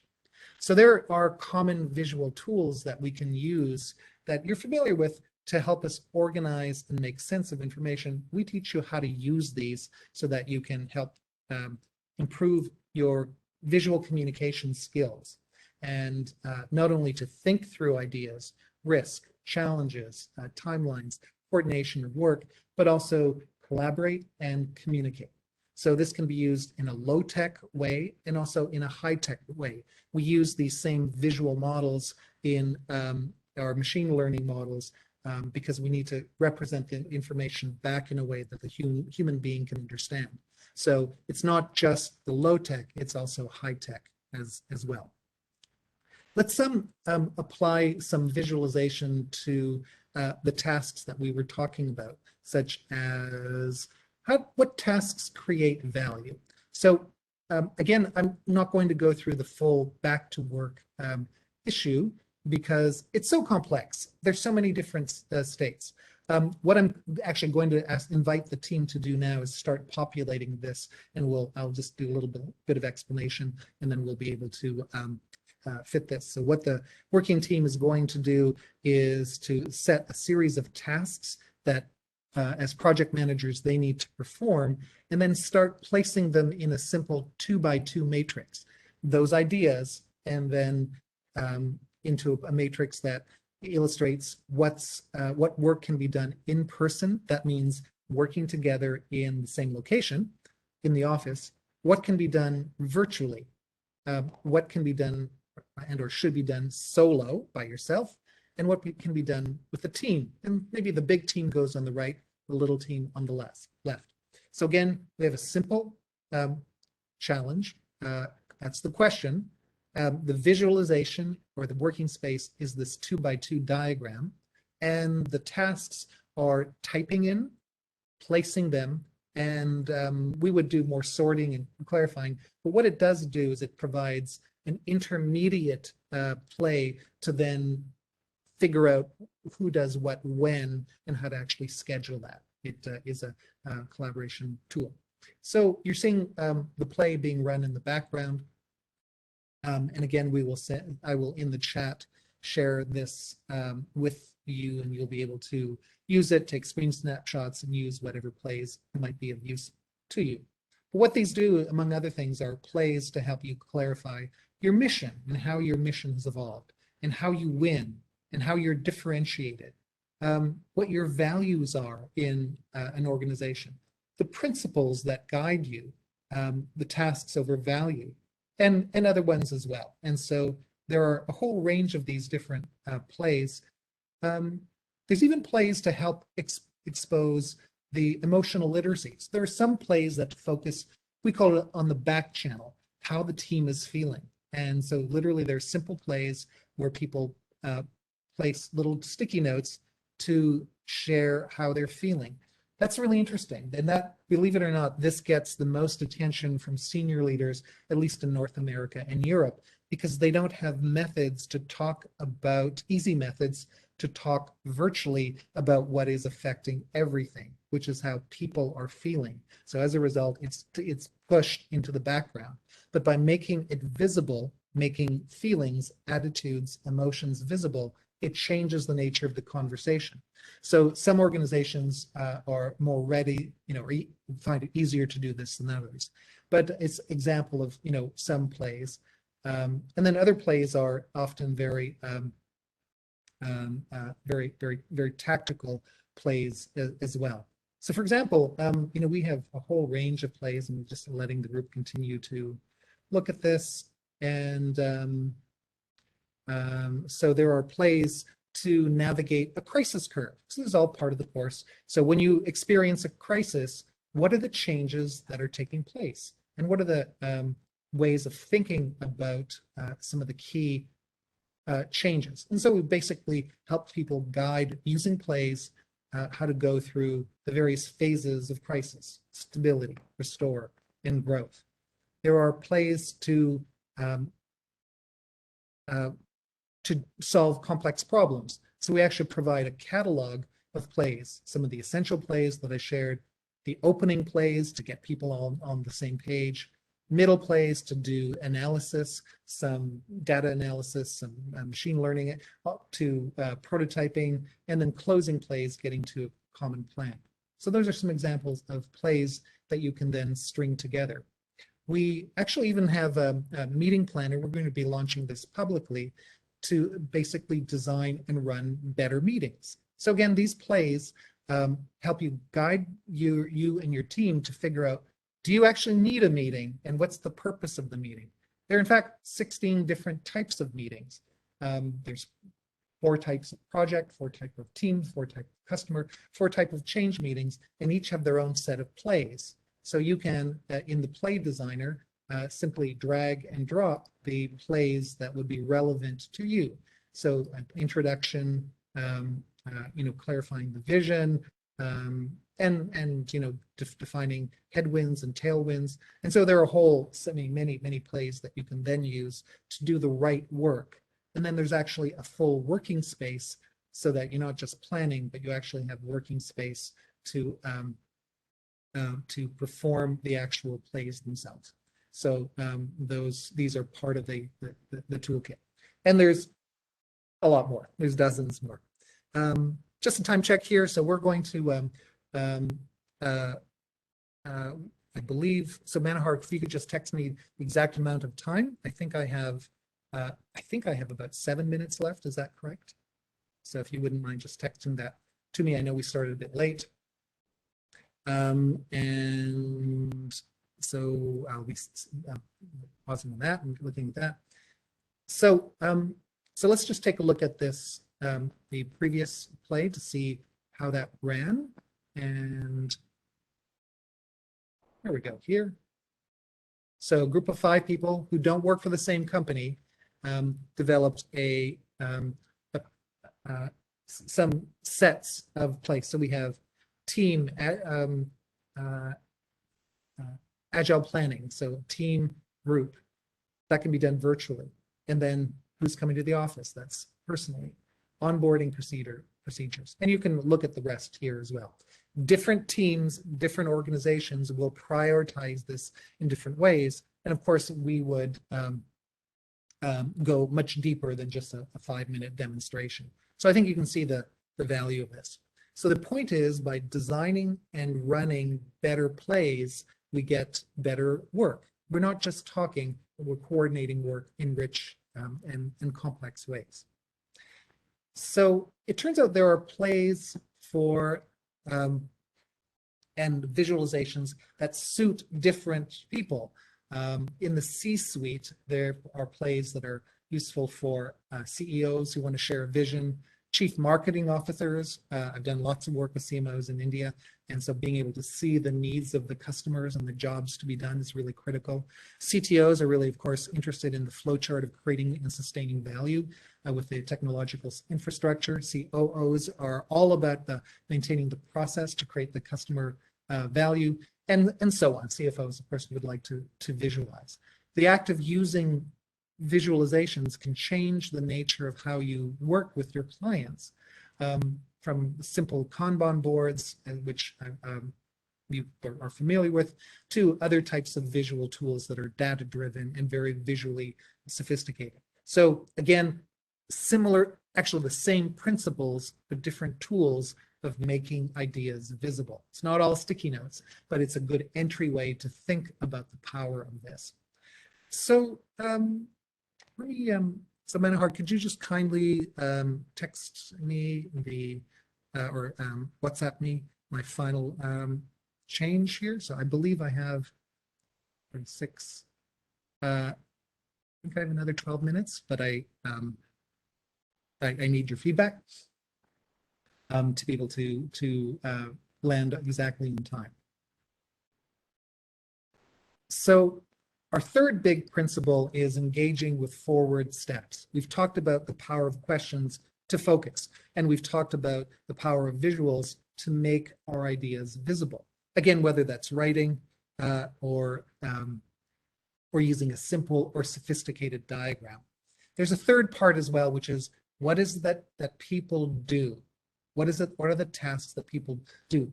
Thinking, right? The head, the emotional engagement, the heart, and then the action, the physical activity. And what that does, thinking about that, is it brings the whole human being into the equation.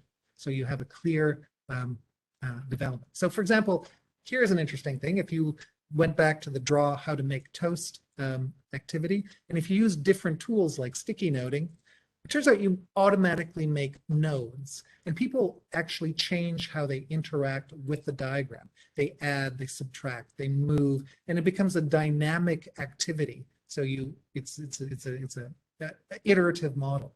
And by the way, you end up making more nodes, more individual parts when you build with cards. And when you have a group who do this, and so if you asked a group to make the best model, in this case of how to make toast, and you had them sticky note them together, it turns out in the shortest amount of time, they produce the best collective model, better than one individual or small team would produce, because it's a democratic process when facilitated well.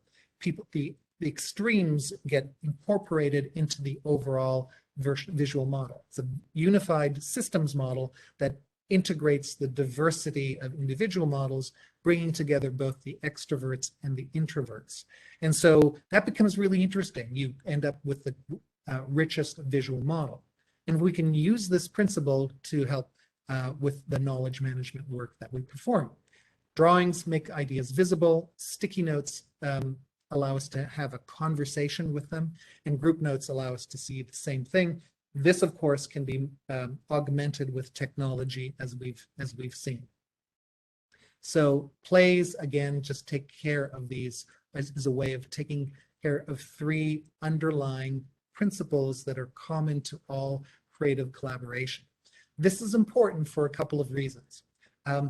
It's important because it gets us into a better working state. That's often called flow. It's research named by a person named Mihaly Csikszentmihalyi. Many of you might be familiar. And it's a state that we get into when four conditions are met. We have a clear goal, a task that we have a chance of completing. The level of skill matches the level of challenge. So it's not too easy that we get bored, or it's not too hard, we become anxious. This is really critical. Run plays that are appropriate to the people. There's moment-to-moment feedback where people can interact. And then there's an opportunity to concentrate. So the plays that I would run for a CEO, as I did yesterday for the CEO of TED, would be different from that often of a project manager or frontline employee, or a technology, a machine learning specialist. But we all get into flow when we have the plays that engage us. And it happens in sports and games and programming and relationships, and of course in plays. So plays are a way for us to get into flow, which is a way for us to get into deep work. So deep work is professional work that requires intense focus and concentration. And it pushes your creative and your analytical abilities to the very limits. So for any real achievement in any field, whether it's art or science or business or project management, you have to work deeply. AI will not take that away, or it might take it away. So we have to think about that. Shallow work is the work that we can do when we're distracted. So it doesn't ask much of your mind, and it doesn't really contribute to anything new or valuable. So unfortunately, there's forces that push us and the rest of the world towards shallow work. So that's dangerous, because the ability to perform deep work is becoming more rare, and it's happening at exactly the same time when it's becoming increasingly valuable in our economy. So there are specific tasks that we can learn to get people into deep work so that we run the plays that are really relevant. So I've shown you some very simple ones, such as sticky noting and organizing, but it goes much deeper than that. Even the application of calculation and machine learning as a play, as a task within a play to coordinate work. So are you seeing how this all fits together? Questions help us organize, diagrams that will help us see, and then the tasks that we can think about and plan get us to do the work that needs to get done. And the combination of those turn into these powerful plays. So let me just shift here and just take another 2-3 minutes. I still don't have a time zone, but a time check, but I think we're tracking now for closing time here. So there are these principles allow us to design and organize work in a vast range of ways. And we've cataloged them in ways to give you a common operating system for creative collaboration.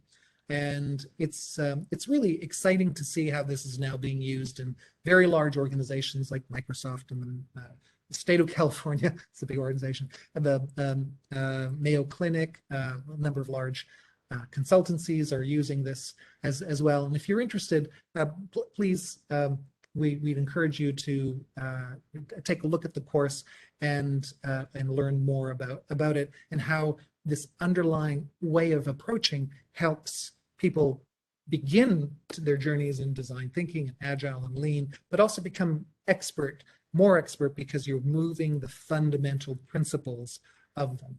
So our program is quite comprehensive, and for those of you who are interested in it, there is much to share and much to learn. You can go to wickedproblemsolver.com, and learn more about the principles and practices that I've shared, how some of the how the course is actually delivered with really high quality videos. There are TED quality videos. We're actually doing I can tell you.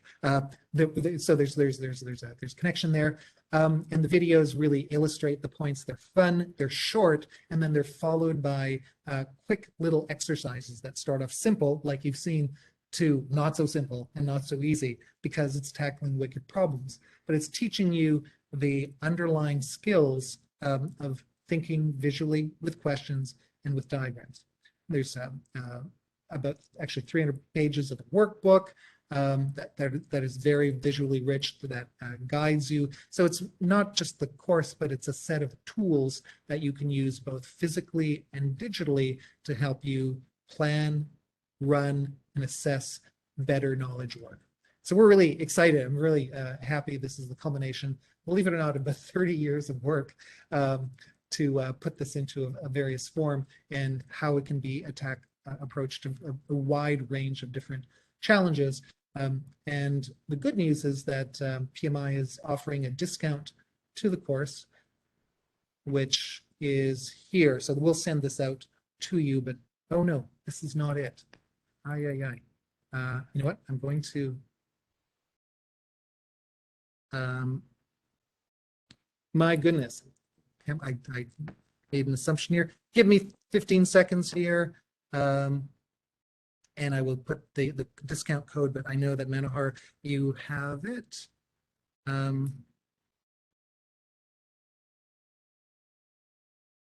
My goodness.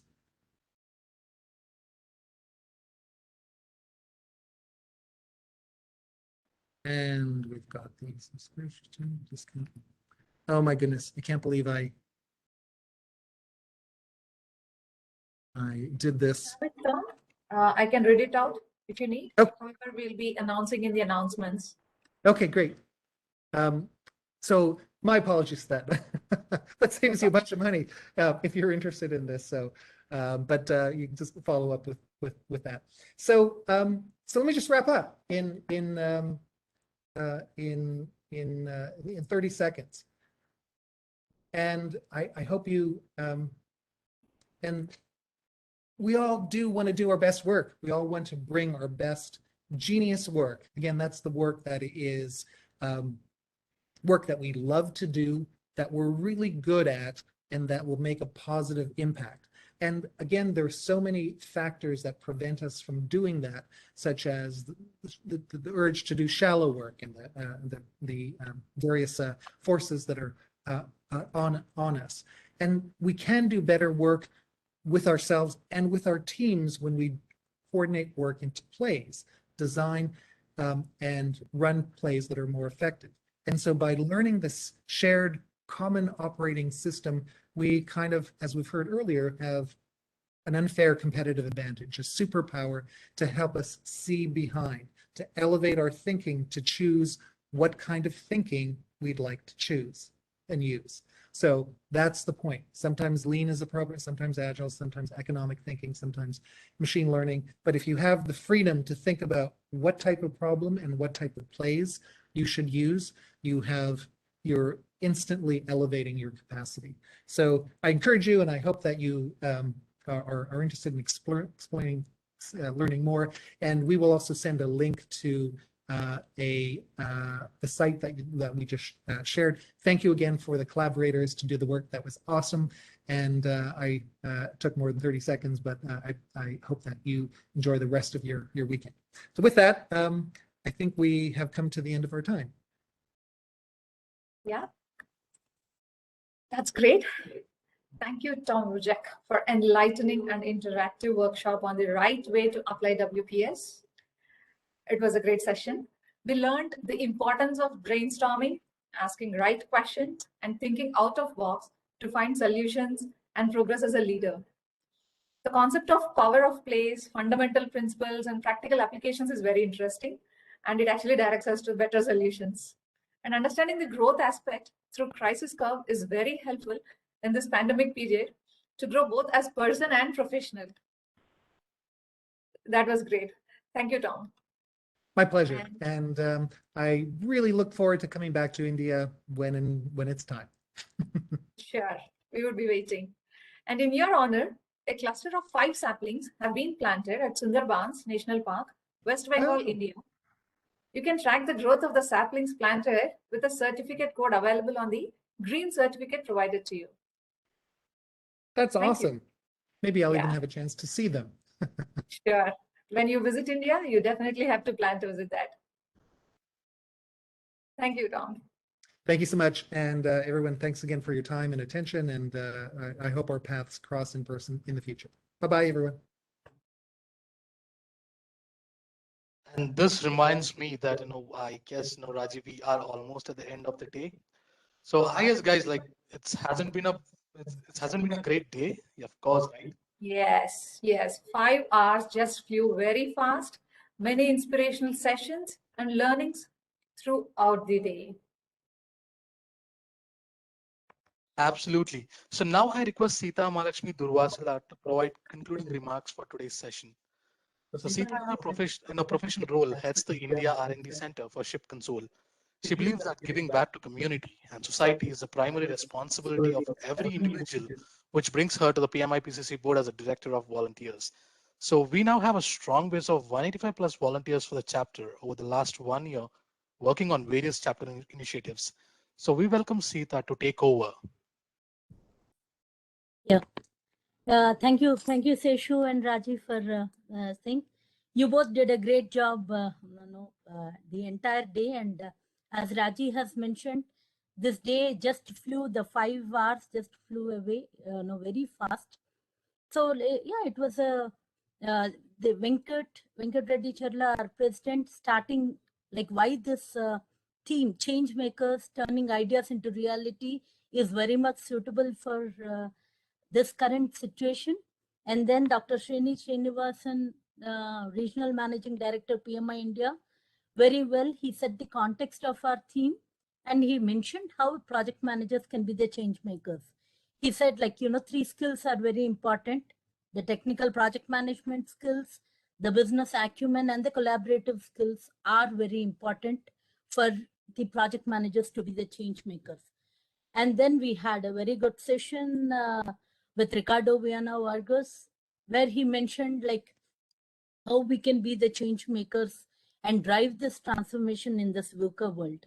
What a day it was.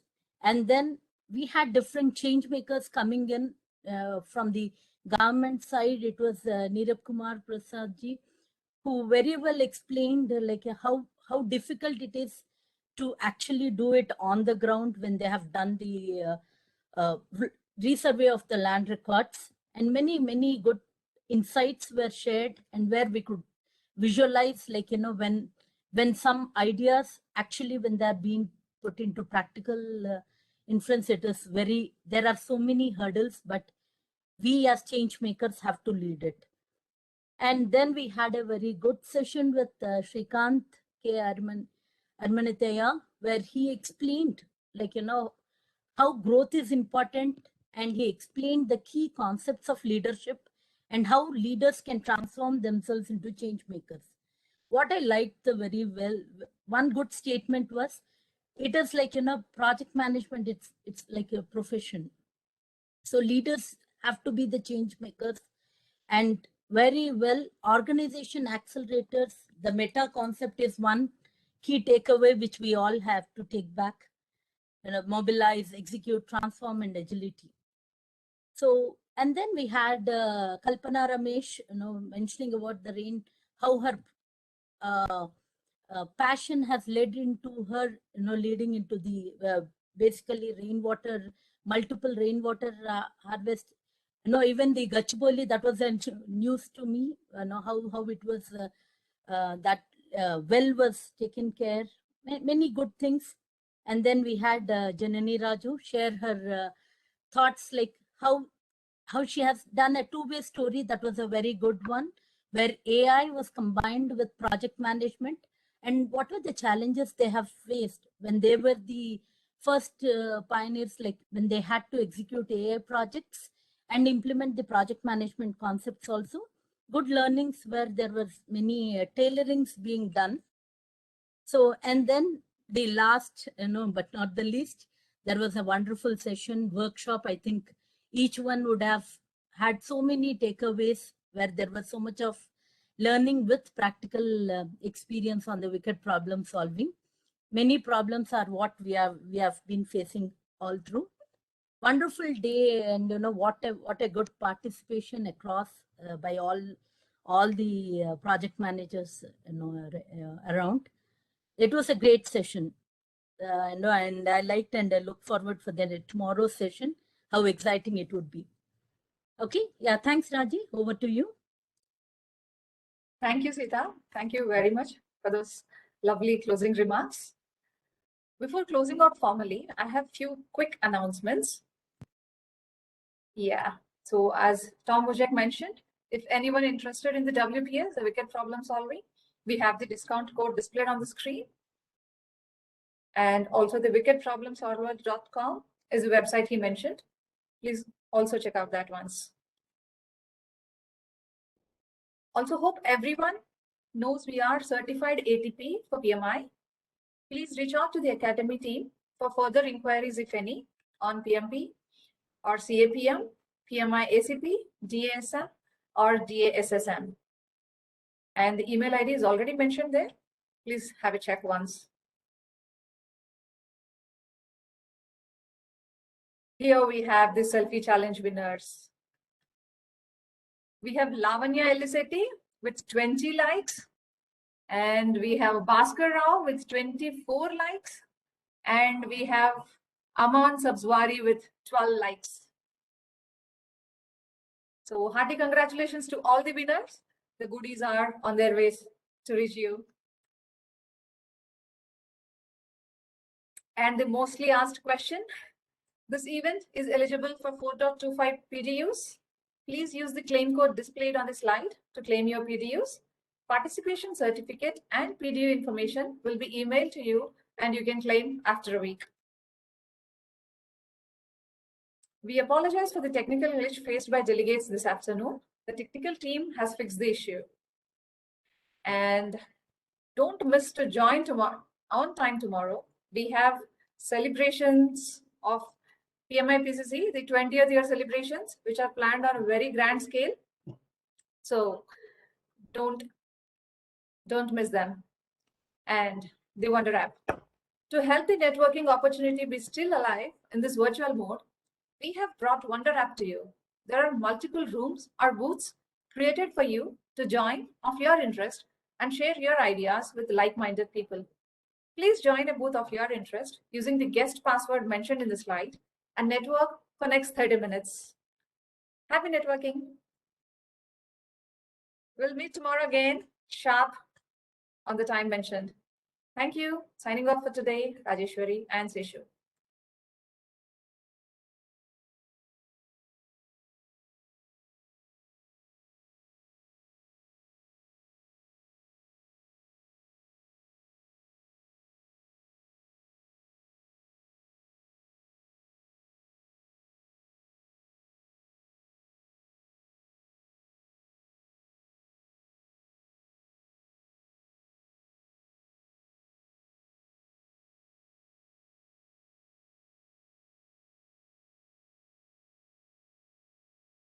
All right, so guys, we have also shared the Wonder app link in the chat, so please utilize this for networking. So in case if you'll have any questions regarding the chapter, we have our booths there. So anybody can reach out to us there and talk, and we can get the queries solved. And also please utilize this app for your networking, as I told in the beginning.